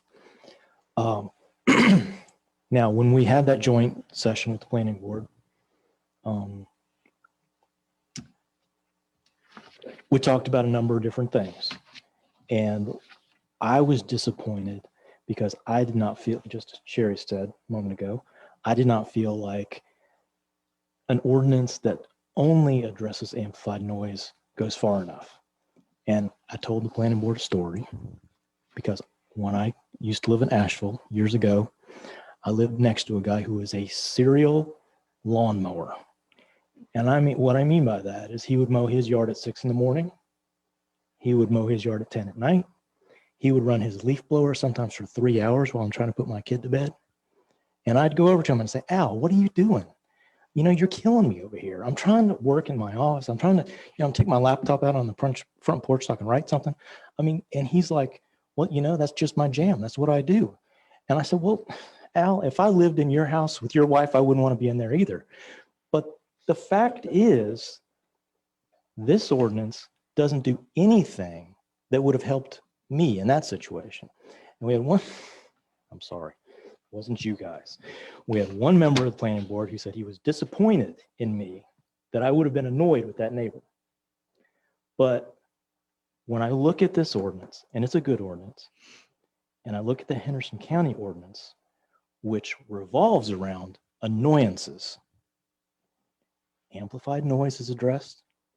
Annoyances are addressed. It's a good ordinance too. And I don't hear people in the county squawking about it. So my preference would be to adopt with minor revision that Henderson County ordinance and to do it tonight.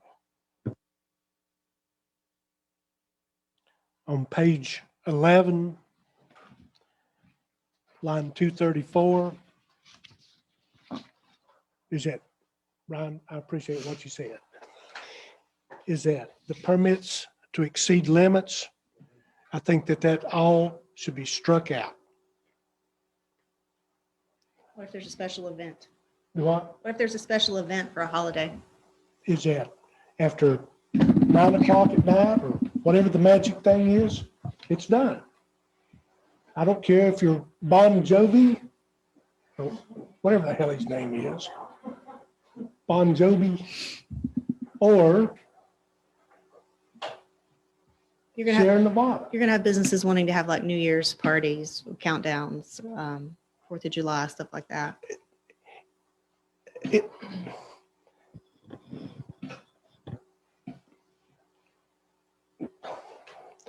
I just don't want to give somebody wiggle room. And this is a wiggle room. Is that I've talked to the brewery guys. Daniel, you talked to Sierra Nevada, Sierra Nevada and them. Is that I just don't want, is that if we leave this permit section in here, they could come in once a week and get a permit and not even need it. And that would give them a credit card just to do whatever they want to do. So if the sheriff's department comes out I picked on the pizza guy, pick on Joey this time, is that if Joey says, Roger, 9 o'clock or 10 o'clock during the weekdays, I'm good. 11 o'clock on the weekends, whatever, I'm good. Well, that's what I'd like to see. I don't want to see no wiggle room.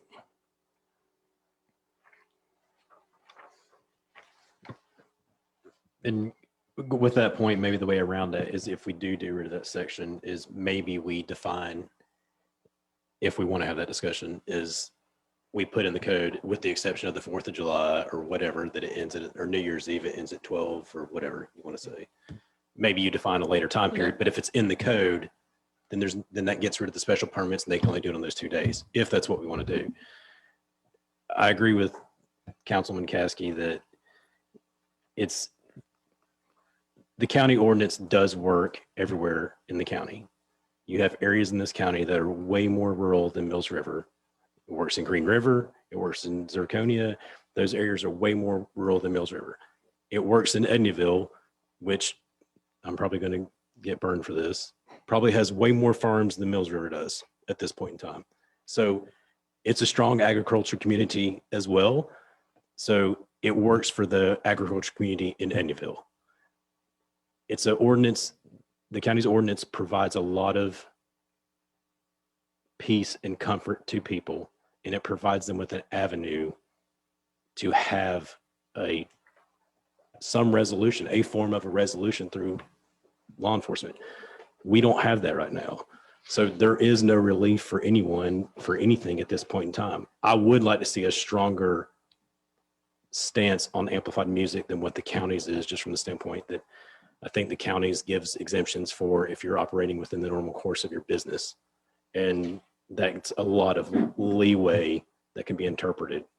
And I don't think that, I'm sure we could look back, but I'm sure the sheriff's department has never wrote a commercial entity a violation for any type of music in the past. So I would like to see maybe we look at doing the counties and then making a stricter stance on the amplified music.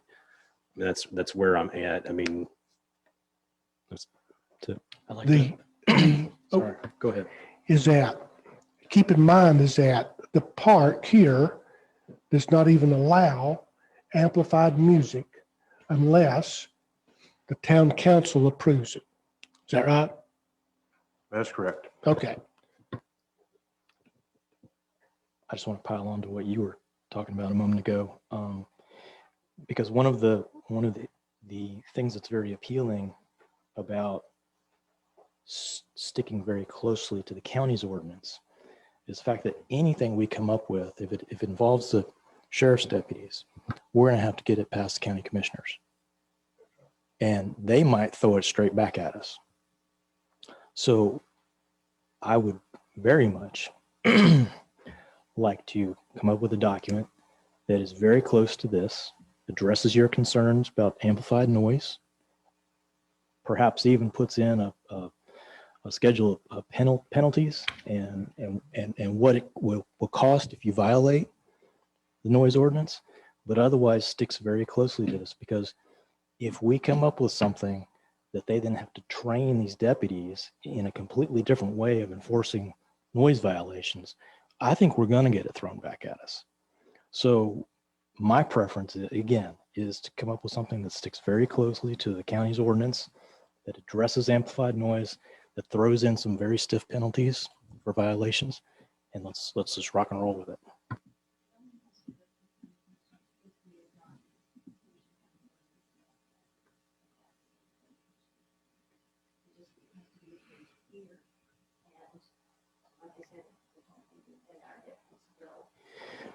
What I understand what you're saying. What I worry about is that we're going to develop an ordinance that will never be enforced. What does the county's ordinance have about like gun shooting and shooting ranges and gunfire? Anybody know? Yeah, Because I know that's been a concern someone's raised to me. it says that the firing, shooting, or discharging of any firearm for the sole purpose of making noise disturbance. So not for target is practice, prohibited. not for Right. play shooting, not for hunting. Right. Okay. And there are folks in this community who do target practice. I got an email from a woman whose daughter is Shooting 13 years team, old, yeah. and she's practicing to be an Olympic target shooter. She fires 20 rounds a day, and that's it. 20 rounds a day of practice shooting. Maybe she's out there half an hour. And that's not something that under this ordinance, anybody could You know, legitimately the complain 4-H about. teams shooting ranges. Right. in Mills River. Right. So who is going to get the ticket? Will it be the manager or will it be the owner if they're separate people? Or will it be the band? Just a question. I would think it'd be the property owner. Because ultimately, they're responsible for their manager, and their manager's responsible for what's happening under Right. their watch. That's how we would treat any other sort of code enforcement violation, is go talk to the property owner about it. There's some things in the Henderson County ordinance, like the time frame that it's enforced at, and some things that I can't go along with because it goes to 11 o'clock, 7 days a week, I think, or even later maybe. So maybe a hybrid with the county ordinance and what the planning board has come up with might be the best approach at this time. I don't know. So just think. Yeah, I don't think anybody's ready to make a decision tonight. I think we have too many No, I things to think change or look at. I think we should probably postpone this discussion till. So we're not 5 hours in. the Yeah, meeting. So let me just make sure I understand a couple things so we can work on this for you. So there's, county ordinance seems to be a good starting point, but maybe with a little bit tighter restrictions on time. And I don't think the decibel readings were popular amongst the group, but I could be mistaken. If there's any way to prove that. Oh, in the striking the permit, or excuse me, the section on the permit to exceed the limits. But maybe putting in special, like known holidays that would be cause for later celebration.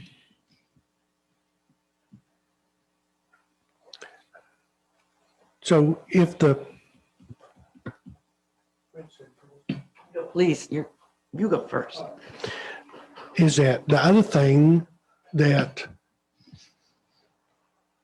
I don't know whether I like or dislike is that it's what, 15-minute intervals?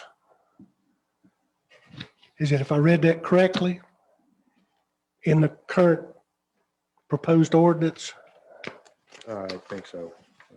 I don't know. Oh, it had something about taking a decimal reading every 15 minutes or something. But again, the decibel reader may be like in Green River. Oh, the ambient noise level is a level that's based on at least 3 readings made and recorded over a period of no less than 10 minutes. Is that what you're talking about? Now, if somebody's playing amplified music, Jim goes out there and he thinks it's a violation, write him a ticket. I'm done. I thought that's what Mr. Darling said whenever he was here with that joint session, that they would not write tickets, that they would just turn it over to the town for a civil penalty. Is that what I understood him to Mhm. say? Yeah, that was an option we discussed, was we would basically use them as extra enforcement, and they would provide a report back to the town, and then we would issue the citation the following day or what have you. And to your point, Roger, about the ambient noise versus if it's just outright a violation, I can't point to where it is right now, but we included in here language basically stating that if a law enforcement officer rolls up, or if it's during the day and one of us roll up and it's clearly disturbing the peace, then we have the authority to issue a violation for that. Right then and there. Right then. Mhm. Okay. Yeah, we wanted to have a little bit of a human element in it, but also some measurable standards. I was just going to make a suggestion on your holidays. By picking a few and naming them, you run into the possibility of offending a particular group who wants a particular celebration. So perhaps you keep your permits for exceeding, but limit the number they're allowed in a year. That sounds fair. Nobody's having an Easter Sunday night party.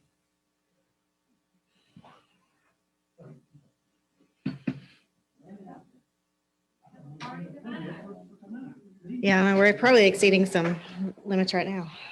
We've talked about having, July 4th fireworks out here at the park and stuff like that in the past, though. We don't want to be in the position where we have to write ourselves a ticket. Right, or get our own permit. All right, so are we sending this back to, does it have to go back to planning board, Daniel, or is this something staff will do? No, we're done. If you want the board's input, it's Mayor Davis's meeting. Nope, is that, let's don't diddly daddle. Whoever, is that wherever it goes, is that, I've said this one time, Brian said it, I'm gonna say it again, is that if this thing was in effect yesterday, we'd be 6 months too late. I think we have a couple of small changes. I think you have good direction. I think so. So I think if you come to the next Yeah. meeting with the draft, then we should be able to make a Staff. decision. I was just about to say, I think between what we've all discussed here tonight, it seems like Daniel would have a pretty good idea of what would be acceptable to us. So maybe we should go that direction and spare these people, these good volunteers. That's where we started. And we had it geared down to much what you guys are talking about tonight. Until we got direction from you guys to limit it to amplified sound. That's why it doesn't encompass anything else. And we spent hours on it. And you're going right back to what we did in the first place. I know. It's very frustrating. I know. I know. We all had very different opinions on what was acceptable to us. 9 of us had very different opinions. I understand. Just saying. And some of us have 6 different opinions, so. That's because you're bipolar. Oh, Lord. Thank you. Okay, so Sue, you said you didn't have anything else tonight, staff report wise. I do not have You were anything else done. tonight. Okay, Daniel, do you have anything left or? I have a list, but I'm not going to go over it. The only thing I'm going to mention is it's, believe it or not, it's been 1 year since COVID-19 was declared a worldwide pandemic, which I just think is hard to believe. It was this time last year that it was declared. So anyway, I'll give you a lot more updates in the weekly report tomorrow. I dare council comments. Would you just provide a super quick flash update on the COVID relief money? Yes. The part of the American Recovery Act that was passed yesterday by the House, is going to the president tomorrow for signature, included several $1 billion worth of local, state, county, and local government funding assistance. And it's yet to be determined how that money can be spent. I think there's 5 very vague expenses that you can quantify. But next Thursday, we're meeting with Orlando Sky is hosting a meeting. Anyone can attend to learn more about that. And it's a significant amount of money, but we don't know what it's to be used for yet. Well, actually broadband is a qualifying expense. We just don't know to what extent, because in North Carolina, municipalities can't provide broadband, but broadband and water sewer expansion is listed as a qualifying expense.